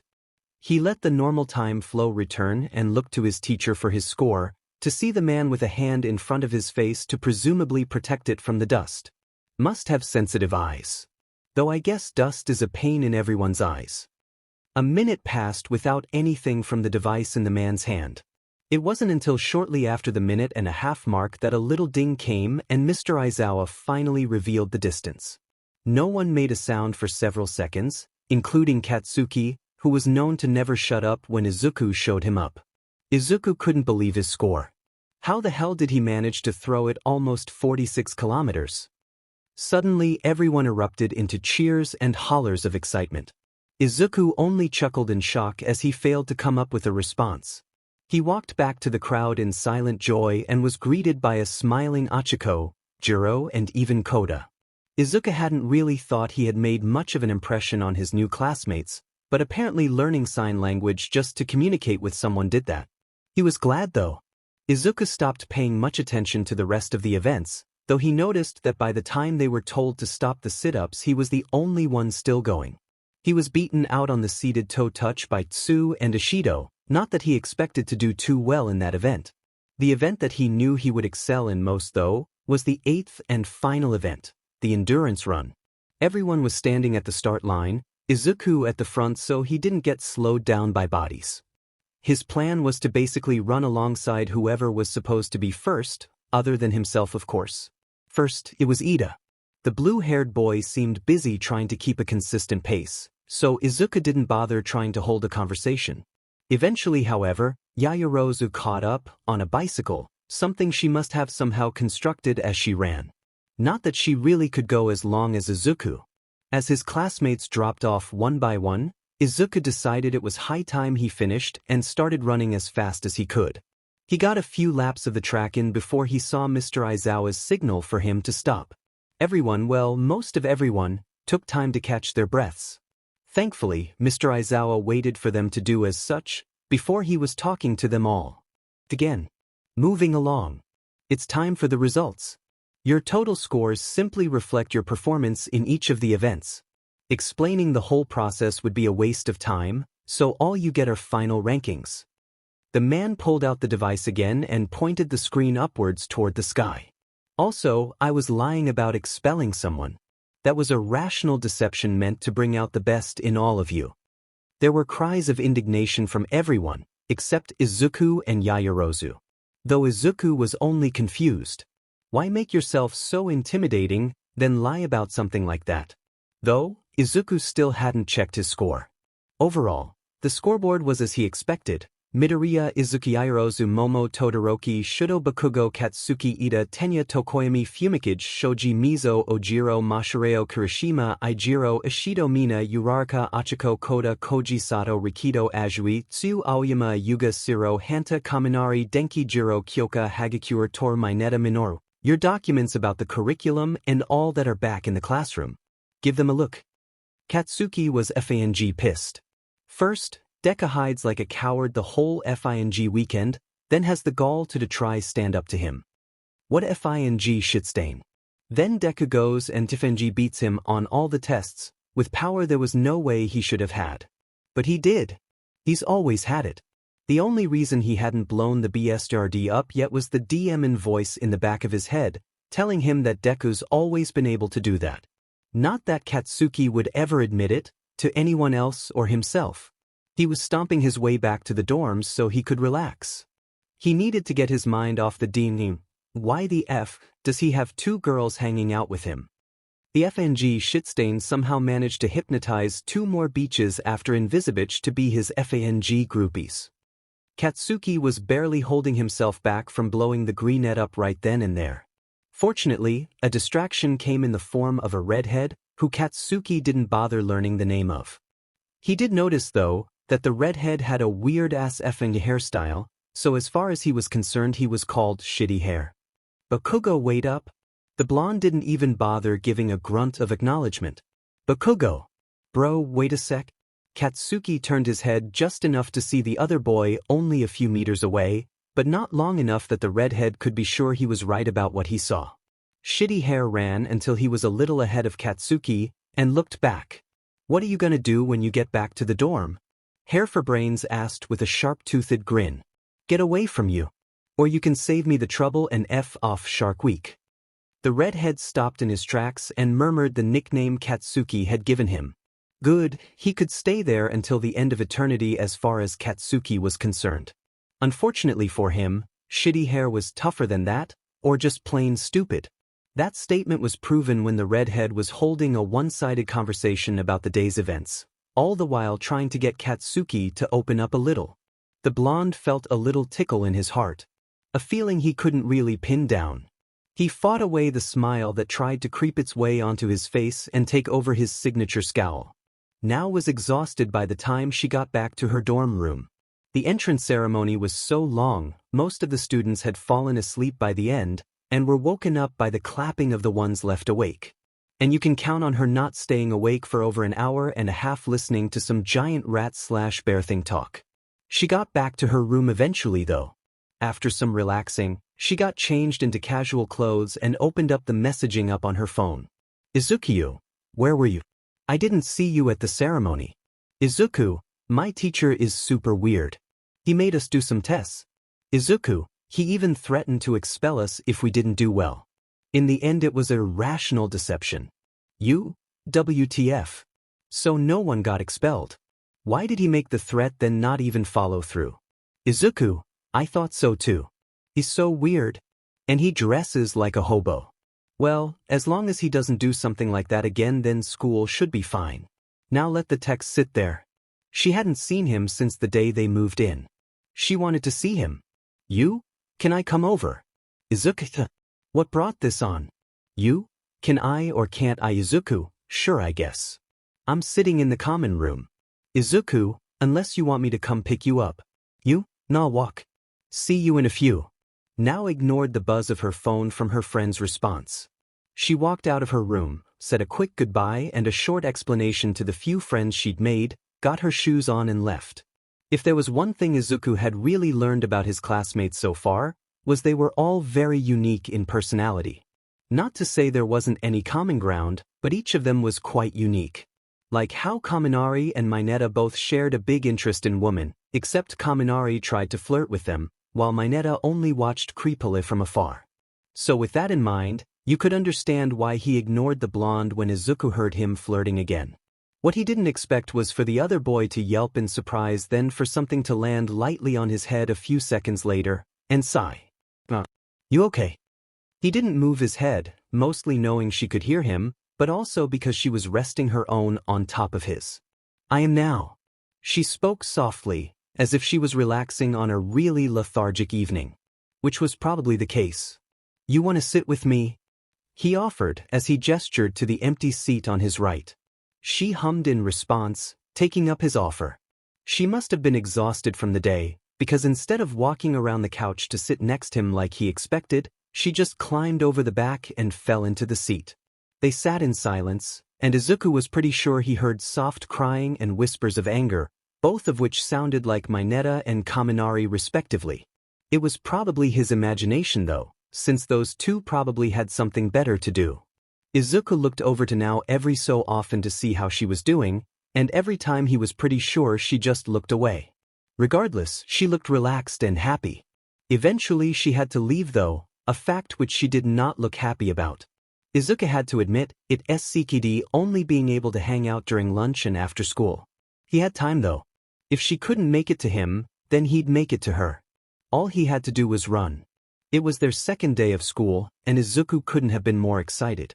It carried him through the morning classes, which were extremely normal. It was easy to tell that almost no one missed them, but of course there were a couple who didn't mind and even liked the lessons, including him. Then at lunch, Izuku sat with Achiko, Jiro, Nao and Ida. The latter two seemed to have problems with the other though, which Izuku should have seen coming. They got to eat good quality food made by the pro-hero lunch rush, for dirt cheap. Achiko seemed particularly grateful for that. Though, Ida brought up a pretty good question. If Lunch Rush cooks food for the entire student body at lunch, why not prepare meals for the student body for breakfast and dinner? He didn't sound annoyed, just curious. Izuku hummed in thought. Maybe the school wants us, as students, to learn independence and to be able to cook for ourselves. He mused. Perhaps. Though I'd like to think it is not the case, they could just as much not care. If they didn't care, then why give us the food to cook for ourselves? Jiro countered. That's a fair point. I see now that my worries were for naught. Ida smiled. They ate in silence, and once they had finished eating and the bell to signal the end of lunch rang, they went back to class. Everyone sat in the class, making noise as they nervously discussed the coming lesson. It was supposed to be their first heroics lesson, and they were trying to figure out what it would be and who their teacher was going to be. Soon enough though, some of the students with more sensitive hearing heard a thudding approach. Then, a very loud, very familiar voice yelled, "I am." The class held their collective breath in anticipation. As soon as they did, the door slammed open, and All Might was on the tips of his toes with his arms on each side of the door frame so he could lean in dramatically. Coming through the door like a normal person. The class exploded with excitement as they admired the truly larger-than-life man. The man who was likely most of everyone's inspiration to become a hero. Exclamations were made about how amazing the lesson was probably going to be, about the #1 hero's current attire and more.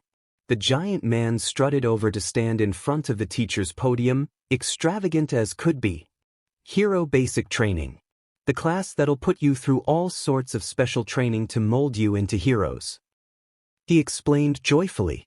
No time to dally around. Today we will be doing this. He stuck his right arm behind his back for a split second, and he moved it forward, presenting a card with "Battle" on it. Battle training. Whispers of excitement ran rampant, but the pro-hero in front of them was unfazed. And for that, you need these.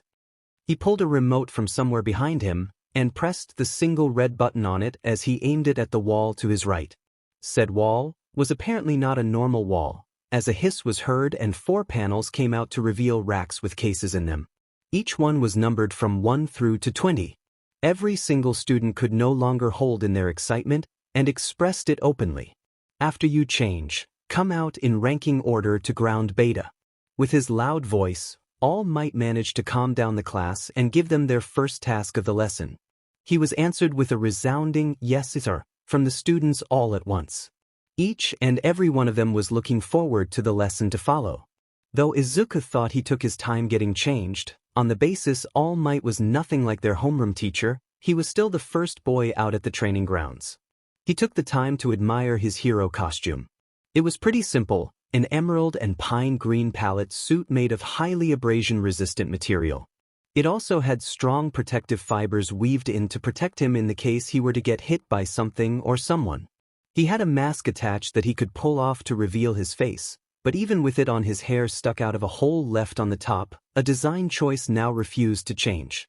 He made sure that his boots and shins were particularly reinforced, since that was where he had most of his attacking power and he didn't want to hurt himself while fighting. He also had small blunt protrusions on his knuckles to imitate knuckle dusters. Overall, he was proud to wear something designed by his best friend. He didn't notice Achiko walking up to him from his side, and was thusly surprised when she threw her shoulder into his arm lightly as a greeting. They quickly fell into conversation as the rest of their classmates arrived.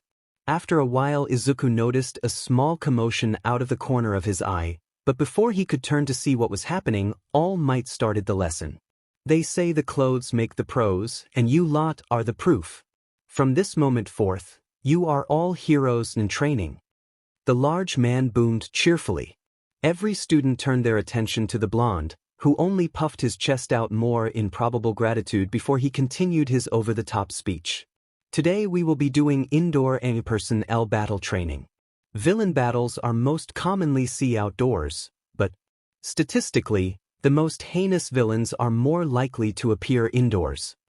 He dropped into a dramatic pose with a hand on his chin as his whole body was turned away from the crowd of students. Between confinement, house arrest, and black market deals. In this hero-filled society of ours, the smartest villains out there lurk indoors. He turned his head a little, to add a bit of flair to his speech. But he didn't hold his final pose for long before he whipped around and was facing them all with his hands on his hips.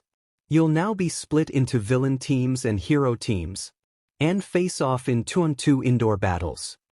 So no basic training. Tsu interjected, croaking at the end. All Might clenched a fist in front of his face, sort of in a yes pose as he answered, practical experience teaches you the basics. The distinction here is that you won't be fighting disposable robots. The giant man paused for a moment, presumably to allow the students to ask questions. An opportunity which was taken advantage of. Several questions were asked at once in the first second, and more followed soon after. Some of the ones Izuku heard included, what determines victory? Can I just blast everyone away? Are you threatening to expel someone like Mr. Aizawa did? And how do we proceed to divide ourselves into teams? He was sure he heard someone asking about a cape, but didn't want to make any assumptions. All Might had a strained look as he ordered students to ask one question at a time. He pulled a small sheet of paper out from somewhere Izuku didn't really want to know the whereabouts of, and started reading off it. Listen up. Here's the deal. The villains will be hiding a nuclear weapon in the hideout, and the heroes have to go and take care of it. That sounds like it was ripped out of one of those Western comic books. The heroes have a limited amount of time to either capture the villains or secure the weapon. The villains must either capture the heroes or protect the weapon until the time is up. He put the sheet back from whence it came, and pulled a rectangular box with the word "Utluts" on it with equally unknown origins. Your battle partners will be decided by drawing lots. Is that really the best way? Someone in knight armor asked loudly, and from the speech pattern and voice, Izuku identified the person as Ida before All Might could even respond. Izuku was answering his classmate's question. It makes sense, because pros often have to team up with heroes from other agencies on the spot during emergencies. There was a gasp of understanding within the white sharp-angled helmet of the first boy, before he yelled again, I see. I apologize for getting ahead of myself. My mistake. Which All Might simply brushed off with a "it's fine," plus a smile and a thumbs up. Everyone walked up to the box and each grabbed out a slip of paper with a letter on it, from A to J. Once there were none left, they were ordered to search for their partner, which took far longer than it needed to, but what more could one expect from a bunch of first-year high schoolers? Izuku managed to get a slip of paper with the letter D on it. He contemplated who his teammate could possibly be, and hoped that it would be anyone but Katsuki. Or Mineta. Anyone but those two would bring relief to. His prayers must have been heard, for he ended up on a team with the quiet Koda. They greeted each other and talked a little about who they may be facing. Izuku also took the time to see some of the other teams, and felt sorry for Ida, who had managed to get paired with Katsuki. After giving the blue-haired boy a silent prayer, he continued looking at his classmates' teams. Tsu ended up with Tokoyami, Achiko with Yaoyorozu, Mineta with Aoyama, Siro with Kirishima, Ashido with Sato, Shoji with the stoic Todoroki, Ojiro with Hagakure, and lastly Jiro with Kaminari. He started planning against each team when he was interrupted by All Might. Moving on to the battle matches themselves. First up are these. He moved his hands into two boxes he must have grabbed while they weren't paying attention, one black with villain written on it and the other white with hero on it. He pulled out a ball from each box quickly and dramatically, like a show person would. He turned the ball to reveal the matchup. The heroes are Team G, the villains are Team D. There was a shout of angry joy from a familiar voice. Izuku walked to the front with his teammate and listened as All Might explain the technicalities and further rules of the exercise. They had to go all out, something Izuku didn't get a chance to do often, but they couldn't severely harm their opponents. They have 5 minutes to prepare, then the exercise will start and go until the timer runs out, or until either team has won. All Might walked them to the building they'd be doing the exercise in, and handed them capture tape, earpieces to communicate with their teammates and a map for each team to analyze and plan with. Katsuki was FING thrilled. He finally had the chance to show Deku his FING place as nothing but a pebble on the side of the road. If only effing legs over there would stop his hiffing incessant babbling, he'd be able to focus and CK himself up. He had to look good when he pounded Deku into the concrete after all. Meanwhile, with Izuku and Koda, I have some ideas of my own, but did you have anything in mind, Koda? Izuku asked, making sure to properly hear his teammate out in this teamwork-focused exercise. No. The bulky boy signed slowly, dropping his head as if he were disappointed in himself. He smiled, don't worry. You said you don't like fighting, yes? The other boy nodded. Then just try and get as many animals as you can to cause a distraction. They don't have to fight either, as long as they can delay the other team somehow, maybe throw them off. You won't have to worry about Katsuki, since he'll probably come looking for me. Koda's eyes widened and he frantically signed asking if that was really okay. Izuku reassured the other boy, and made sure to re-demonstrate his speed a little without one for all to prove it. It seemed to calm him down, even if just a little. Anyone else a little nervous for this fight, or is it just me? Mineta asked shakily.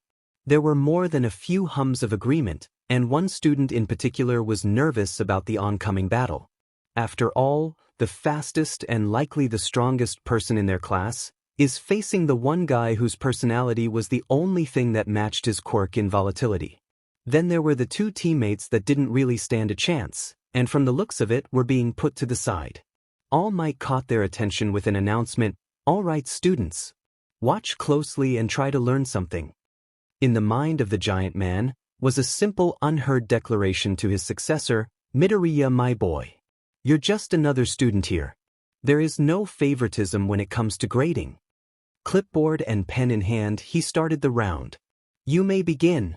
A quick explosion took the entrance door off its hinges and onto the floor in front of him. He stalked in and swiftly made his way through the roughly memorized halls of this shitty hideout containing the insect that is, and soon will have been, Deku. DMN Glasses was still spouting some bullshit about being a true hero. As if Katsuki needed to be told what a true hero was. A true hero was one that beat the shit out of villains and won every time. None of that noble axe shit the blue-haired beater was on about. Katsuki didn't bother checking the rooms he passed in each hallway. He knew exactly where the DMN nerd was going to be, and he was going to make it the shitstain's final resting place. If only those DMED FING noises would stop.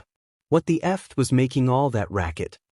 He barely restrained himself from prematurely using his gauntlets to demolish the source, which was somewhere close, but not easily identifiable in location, but he knew it was somewhere on that floor. He just ignored it and walked up the next flight of stairs, to his destination floor. Katsuki may have a hot head, but he definitely didn't spit out hot air because of it. He knew the optimal place for the nerd to stop and stall them would be halfway up the building. He made his way to the center, and somehow his shitty teammate must have gotten lost, because he was nowhere to be seen. Keeping the exercise goal in mind, just to keep his grade up, he checked to see if he was alright. There was no response. BSD must have dropped his communicator. Not like he would have made a difference, other than getting in the way. His head snapped in the direction of footsteps. They reverberated slightly in the concrete halls, and they kept getting louder before receding into the depths of darkness once more. A minute passed with this and Katsuki was FING fed up with it. Fight me UB. He screamed into the darkness. IDONTNEDTODOTHATTOWIN, HRO. The voice didn't sound right. It was wrong. It was definitely the FING nerds, but it sounded disembodied, as if the BSTRD existed throughout the space all at once, yet didn't exist at all. Before he could say anything in return, Katsuki felt a tap on his upper back. It was light, but not light enough that it escaped his attention. He swung his arm around as fast as he could, and used the momentum to turn himself around. He was faced with an empty hallway. I am going to kill him for playing games with me? But Katsuki was wholly unaware, that Izuku was spending very little time with him and was instead toying with Ida far more. Izuku put his hand over his classmate's mouth as he dragged him away to the farthest corner from the stairs on the second floor. He didn't need to really worry about Ida screaming while he was running, but afterwards it was likely the other boy would call out. He made sure to take out the small communication device handed to him by All Might so that Katsuki couldn't contact him. He, like the gentleman his mother raised him to be, made sure to place Ida upright instead of throwing him down onto the ground like Katsuki, a scoundrel. He barely remembered his improvised villain appearance when he saw the realization of his situation in Ida's eyes. He managed to figure out during the preparation stage how to vibrate his body without actually moving. The technique was difficult to maintain, so it was convenient he only needed it while he was standing still. It made him, put simply, blurry. His features were hard to make out, and his voice changed to sound rather ominous. It definitely had a villain vibe to it. If he were a vigilante, he would definitely use that to keep his identity a secret. The effect was visible because when he let the world run its course, Ida seemed to shake slightly, as if he were attempting to imitate Izuku Hyang's Hro. APLSURETOETYOU, BUTLAS, YOUWLFAILTOSTOP NDMYPRTRONTS. He spoke a little slower than normal, so Ida would actually be able to make out his slightly distorted words. His voice was shaky, but he stood his ground and did what heroes presumably do, try and do everything the villain says they can't. Why, you're wrong, villain. My partner and I will defeat you and send you to your rightful place in jail. He finished with an engine-supplemented kick, aimed right at Izuku's side. No doubt it would have hurt, but Izuku was much too fast to get hit by an attack like that, even if the other boy's quirk gave him a form of enhanced speed. FUFUFU. FOLISHU. YOUMAYNOTHANOTICD. BUTIHAVLSOBN FOLOWINGYOURPRTRWHLEYOUSTRUGGLEITARI. Which was technically a lie. He had yet to check on the explosive blonde, but he was definitely going to make his move soon. After all, Koda would keep Ida busy while Izuku enacted the most important part of his plan. There wasn't much Izuku could use to tell what the bluette was thinking, since he had a helmet hiding his facial features, but his eyes and voice were plenty. What's? No. He threw an arm up to the side of his head, probably to use his communicator. But he found nothing, and shot a look of desperation to Izuku. He held up the small black earpiece and taunted the other boy. LOKINGFORTIS. Just as Ida reached out to grab it, Izuku was gone. He made his way to the next floor, where Katsuki was standing in the center of the floor. Izuku walked, at super speeds, up and down the halls surrounding his opponent. After what Izuku was sure to have been about a minute, he stopped around a corner and held his breath as he tried to be as silent as possible. He heard Katsuki take a deep gulp of air before screaming in unadulterated rage, "Fight me, UB." That was Izuku's cue. He made his way to stand right behind the ash blonde, and adopted his villain persona before he spoke. IDONTNEDTODOTHATTOWIN, HRO. He brought up a hand and lightly poked the shorter boy on the upper back. Not hard enough to push him, but not so soft that it escaped his attention. Before there was even a reaction from the boy, Izuku was gone. What are they saying? The cameras don't have any audio. Kirishima expressed his concerns. Each team is communicating with microtransceivers. We give them to the battlers along with the building blueprints. He held up a hand, holding something in between his thumb and pointer finger. Also, this is capture tape. Tying this around your opponent is sufficient proof of capture. The room fell into a tense silence as they watched their classmates almost battle. It looked more like only the hero team was trying to fight, with Ida having gotten separated and was currently occupied with finding his bearings and making his way to the bomb, all the while getting distracted by an unknown force. Bakugo was stomping his way around the fourth floor now, clearly in search of Midoriya, who for some unknown reason was now instead conversing with Koda on the fifth floor instead of capturing the other team. Eventually Ashido spoke up, so they've only got 15 minutes, but the heroes don't know the location of the weapon, right? With a loud yes, from All Might she continued, that really puts the hero teams at a disadvantage, huh? The conversation evolved from there, but it never really touched on what was actually happening on the screens in front of them. Not that much was going on, other than Midoriya was making a move again. Probably, hopefully, to end the battle. After what Izuku guessed to be about the 5 or 6 minute mark, he decided it was time to end the battle. He finished up his last-minute planning with Koda, who had reported what had been going on with the animals he had enlisted the help of, and that he didn't want to force them to his will much longer. He understood, and quickly devised a plan to the other boys' liking that still ended the battle swiftly.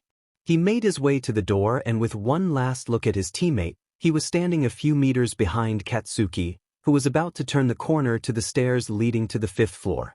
Deku, the spiky-haired boy growled. Apparently Izuku wasn't as stealthy as he had hoped. Before Izuku could even say anything, the blonde was flying at him, back first, which indicated he didn't waste time turning around to face his opponent before propelling himself at him. Smart. Too bad it wasn't enough. Izuku stepped to the side and turned to face his opponent, who was sailing through the air slowly, and he had his arm braced and aiming to the side, hand-holding and pulling on a pin no-H sheet. Izuku was gone before the pin was even done being pulled, and he was definitely thankful he didn't waste any time contemplating what may have been the blonde's goal. The destruction that followed the other boy's stunt was immense, and made the building quite breezy in comparison to before. He took a look around and saw a fairly oversized and far too round, painless window with a nice view to the street below. On the other end of the hall was Katsuki, who was standing up as he gasped for air. Apparently, he needed to brace himself properly when he used that attack, and because he was in midair, he was launched into the wall. To keep damage to the minimum, he needed to deal with Katsuki as soon as possible. He ran towards the still recovering student and disabled his other gauntlet, on the assumption each one could only get one shot out before it needed to recharge. He didn't need to be told how the gauntlets operated. A childhood spent with the blonde was enough for him to know how his quirk worked. Explosive sweat. Large quantities ignited at once via the gauntlets was sure to have been a workaround for his limited output. He made sure to carefully but quickly wrap the boy's hands and legs together with the capture tape he was given. After laying the boy down, who had recovered and was screaming profanities whilst thrashing in his rather weak prison, Izuku made his way down a floor to find Ida.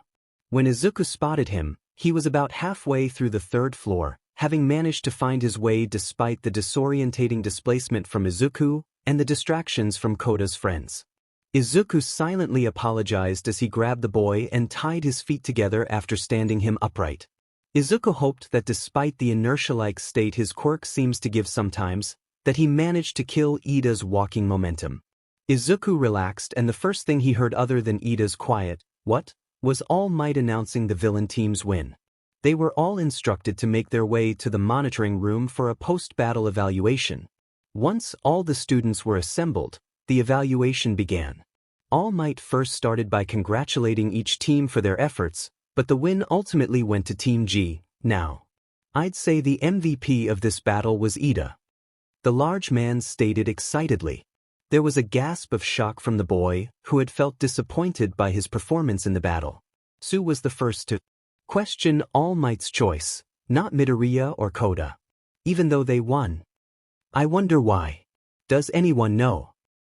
I do, All Might.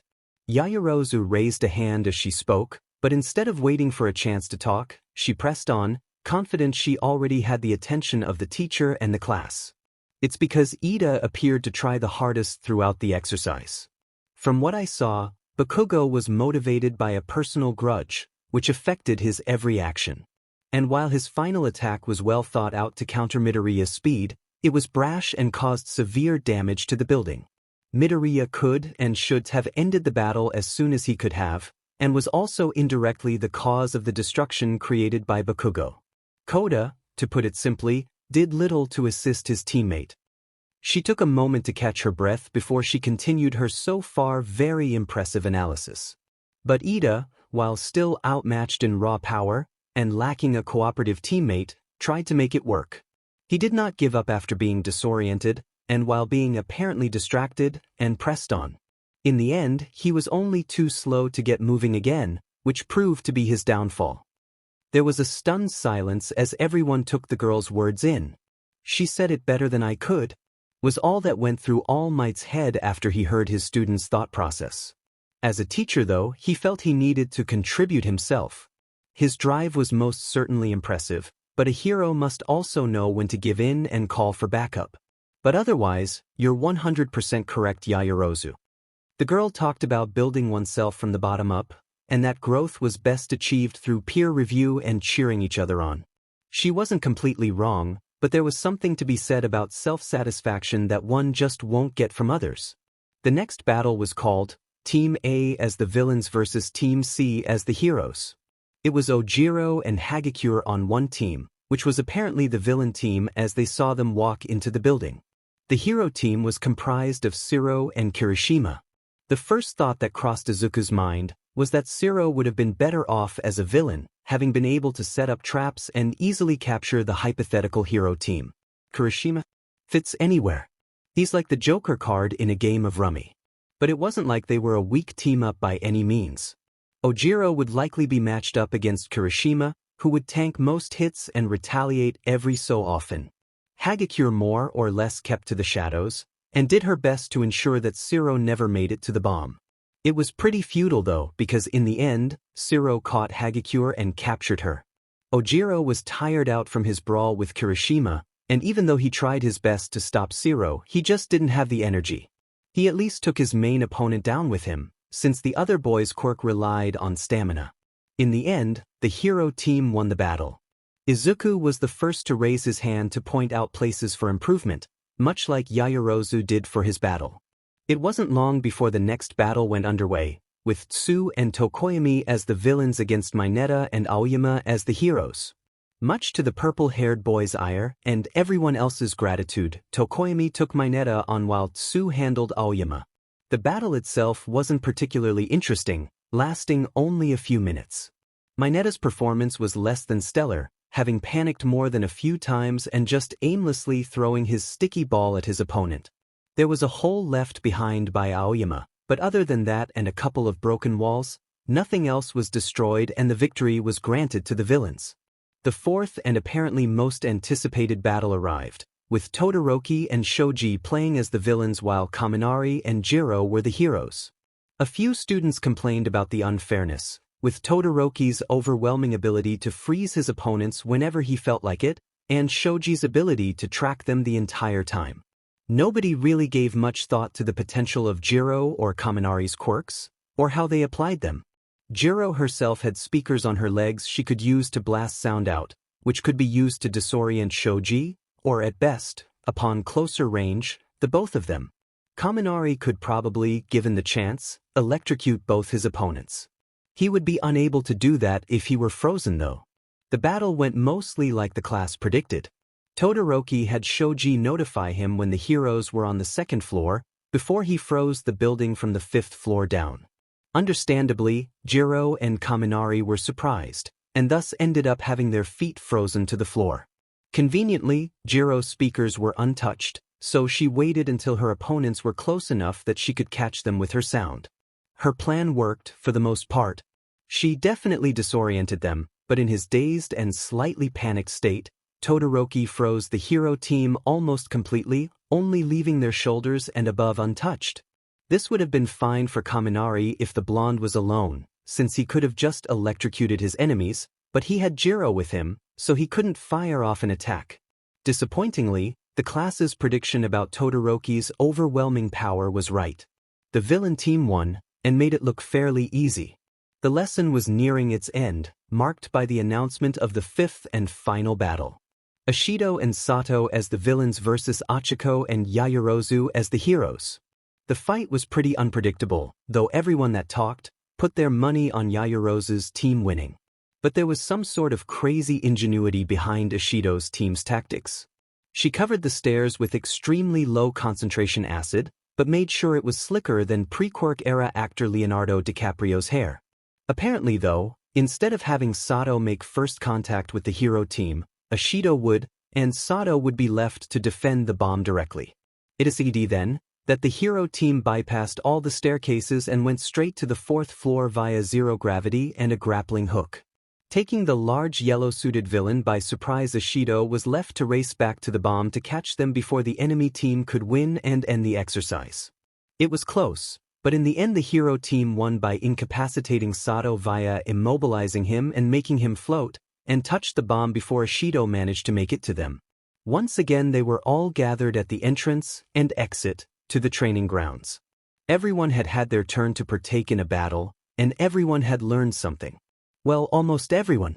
Toshinori looked over the faces of each of his 20 gathered students, and only lingered on Bakugo and Todoroki for a moment longer than the rest.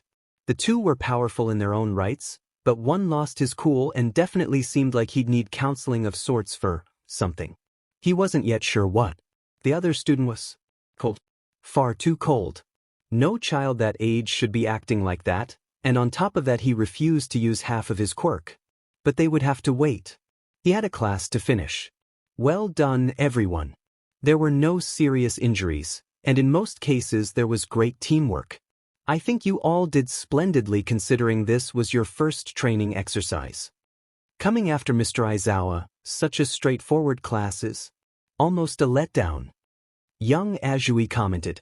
Assuming he had to say something as the one in charge, Toshinori replied. We teachers are free to hold no-nonsense classes if we choose. Now, I'm off to write your reports. Change out of those costumes and head back to the classroom. And with a burst of speed he was making his way to the very same room he used to change into his hero costume so that he could once again make his way around campus unrecognized. He had run out of time to be in his hero form too, so it wasn't like he had any other choice. Izuku and his classmates were soon back in the dorm, relaxing each in their own ways. They'd all already had their little conversations about their first heroics lesson, expressing their thoughts and opinions. Izuku was watching some of his more boisterous peers playing video games and regularly yelling and laughing, just plainly enjoying themselves. It reminded him a little of when he and Now hung out. A small smirk crossed his features. He was about to ask if he could play when Ida called out to him, Midoriya, I believe your friend is here for you. I am unsure if that is who she truly is, so I am just getting you to confirm. Forever the stickler for rules and making sure everyone was safe. A quick run to the door confirmed that it was indeed Now waiting impatiently at the door. And was that a hairbrush in her hand? What? He made his way back to his seat on the couch and responded to Ida. Yeah, she's cool, just open the door, she'll find me. I see, thank you. I'd also prefer it if you kept quirk usage to a minimum inside the dorm's Midoriya. He seemed satisfied and left soon after, and sooner after that Now smacked him over the head for no reason other than he probably should have been the one to let her in. Nice to see you two Now. He rubbed his head where he was hit. Better be, doofus. Now move over, you're gonna learn to braid my hair. He obeyed, but not without making inquiries of his own. Cool I guess, but why?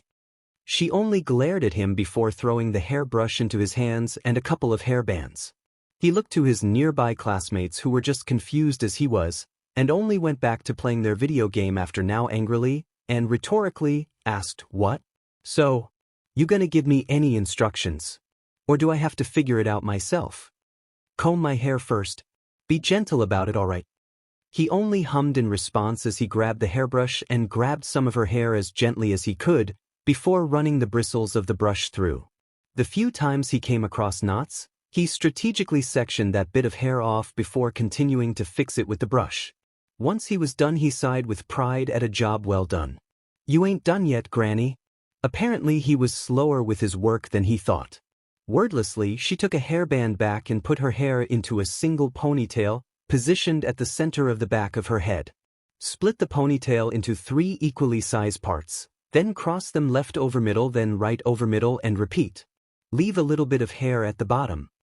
He silently followed her instructions as best he could.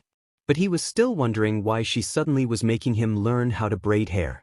It was like they were characters in some story having a cutesy moment, but that would make no sense since they were just friends and he was sure she had no interest in him. It took some time for his inexperienced hands, but eventually he was done. He left a couple of centimeters at the bottom, like Now had said, and held the hair in place. Alright, I'm done. Now use the other tie to tie my hair. Make sure it isn't loose. And he did exactly that. Once he was done, he took a look around the room and saw that it was just him and now in there, though he had a sneaking suspicion they were being spied on. Not that it mattered, they weren't doing anything weird anyways. You did an alright job. Now take me back to my dorm. What? All that then you just go back to your dorm? Couldn't you have done that by yourself, like, 10 times faster? Or gotten one of your other friends to do it? And she glared at him again. But it wasn't an angry glare, or at least it didn't seem like one. Shut up. Just take me back already. Before he could say anything, she was invisible for but a moment before he felt a weight on his back. He sighed in defeat, which only earned him a quick hum of triumph from his friend. A quick run over to her dorm, and he dropped her off. After checking that now didn't require anything else of him, he made his way back to his dorm to make dinner and finish his day. It was pretty exhausting after all. Elsewhere, in a dimly lit pub with an unknown location, a young man sat at a bar reading that day's newspaper. The paper talked about All Might, who apparently was to teach at UA the coming year. He smirked behind his mask. You see this? He's a teacher now. He looked behind him to his new tool. The black-skinned beast stood motionless, silent, awaiting its orders. I wonder what would happen. Villains killed the symbol of peace. A television screen at one end of the room came to life, with audio only on the screen. A menacing voice came from the speakers on either side of the screen. Now Tamura, don't be hasty. We still need information. Resources. I have already got all your financial needs handled, but as my student you must still learn and grow. Get the necessary information and the manpower, then we can act upon your goal. The young man huffed in frustration, before he smiled in glee. Knowing the man on the other side of the screen was expecting an answer, he replied. Yes, Sensei. I will not disappoint you. Tamura had already contacted a black market supplier for a rather special item to aid him in his quest to kill the symbol of peace. Deep, deep darkness surrounded him. He looked around for the familiar sight of his quirk, and one for all. He only needed to do a 180-degree turn to find the sources of power. Like normal, he reached out to one for all, and the source eagerly sent tendrils of power crackling towards him. It filled him with the familiar feeling of strength, and the voices too. He still couldn't make out any of their words, except for the odd not yet and soon, whatever that meant. But his speed force continued to sit, doing nothing unless one for all overreached. The giant cube of energy lay dormant, unused, even after the several months since his discovery of the power source. He pressed his hand into it, and unsurprisingly his hand sunk into it, though this time it was more than the usual little. It went as far as his elbow, and it started to feel like it was skinning him in. Panicking, he pulled with all his might, avoiding bracing himself with the power in case it pulled his other arm in two. Eventually he was free, and lay breathing on the floor of his mindscape, somehow exhausted from the endeavor that was escaping his own quirk. He looked over from where he was lying, and stared at the sources of power in unison, an idea coming to mind. Maybe I could try using both of them before he could finish the thought though, he woke up. His eyes shot open, and he immediately felt like he was forgetting something. He simply brushed it off to the usual fact that he can almost never remember his dreams. If it was really important then he would probably have remembered, though he had an inkling of the feeling that his dream was important in some way. Again, it didn't matter. He got out of bed and got dressed and ready for his morning run. After making his way downstairs, he was pleasantly surprised to see Ida, standing there looking like he was waiting. The blue-haired boy looked to the stairs just as Izuku got to the bottom. Midoriya. I was wondering if you were okay with running with me today.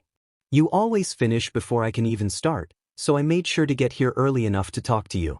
I understand if you would rather exercise yourself to the fullest rather than run with someone many times slower than yourself. I'm gonna stop you right there. Izuku held up a hand as he spoke for emphasis. I don't mind running with you, but you're going to have to set the pace all right. I don't want you to hurt yourself or anything trying to keep up. The other boy smiled. Indeed. Let us get going then. And after Izuku got his shoes on, they were out the door and running at a pretty casual and slow, in Izuku's opinion, pace. They ran quite a bit farther than what Izuku had been the past few days, though it still wasn't a problem for either of them. Apparently Ida ran to the school gates and back, then if he felt like he had the energy, he did a lap of the dormitory building as fast as he could without his quirk.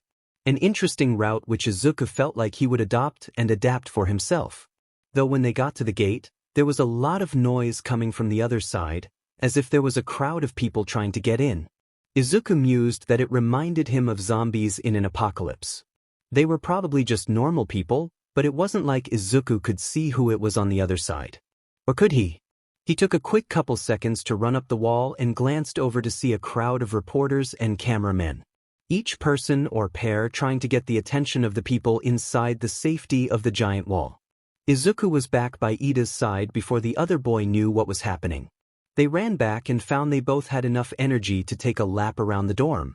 Izuku kept pace with his running partner, for no reason other than he didn't feel like waiting at the finish line.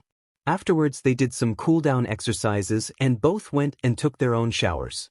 Soon enough, after a quick and delicious breakfast, they were on their way to class. Each student sat at their seats, talking to whoever they could around them to pass the time. When the bell rang, they went quiet. Not long after their forever tired homeroom teacher walked through the door and to the podium at the front of the class. When he arrived, he dropped a stack of papers he was carrying on top and started the day. Good work with yesterday's battle training. I've given your grades and evaluations a look. That caught the attention of the students, but they said nothing as their teacher continued. Bakugo. The ash blonde perked up a little. You need to get a hold of yourself. Stop wasting your talent. The explosive boy said nothing. And Midoriya, I'm sure you were told, but stop wasting time like that. Bad habits lead to bad results. Yes, sir. The greenette answered enthusiastically, which was met with a grunt. Now, on to homeroom business. Sorry for the sudden announcement, but today. Everyone held their breath as they tried to anticipate what it could be that their teacher was going to say. Several students in unison thought, what is it? Another brutal test. But their fears were quelled when the man simply said, you need to pick a class president. There were sighs of relief from throughout the class, before they each took their turns to shout something along the lines of, such a normal, school-like thing. That was when the class fell into chaos. For about a minute, nearly everyone was vying for the position, not really giving reasons other than that they'd be the best. There was definitely one promise from a certain short, purple-haired classmate of his that Izuku made sure to silence before it was finished. But it soon came to an end, with the help of one Ida Tenya. Quiet down everyone. Leading the many is a task of heavy responsibility. But ambition is not proportionate to ability. He paused and was met with silence, and took it as his cue to continue. This sacred office demands the trust of its constituents. If this is to be a democracy, then I put forward the motion that our leader must be chosen by election. Two things happened when he finished. Several people yelled that they were just a bunch of students, not Congress. Most of everyone thought in unison, your hand is raised the highest. Sue was the first to something worthwhile, but Ida, half a week of living together isn't long enough to build enough trust. She was backed by Kirishima too, and everyone will just vote for themselves. Ida was apparently expecting a reaction like that as he immediately countered with, that is precisely why anyone who manages to earn multiple votes will be the best suited person for the job. Before anyone could say anything to the stiff-by-nature boy, he turned to their homeroom teacher, who had taken the opportunity to get into his sleeping bag. Will you allow this, sir? To which the man tiredly replied, it doesn't matter how you do it, just make it quick and wake me when you're done. And thus some time was spent getting a container to hold the votes, and cutting slips of paper for each student to write their vote on. After some dawdling and fumbling and grumbling, each student was writing their votes down and handing them in. Izuku, though, was having trouble coming to a decision. I don't want to be the class president myself, but that leaves me with who to pick. Todoroki. No, he's too cold and impersonal. Katsuki. Too angry. Maybe Yaoyorozu or Ida. Which one though?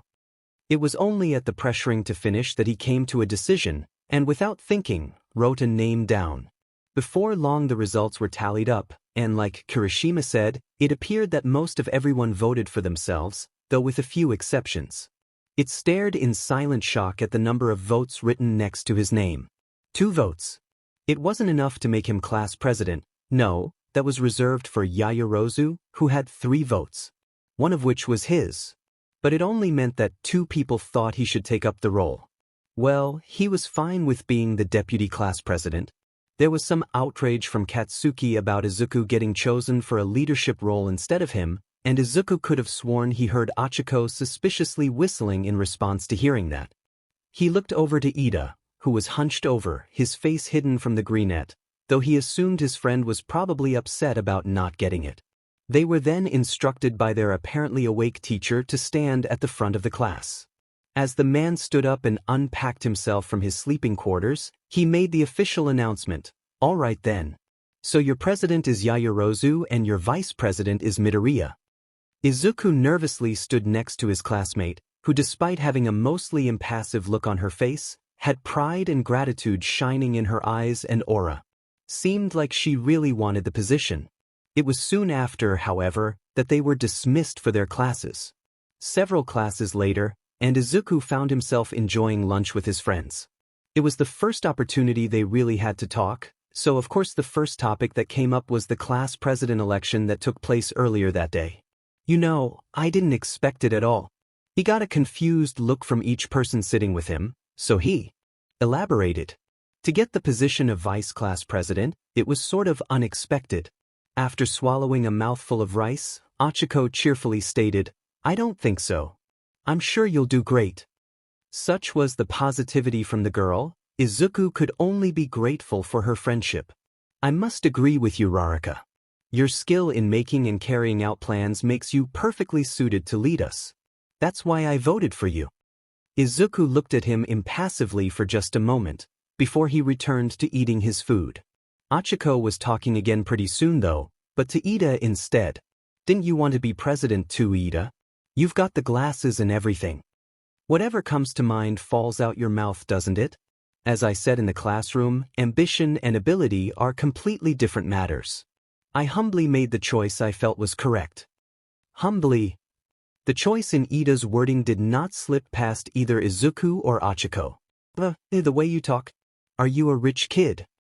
Her crude choice in wording got Ida to parrot back the last few words in incredulity. Izuku zoned out of the conversation, not really listening but still hearing the words coming from his friends' mouths. Because he wasn't really paying attention, he was severely caught off guard when he felt a jab to his ribs. He looked to his side and saw now retract her hand in a claw-like shape, which is clearly how she had decided to assault him. She had an upset look on her face for some reason, but as she opened her mouth to say something, an alarm started blaring. As its name implied, it immediately caused alarm, and thus panic, to spread throughout the room. And soon enough, a robotic voice began an announcement. "Security level 3 has been broken. All students, please evacuate in an orderly fashion." Chaos ensued. Students ran for the exits in one giant bullrush to safety. Except for their little group, who sat still, frightened and heavily confused. Luckily Ida managed to get the attention of a running senior student. "What's security level 3? To which the reply was a panicked, "It means someone's infiltrated the building. Hasn't happened in my 3 years here." The student quickly looked ahead before looking back at Ida and finishing with, "Anyway, hurry up and get out of here." In the next few seconds of rushing, the 4 of them found themselves getting pushed and shoved around, and inevitably separated. Though, Izuku did ensure to keep now close to him, for no reason other than she was the first of his friends he grabbed. It was when he saw Ida disappear and Achiko practically get carried away, that he thought to take action himself. He brought now close to his torso as he charged a little of one for all and pushed his way to the window. It made him mad that apparently no one had thought to check themselves before, since it was merely the press that he saw bombarding his homeroom and English teachers. He looked down to his friend wrapped in his arms, and saw her eyes closed in fear. He leaned down a little to speak to her. "I'm going to need you to stay here and stay calm, I'll be quick." She looked up at him frantically, but he just flashed the most reassuring smile he could. He was gone before he saw the small smile that found its way onto her face. "That guy came out of nowhere." "I know, right? Just suddenly bim." Then everyone calmed down. "Do you think he's single?" now was minding her own business as two of her more boisterous male classmates talked about Izuku and his little stunt earlier. "I don't know," asked Tamori. "I saw the guy go up to her afterwards. He jumped off the apparently extremely sturdy door frame he was standing on and walked over to her. He was, put simply, hot. Not to mention his kindness, his willingness to help. Honestly, she needed to get the words out as soon as she could. Are you alright now? I couldn't really see you from up there. Some big guy was in the way of you. God, he was just too nice." "I'm fine, thank you." He didn't really look convinced, probably because of her stutter and the heat in her face that was likely making her face red. Regardless, they separated after a while of walking together, and each left for their own classes, unhindered by the now calm student body. But not before Now asked Izuku something. There was a quiet "really" from the first guy before he turned to her and called, "Hey Tori." She looked up from her desk she was organizing for their lesson. "Is that dude from before single?" "For now he is." "Yes, but I don't think he'd be interested in a guy like you." He faked pain as he placed a hand over his chest and said, "You wound me." "Ha. But he is single, right?" She only glared at him, which he promptly took as a sign to back off. Izuku was worried. Now had asked him to meet her at her dorm because she wanted to talk about something. That was the first sign something may have been wrong. The next was that when he asked for clarification she didn't respond. Now, he was waiting outside for her, and she seemed content with making him wait. "Calm down. It's probably nothing. It's not like she'll suddenly say, 'I don't like you, I'm ending our friendship,' or something equally as shitty." It was soon after that the topic of thought finally came out to meet him. She looked nervous. They sort of stared at each other for a few seconds before Izuku spoke. "So, what did you want to talk to me about? Or do you want to go somewhere else?" Without making a sound she started walking. Okay. Her lack of verbal response did not help his nerves at all. They walked for a while, neither of them making a sound. It was very quickly becoming unbearable for Izuku, so he stopped and without waiting for Now he spoke. "Look, if I've done something wrong, I'm sorry. If you tell me what I did, then I promise I will do everything I can to not do it again." She only stared at him dumbly for a couple seconds before she just smiled at him. He was about to say something as a follow-up, but she was talking before he knew it. He lay in bed, unable to get a wink of sleep. The words he heard from his friend only a few hours before looped in his mind, and seemed to play at the same volume no matter how many thoughts he made to drown them out. It wasn't anything horrible she had said at all. In fact, it was flattering. It was just that he had never considered her that way, and he had no experience with how to deal with it. So he attempted to do what he did best, and tried to run away from the issue. It probably hurt her, which in turn hurt him, but until he knew how to deal with it, he was probably going to end up continuing to do it. He turned over for the 100th time that night, attempting to fall asleep. He checked the time on his alarm clock and sighed when it read 12:37 a.m. He lay on his back and closed his eyes. If he couldn't sleep, then he'd meditate. He focused on the slightly warm, buzzing feeling he felt from One for All, and isolated it. He soon found himself in the familiar inky black mindscape he had ended up in every time he meditated.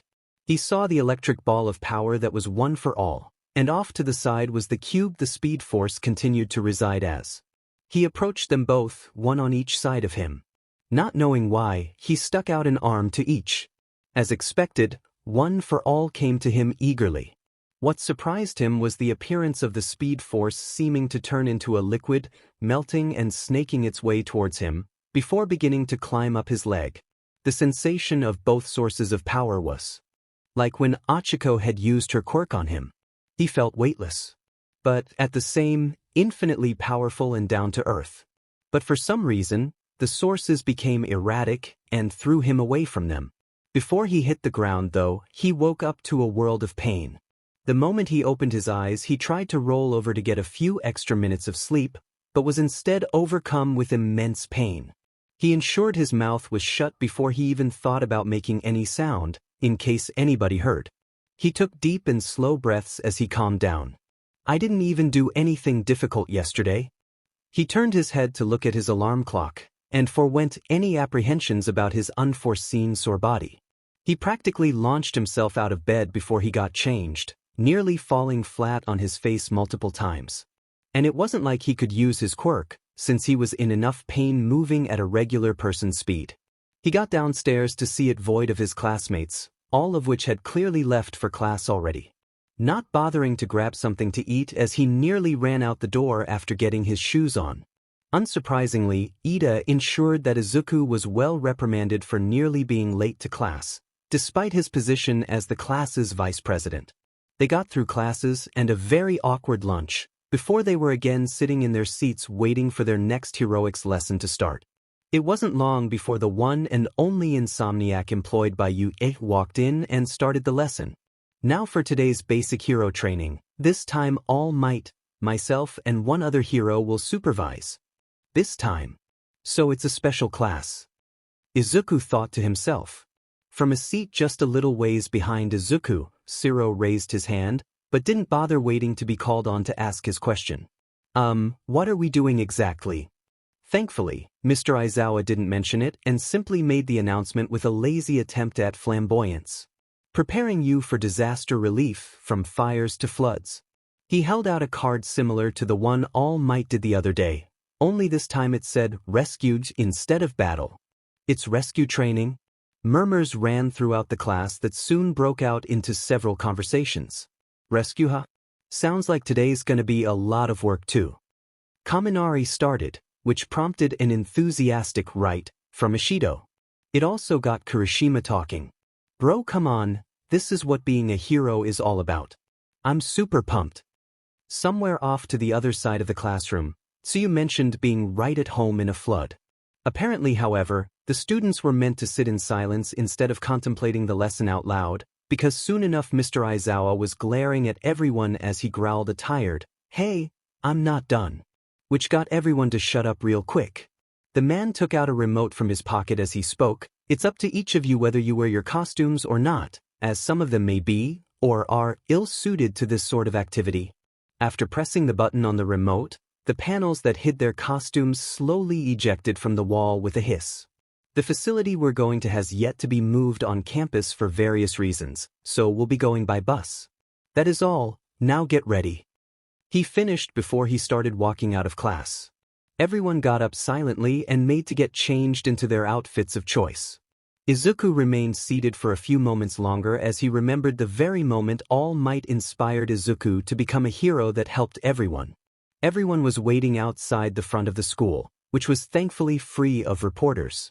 There was a bus there too, presumably for them to use to get to their destination like Mr. Aizawa had said. Yaoyorozu was talking to Ida, and Izuku caught the words from the blue-haired boy, seating plans, to which he managed to catch some of Yaoyorozu's reply, which basically consisted of her notifying him that the bus had open seating. Soon enough though, everyone had finished getting changed and had boarded the bus and were on their way to start their first hero lesson on rescue. It did not escape Izuku that unless they were going to try driving across the ocean, he could easily run alongside the bus all the way to their destination. He kept that to himself though. A couple of minutes into the ride, Tsuyu spoke while she stared straight ahead. "I generally say what's on my mind, Midoriya. I do remember you saying that, Tsuyu. What is it?" Izuku turned to the girl sitting next to him. She too turned, so she could face him. "I think your quirk is quite similar to All Might's." Panic set in for Izuku. It was, of course, ridiculous. There were plenty of people with quirks like All Might. Keeping himself calm, he replied, "Really? How so?" Before the girl could answer his question, Kirishima jumped in the conversation. "Hold on, Tsuyu. Midoriya said his quirk was super speed. I mean, sure, he's strong, but All Might is way stronger than he is fast. They're already different in that way."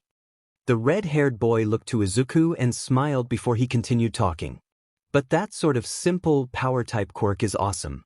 You can do a lot of cool stuff with it." He raised an arm as he continued talking and hardened it with his quirk.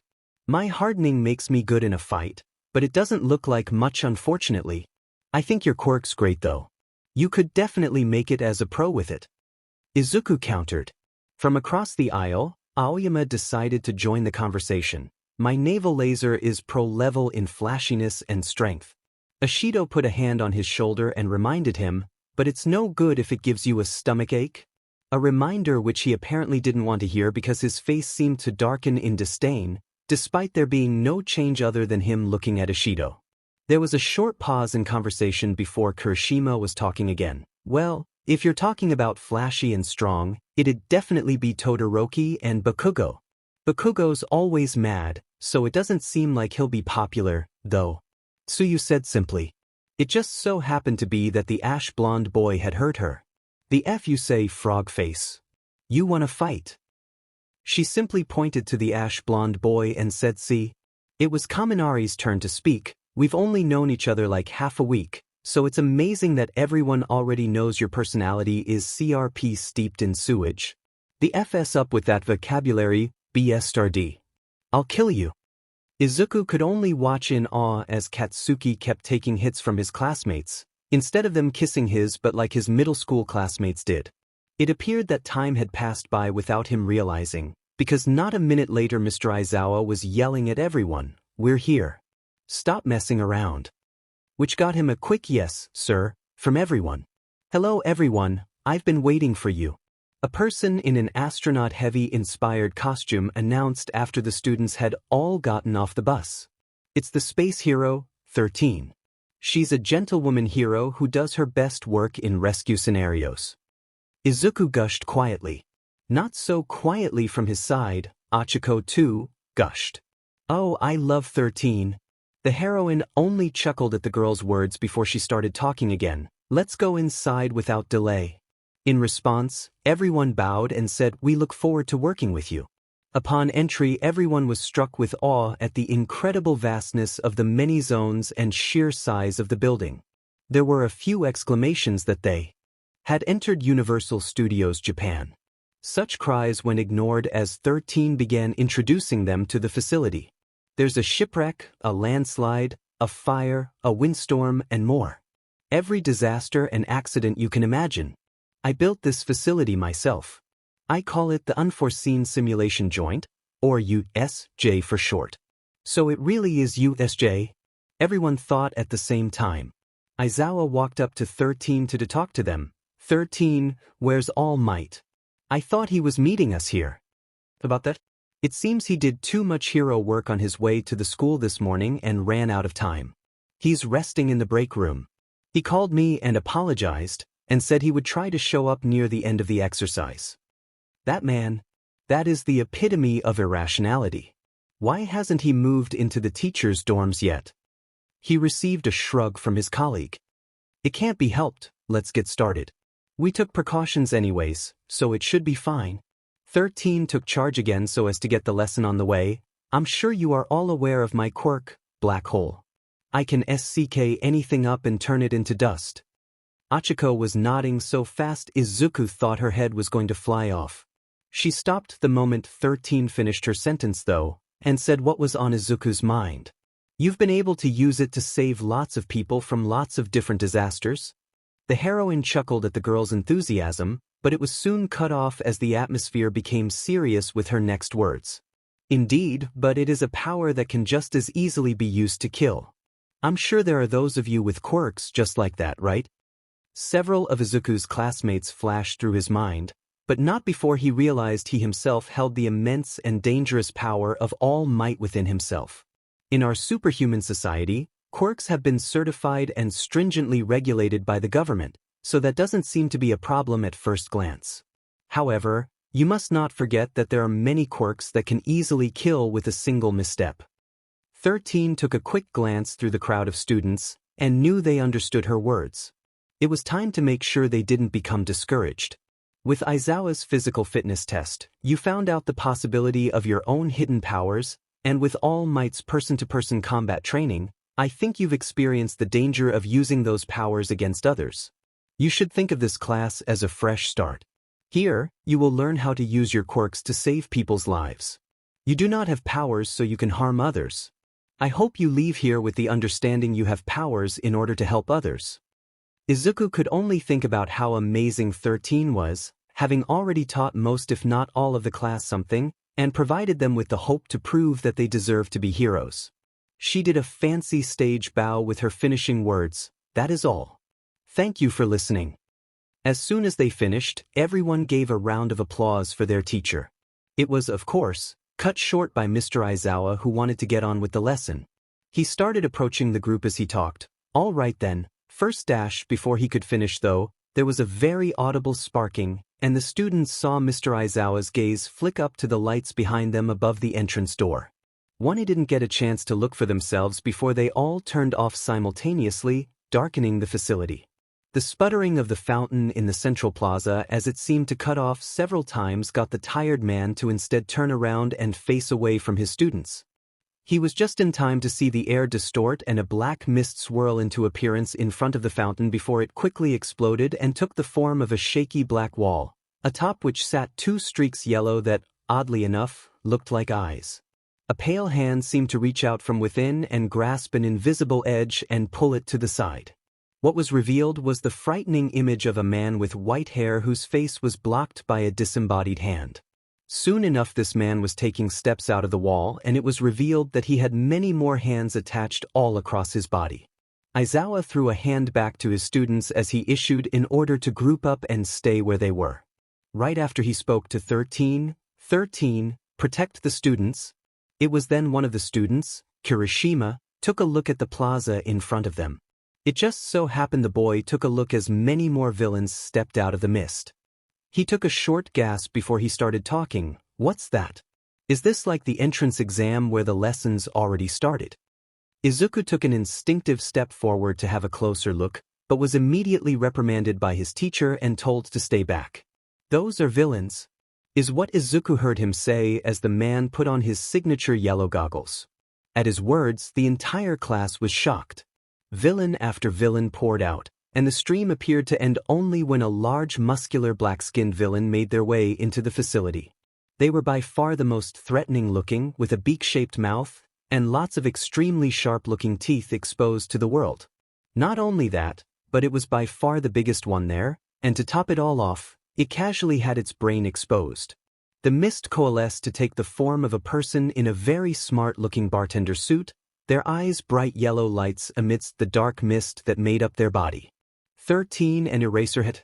It was hard to tell which villain was speaking, but it didn't matter in the moment. The teacher's schedule we received said that All Might was also supposed to be here. So the trespassers were these scumbags after all. Barely audible due to the marching of the approaching villains, was, "Where is he? I went through the trouble of bringing this whole crowd too. All Might, the symbol of peace. I can't believe he's not here." As the words continued to be spoken, the white-haired villain standing with the mist villain and the beaked villain raised their arms as if they were saying, "Behold." But they were dropped as the last sentence was spoken. "I wonder if he'll come if we kill some kids." Achiko could hear her classmates behind her, talking about the situation that they now found themselves in. She shakily turned to see what Izuku was doing, and her fears were not helped when she saw the look on his face. He looked worse off than she felt, and he was supposed to be one of the strongest in their class. Mr. Izawa chose the moment after Todoroki said something to start moving. He instructed 13 to begin evacuating the class out of the building, and offhandedly told Kaminari to use his quirk to try contacting someone outside. She didn't pay much attention after that, since she began moving with her classmates to get the hell out. She did manage to catch Izuku say something about fighting and Mr. Izawa replying with a line about being a one-trick pony.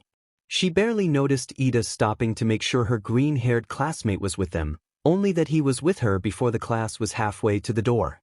They only got halfway to the door when they were stopped by the very same black mist that brought the villains here. They didn't seem to bother taking a solid form again, instead choosing to stay as a formless cloud with two bright yellow streaks for eyes. The villains started speaking before they did anything more than come to an abrupt halt at the villain's appearance. "It is nice to meet you. We are the League of Villains. It may be presumptuous of us, but we have invited ourselves into the home of the heroes, UA High School, in order to have All Might, the symbol of peace, take his very last breath." There were gasps throughout the crowd of students at the words of the villain. They could say or do anything before he was talking again. "I believe All Might should have been here, unless there was some kind of change to the schedule." He paused for a moment, presumably waiting for an answer to his rhetorical question. When he started talking again, however, he seemed to grow in size, and he took the form of a black wall. Well, that is neither here nor there. This is the part want him to play. Izuku heard a faint metallic pop and glanced down to 13's hand, who now had a finger cap off one of her fingers, in preparation to use her quirk likely. She quickly threw her arm up, exposing her hand to the villain, but was stopped when two students in particular decided to jump in. Both Kirishima and Katsuki leaped at the mist villain and attacked him. Katsuki's attack, though, left a lot of smoke in the air, hiding the villain from view. Taking a few seconds to recover while hidden from the villain, Kirishima decided to try taunting the man. "Did you consider you'd get beaten by us before you did it?" His confidence lasted all of 2 seconds before the villain was slowly revealed to be unharmed. His suit from before was revealed once again, but this time there was a plated metal neck brace. "Oh dear, that's quite dangerous." The man didn't even seem fazed by the actions of the two students. "That's right. Even if you are students, you are excellent golden eggs." 13 quickly yelled at the boys, ordering them to get back, as she continued to hold her hand out in preparation to use her quirk to defend her students. It was for naught, though, as the villain was talking and acting before Kirishima and Katsuki even moved. He didn't know why he hadn't run. He probably could have taken the villain out, or made it all the way back to the campus to get help before the villains even realized he had left. But he didn't. Instead, he stared at the villain, frozen. It felt just like when he and All Might were being threatened by that villain with a gun last year. Except this time, he was more than just too slow. He couldn't move. "My job is to scatter you all and torture you to death." Black tendrils shot out from his body as he grew in size once again. Each tendril grew as they shot past and around the group, and merged with one another to form a giant dome of darkness. Izuku caught Ida leaping out with 2 others right before the dome had finished forming, but that was it before he was plunged into darkness with the cries of shock and fear from his classmates in his ears. He was released from his shackles of fear the moment he realized he was falling, and was instead filled with confusion. It only lasted a moment though, as he quickly realized he was about to land in water, and was immediately filled with panic. He didn't know how high he was dropped from, but regardless he did his best to brace himself. He had read that at a certain speed, hitting the surface of a body of water felt like landing on concrete. He didn't know exactly what speed, but he was hoping the worst injury he got was a sprained wrist or something. As he approached the water, he closed his eyes and took the biggest breath he could. The moment he was submerged, he opened his eyes as he analyzed how he was dropped all the way over to the shipwreck zone. Perhaps super speed like mine. No, he wouldn't have bothered with blinding us like that then, and I didn't feel myself getting jostled or anything. Does he have a warp quirk? That will be tricky to deal with if he's fast enough to use it. Izuku started swimming upwards towards the light, but before he got far he barely heard something traveling through the water to his right. He spun around in time to see someone with a shark head swimming towards him. Izuku quickly did his best to keep swimming, but his panicking didn't help at all. The villain said something, but Izuku wasn't paying attention. Izuku prepared to punch the man on the snout after he opened his maw to reveal 2 rows of very sharp teeth. Conveniently, as he was about to strike, a familiar green-haired student landed an underwater version of a dropkick on the villain, if that was possible. Tsuyu called out to him as she wrapped his tongue around his torso. Izuku took a moment to realize that she had the classroom pervert underneath one of her arms. The girl kicked off the villain, pushing herself and her classmates away from the villain, while kicking the villain himself well away from them. A few seconds later, Izuku found himself getting hoisted up onto the boat by Tsuyu's tongue. Even though he got dropped that last foot or so, he lay down on the deck happy to have something solid underneath him again. He lay there for a couple seconds, and heard what was probably Minetta's voice down in the water before something slammed into the deck not too far from Izuku, which was followed by a gasp of pain. Izuku had just stood up and was shaking the water off his limbs when his rescuer finally climbed aboard. "Thanks for saving me, Tsuyu." He smiled lightly as he thanked her. She just croaked in response. There was a few seconds of silence as the 3 students relaxed before Tsuyu started speaking. "This really has turned into a bad situation." Izuku could only agree. Yeah. What the villain said earlier. Izuku, and probably Tsuyu did as well, remembered the mist villain's words. "I believe All Might should have been here, unless there was some kind of change to the schedule." They knew UAS schedule. Looking at the big picture, they must have been the ones who set up that intrusion by the media yesterday to get the information. Mineta finally decided to join them. Yeah, but it's not like they can actually kill All Might. Once All Might comes, he'll P&D those guys into the ground. The purple-haired student punched the air, as if imitating the symbol of peace. Tsu turned to Mineta as she called out to him, "Mineta?" The boy stopped his cheap imitations as he looked at the girl. "Don't you think they're trying so hard because they have a way to kill him?" Izuku made a small gasp as he hadn't even thought about that. The possibility they have a way to kill the strongest hero in Japan hadn't even crossed his mind. She pressed on, "Guys that strong just told us they would torture us to death, you know. I wonder if we'll even be able to hold out until All Might arrives. Even if All Might comes, I wonder if we will all make it out in one piece." If her intention was to scare the small boy until he was shaking, then she succeeded. But that probably wasn't the case, and she was really just looking at things objectively. It was shortly after Tsuyu finished her talk that they heard swimming from below. They all looked out over the edge, and with a quick count Izuku saw 8 villains, just from the one side. One of which was the shark-headed one Tsu kicked, who looked frighteningly angry and was expressing it with lovely phrases like "little sheets" and "I'll kill you." Mineta immediately broke down and started crying far more than even before. With the appearance of the villains, so did many thoughts in Izuku's head, all of which to do with our plan of the attack, to kill All Might. But he came to one conclusion at the end of it all. He didn't give a rat's butt about why they wanted to kill his mentor. If those guys... His words caught the attention of his classmates, but he hadn't finished. "Do actually have a way of killing All Might, then right now, we should be doing our best to stop whatever it is they're planning.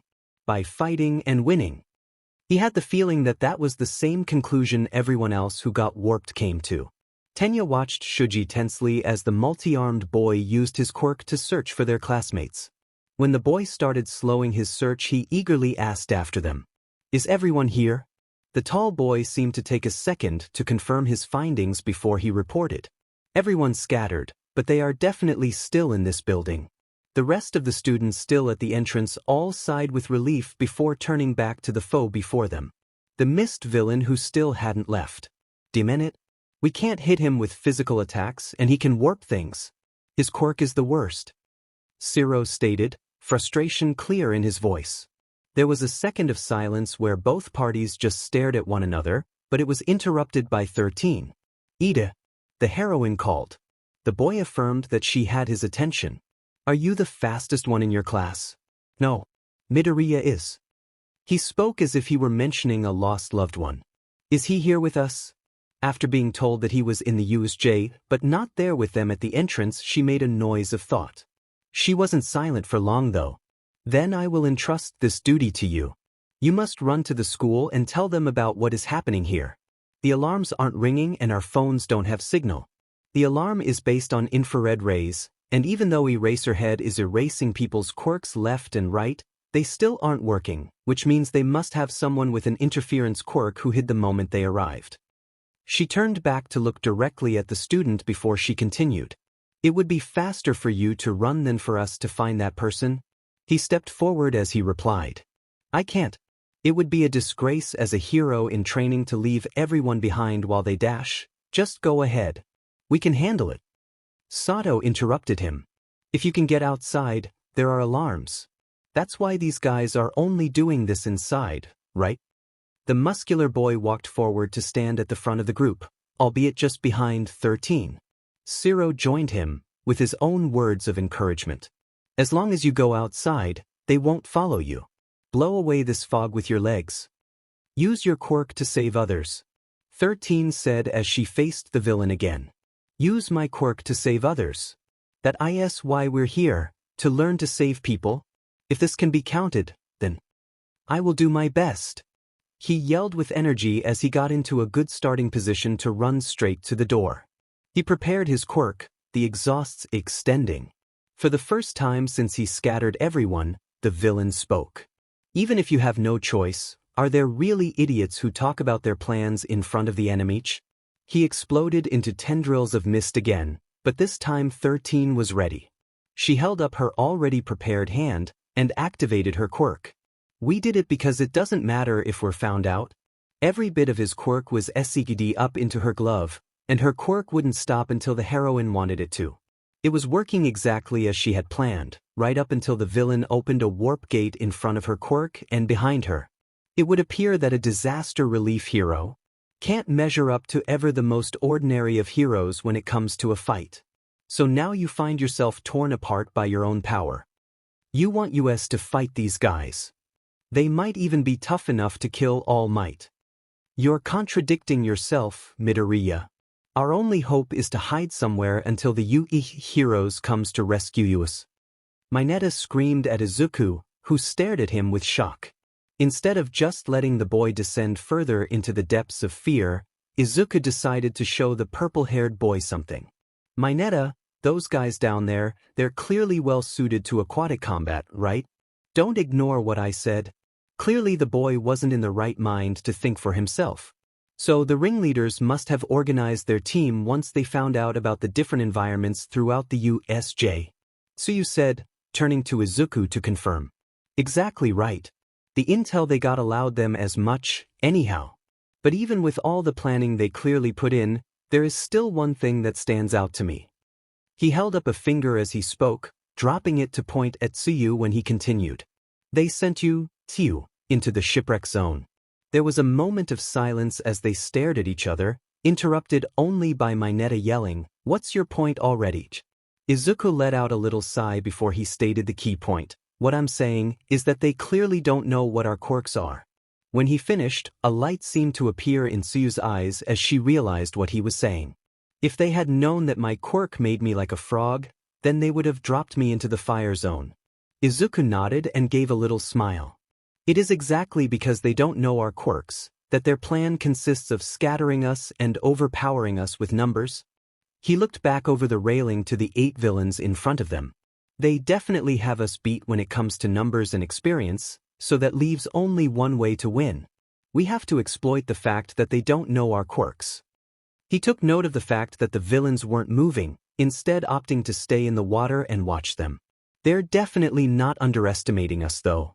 They huddled and began brewing a plan, but in the darkened facility, the shadow that began to hover above them almost escaped Izuku's notice. He grabbed his classmates and hopped to one side of the boat just as a giant hand made of water came crashing down. What was that? Mineta screamed as he backed farther away from the damage. I'm getting bored over here. Let's hurry this up. They heard one of the villains say, probably the one that attacked them. Izuku got up and quickly inspected the damage, and was glad to see that the villain hadn't put enough force behind the attack to split the boat in half or anything. That gave them some extra time to plan. He made his way back to his classmates, and informed them of the situation. You already know, but the villains are starting to get impatient. Luckily the boat isn't going to sink as long as they don't attack it again, so we should be fine for now. Tsuyu nodded, but apparently Mineta couldn't see the upside to the situation. For now. We're so dead. We'll be dead before anyone comes to save us. The boy began crying, the odd hiccup escaping. Tsuyu and Izuku stared at him blankly, wondering, did he really come to to become a hero? So Midoriya, do you have a plan? Tsuyu had stopped staring at their sniveling classmate to ask him the question. Yes. It probably won't work, considering. He tilted his head in Mineta's direction and repeatedly switched from looking at Tsuyu to Mineta for a couple seconds, and she seemed to get what he meant, nodding to show as such. Izuku took a couple of seconds to revise his plan, but after catching snippets of the conversations between the villains in the water, he told Tsuyu his plan. Dejiro quickly finished off the last villain of the many sent to attack him and Bakugo. He turned to look at the ash blonde, who barely looked fazed by the fighting, despite the many more villains he took down compared to the redhead. Looks like that was the last of them. He took a few more breaths as the two boys stood in silence. Do you think Midoriya managed to get out? Because he is the fastest one in the class. Deku is coward, the only thing he can do is run, and even then the BSRD probably couldn't do it when it mattered. In fact, I wouldn't be surprised if he'd already gotten himself killed. The ash blonde took a moment to catch a chameleon-looking villain and use his quirk to incapacitate them, even by these poor excuses for villains. I hope he managed to, anyways. I hope everyone else is alright too. Though, he might have made it, the rest of the extras might have too. Not like it matters, as long as I get to beat the ever-loving F out of that warp B. Bakugo surprisingly continued. Right? He could only stare in disbelief and shock as his teacher became the subject of self-torture, unwillingly. The villain had opened 2 portals, one behind the space heroine, facing her back, and the other in front of her leading finger where the villain was being eseki into. The result? Her quirk began taking her apart. It began by pulling her towards the gate, but with her standing her ground, it seemed to change its approach to its attack on the wielder. The pack on the back of her costume stretching towards the source, before the stress of the stretching became too much for the material, and almost instantaneously the back of her suit dista. Where did she go? Did the villain decide to warp her away after all? I'll have to get out as soon as, hey guys, sorry I didn't already get out. Midoriya's voice. He was here. Tenya frantically turned to look behind him where he saw the rest of his classmates that were with him staring dumbfounded at the appearance of not only Midoriya, but Azui and Mineta. Not only that, but their teacher was now kneeling on the ground, hyperventilating next to the green-haired student. The first to move was Uraraka, because apparently the mist villain too was stunned by the appearance of Midoriya. The brunette ran up to him and hugged him. That was not appropriate in this situation. Tenya was about to reprimand them when he remembered there was a villain not more than 2 seconds away. The blue-haired boy turned around to keep an eye on the villain who had seemed to recompose himself enough that he was doing that thing where he slowly expands and the mist moves more erratically as he prepares an attack. That was something the Hero Corps student had not wanted to become familiar with. I'm so glad I got here in time. I'll make sure to run back to you, and get help. Midoriya spoke again, his voice barely shaking, and something in Tenya felt off. What was it? Guilt, that he needed someone else to do the job he had been entrusted. Relief, that that responsibility was no longer on his shoulders. He couldn't tell. Ida. He almost stood at attention when the other boy called his name. I need you to lead everyone while I'm gone. I'm going to be as fast as I can to get back, but until then I'd like you to keep doing what you've been doing. He opened his mouth to protest, because he wasn't the class vice president, let alone the actual president. Don't say a thing. Emerald eyes stared at him from just an arm's length away, but the assuredness of the boy made Tenya feel inadequate. You may not be a leader in the class, but I trust you with this, because I believe that you are fit for it. It's not because you're here, but because you can. Understand? The boy's words didn't sound like they came from someone his age, instead from someone with years of experience, as if Midoriya had been possessed by the spirit of a hero, long gone from the realm of the living. Regardless, the words filled Tenya with hope. Hope that everything will be fine. The feeling from before was gone, and he didn't mind at all. It was only as Midoriya crouched into the starting position of a sprinter and promptly disappeared that Tenya realized Midoriya was wreathed in a cloak of green electricity. He turned his back to his 2 classmates and crouched slightly, and nodded to signal he was ready. After feeling Tsu wrap her arms around his neck followed by her legs around his waist, he stood up to his full height and adjusted Tsu so she would stay on his back and out of his way. He turned his head a little and saw Mineta wrapped in the girl's tongue, just as planned. Here we go. He took a deep breath, and stilled his shaking limbs so he could actually follow through with the plan. Mineta watched with tear-filled eyes as the greenette crouched, and stayed in that position for no more than a second before the 3 of them were soaring through the air. The boy could only be jealous, as he was dragged along by Tsu, of the fact that despite the fear the taller boy was feeling, he was still trying to fight the villains. Just as the air released from the green-haired boy's flick reached the water, and penetrated it, and the trio were sent upwards. There was a large order of chaos in the water as it was pushed away from the point of impact, creating an empty space in the middle of the body of water that needed to be filled. The villains couldn't escape. The speed the water was rushing back in was far greater than anything they could travel at. I managed to charge one for all long enough to flick, but I can only buy us time until we get to shore. There's nothing stopping the villains from. A scream from behind Izuku interrupted his thoughts, and he looked back to see Mineta plucking and throwing the sticky ball that made up his hair as fast as he could into the water, which led to them getting pulled in with the villains. The villains, who had not seen the things before, attempted to swim away, but were inevitably caught up in at least one before they collided with one another. The event ended with the villains all in the center, and water rushing in to fill the gap left by Izuku. The extra down and inward force from water that didn't make it in first caused an underwater air bubble to form, the likes of which, after it rapidly broke the surface, had enough power to break what was left of the boat and fling the villains into the air. At least the villains wouldn't be able to make it to them to attack anytime soon. The three of them landed close enough to shore that there wouldn't be any trouble getting there, but far enough that the water killed most of their speed and allowed Izuku to safely stop by landing on his feet. After making it to shore, they crouched so as to be hidden. "It looks like Mr. Aizawa is doing pretty well," Tsu stated. "Yeah, but he's going to tire out pretty soon. His usual style of taking down villains means he ends fights pretty much before they start," was Izuku's response. "I wish I could help, but I might throw Sir off. I guess we'll just have to make our escape." "Okay, here's what we'll do." Izuku started, getting the attention of his classmates. "I'm going to carry you two to the entrance, then I will get out and get help." Tsu nodded, but Mineta went catatonic, which the two greenettes took as a choice to cooperate. Izuku let Tsu climb on his back again as he grabbed Mineta, before he closed his eyes and tried to use one for all. He didn't have much time, so he'd have to be quick. About it? He was in the expanse of black once again, and he saw the speed force in one for all, except something about the speed force was off. Was it smaller now? He got closer to see, and when it was within arm's reach, he realized it was hardly taller than him anymore.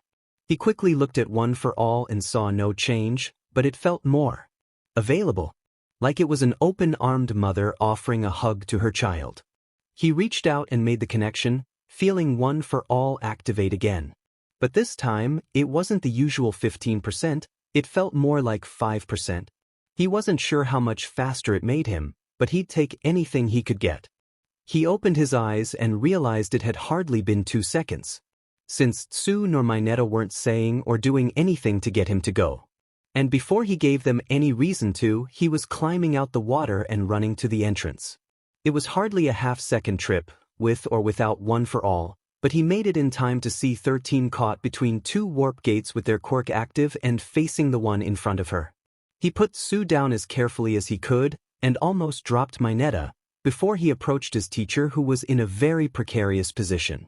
He maneuvered himself so he was on the side of her outstretched arm, and before he tried moving her from between the two gates, he aimed her arm skywards, which in turn took it away from her back and removed any risk to Izuku saving the heroine. He picked her up and realized the suction force of her quirk was slowing down.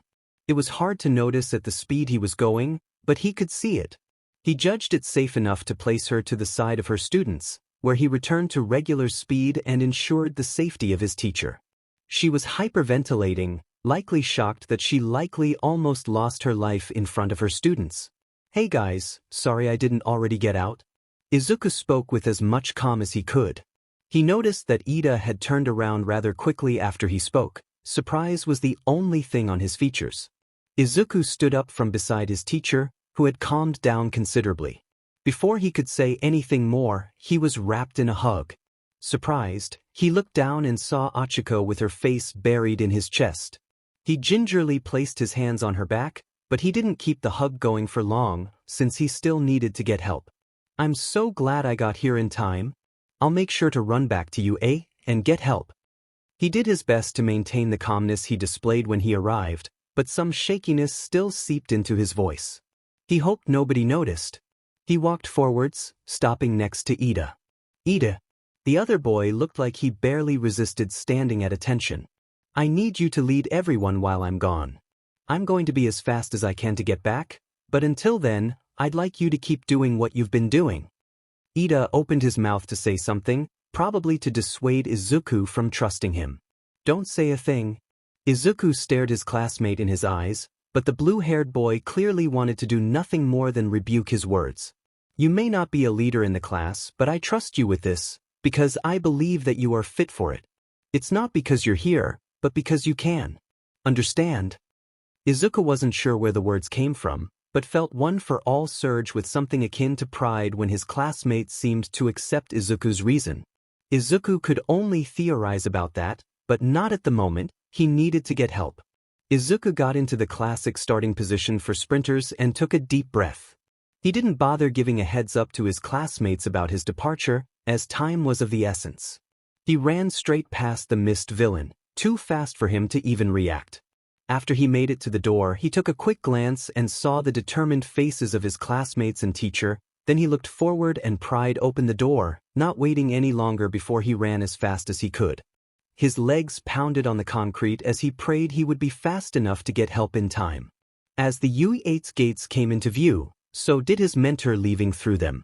The man was in his class mustard yellow pinstripe suit, his jacket in hand and his trademark smile on his face. He must be trying to make a quick appearance at the exercise. Izuku stopped in front of the man and took a deep breath before he started spewing words. There are revelains of Thenthiplanon killinguin deviri one eyes realisker dandai comedagethal pan dash, all might cut him off with a hand to his shoulder. Young Midoriya, speak clearly. I couldn't catch any of what you said, only that you seemed troubled. Izuku nodded quietly and swallowed his saliva before he started again. Villains. They attacked the USJ. After he said those few words, Izuku saw the fastest shift in demeanor he'd ever seen. It seemed so fast it was almost comparable to his speed. Midoriya. Izuku stood at attention when he heard the number 1 hero's steeled voice. I am going to need a big favor from you. All dozen or so villains stood or lay around him, new works of art. It took hardly any effort to incapacitate them, which told him that they were hardly trained or experienced in any form of combat. It was hard to even call them proper villains, aside from the fact they had little trouble attacking a child with the intent to kill.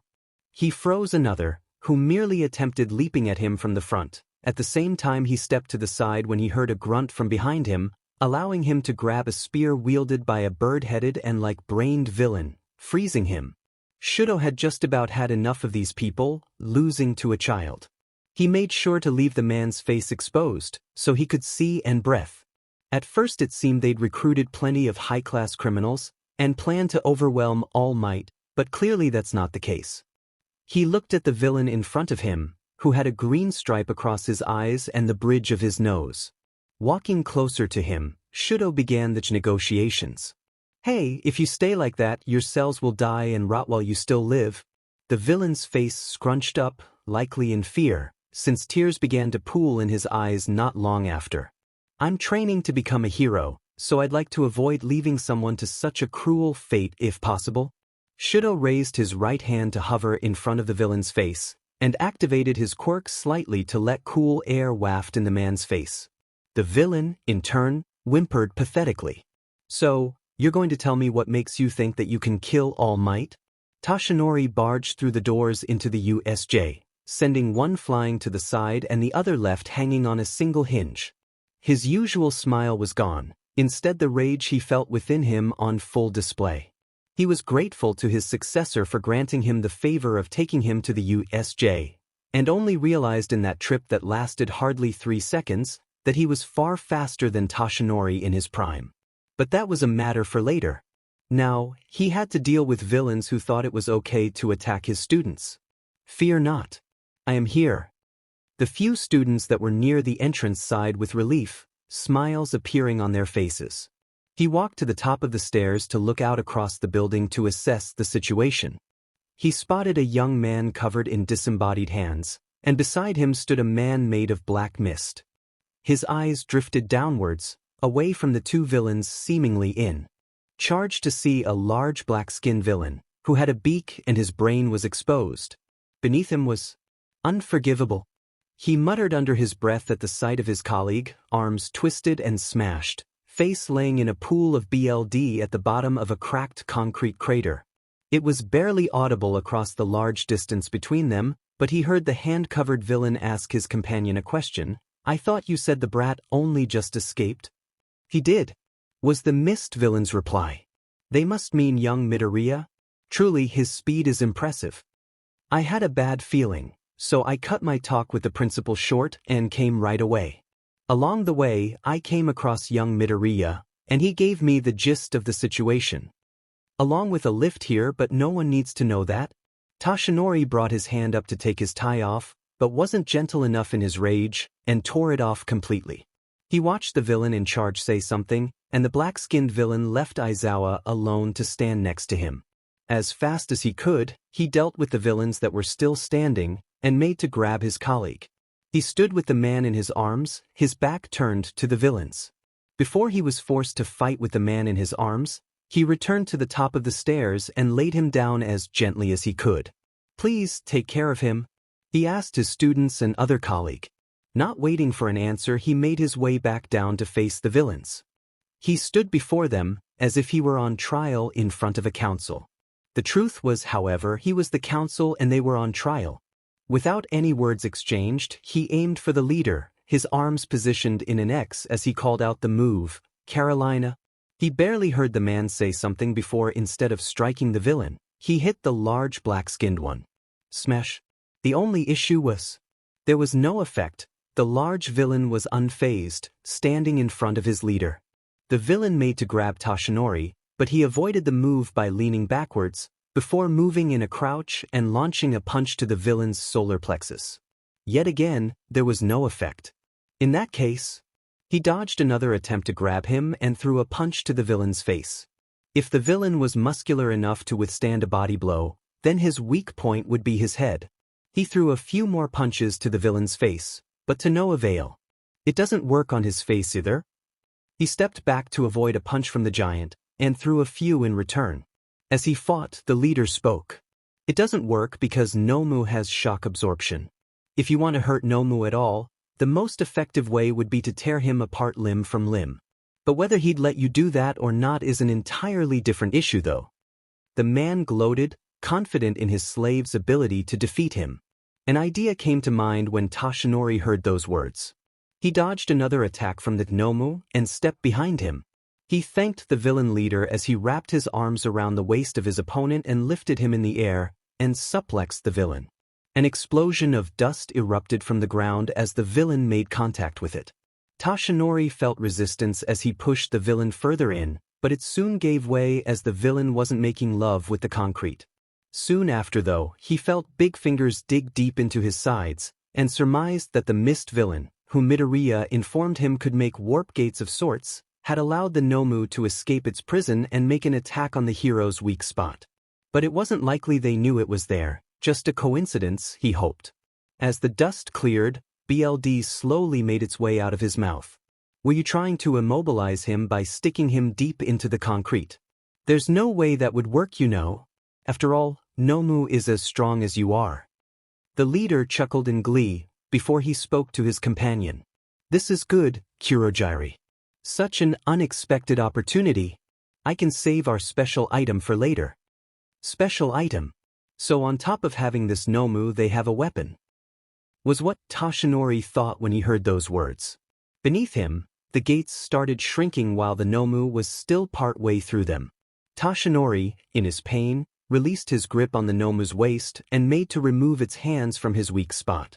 The villain's grip didn't budge as he struggled to rip the hands off his body. With a final command from the leader, the mist villain, now known simply and aptly as Kurogiri, began talking. "I do not want BLD and guts flowing within my warp gates, but it would be my pleasure to make an exception for someone as great as you." He started to get pulled through, as the Nomu had planted its feet. "You are too fast to be seen by the average human eye. Restraining you was Nomu's job. And then, when your body is halfway in, to close the gate." The terrifying image of being forcefully cut in half in front of his students came to mind, and he refused to go down. "And tear you apart is my job." As he was pulled further in, Kurogiri was engulfed in a cloud of smoke as he was struck by an explosion to the side. Simultaneously, ice made its way across the ground and up Nomu's body. It stopped just short of All Might and inevitably loosened the villain's grip. Taking his chance to get out of trouble, he pulled the villain's hands off his sides and leapt away. "Kurogiri, our entrance and exit has been captured. We're in quite the pinch now, aren't we?"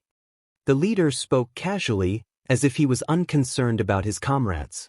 Kurogiri tried to use a rap gate to get rid of young Bakugo, but the student let off several explosions with the hand holding the villain down.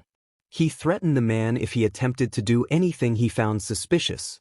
Kirishima arrived and stood just to the side of Bakugo. In addition to capturing my comrades, they're almost all uninjured. Kids these days sure are amazing. The League of Villains should be ashamed of ourselves. The leader turned to his frozen subordinate. Nomu. The black-skinned villain started shaking as it pulled itself out of the warp gate, which closed once he had cleared it. His arm shattered and broke off, along with the skin along his right side and his leg. Still, the villain tried to stand. But he wasn't hindered by his losses for long, as the ice exploded off his body as his flesh started to regrow. What? I thought his quirk was shock absorption. Toshinori asked the villain, not really expecting an answer, just expressing his frustration. I didn't say that was his only quirk, you know. This is super regeneration. Nomu was bioengineered to take you on at 100%, after all. He's basically a super efficient human sandbag that fights back. Toshinori and his students all prepared for a fight, but were left confused by the leader's next words. Nomu, come here. The villain rummaged in his back pocket as the Nomu walked over to him, his steps thudding on the ground. He presented a large syringe, filled with a black liquid. Trigger. Once Nomu was next to him, the leader stuck the syringe in Nomu's arm without hesitation, injecting the liquid into the large villain. There was only silence as they stupidly waited for the drag to take effect, but Toshinori wasn't done. Stooping so low as to use trigger on your already bioengineered comrade. Are you afraid he's so weak he can't beat me without it? The leader looked at him, and though he couldn't see it, he knew the man was grinning. If I were so concerned about killing you myself, or about struggling to, I wouldn't have Nomu do it, you know. Right after he finished, Nomu screeched as his muscles seemed to bulge further. Besides, this is a special concoction, it makes Nomu extra aggressive too, so I don't have to worry about him not trying hard enough. He had entered the building and made it to the top of the stairs, and ignored the words of his classmates as he intently watched All Might and the villains face off. He was just in time to hear the hand-covered villain say, Nomu, kill the explosive brat.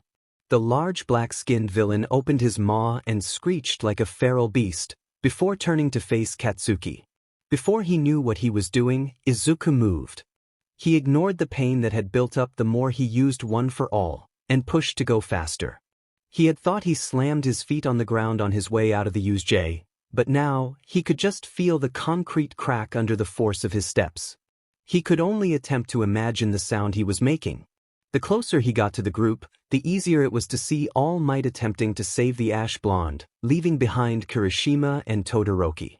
One for All flickered off and on as he approached, before completely shutting off. Looks like that's all I can get out of it. He grit his teeth and urged himself to push for more speed. He prayed to whatever god was listening to let him use the speed force again, so he could save the boy, even if the power put his body under extreme stress. But alas, the Nomu was nearly upon Izuku's classmate, and he had only just passed All Might. It was only now that Izuku realized his brain had gone into overdrive again, just like with the villain back at the beach last year. But still, Izuku had only his legs to get him there. He crouched a little, to get closer to the ground, not really understanding the instinct to run like that. It was only as he left the ground he realized he had instinctively leaped towards his classmate. He glanced back to see the concrete in shambles, completely shattered. He looked back and saw that his only option was to either push Katsuki towards the hand villain and take the hit, or pull him towards All Might and hope they both didn't get hit. He didn't get the time to decide as he was now less than an arm's length away from the explosive blonde. He grabbed the boy by the arm and pulled as hard as he could. He could only hope he managed to save him and wasn't too slow or too hard with his pull. The world returned to speed and he went flying. For what could have only been a few milliseconds at most, the villain's fist had struck him. His body curled around the giant black fist, and Izuku should have turned so his stomach was facing it, as he felt something in his spine get crushed by the force. His world constantly slowed down and sped up as he approached a concrete wall. If he had any control over himself, he would orient himself so his shoulder hit it, but in his state he'd be lucky to get control over his quirk. It wasn't long before he finally collided with the wall and was sent flying through it. He hit the ground several times before he skidded to a stop, something wet underneath him. So, as well as getting broken and thrown like a doll, I'm going to bleed out? The morbid thought made itself known before Izuku could stop it. If he could laugh, he would. He hadn't even become a hero yet. The only person he'd saved was his old bully, and he might not have even saved him.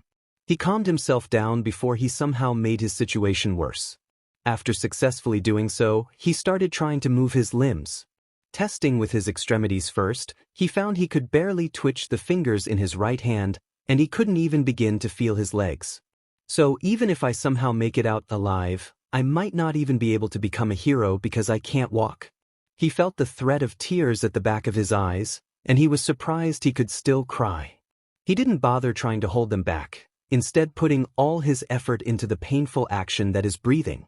He had no way of knowing whether or not he was using his quirk to perceive the world in slow motion, because normally there's no sound, or it's just muted, but as far as he knows he could be deaf now. He wondered when he was going to see his life flash before his eyes. It hadn't happened when the Noma hit him, and he was yet to see it as he bled out. Maybe people who bleed out or succumb to injuries don't get to see their life flash before their eyes. Had he done something to earn the ire of God, so as to never see his life in full laid out before him?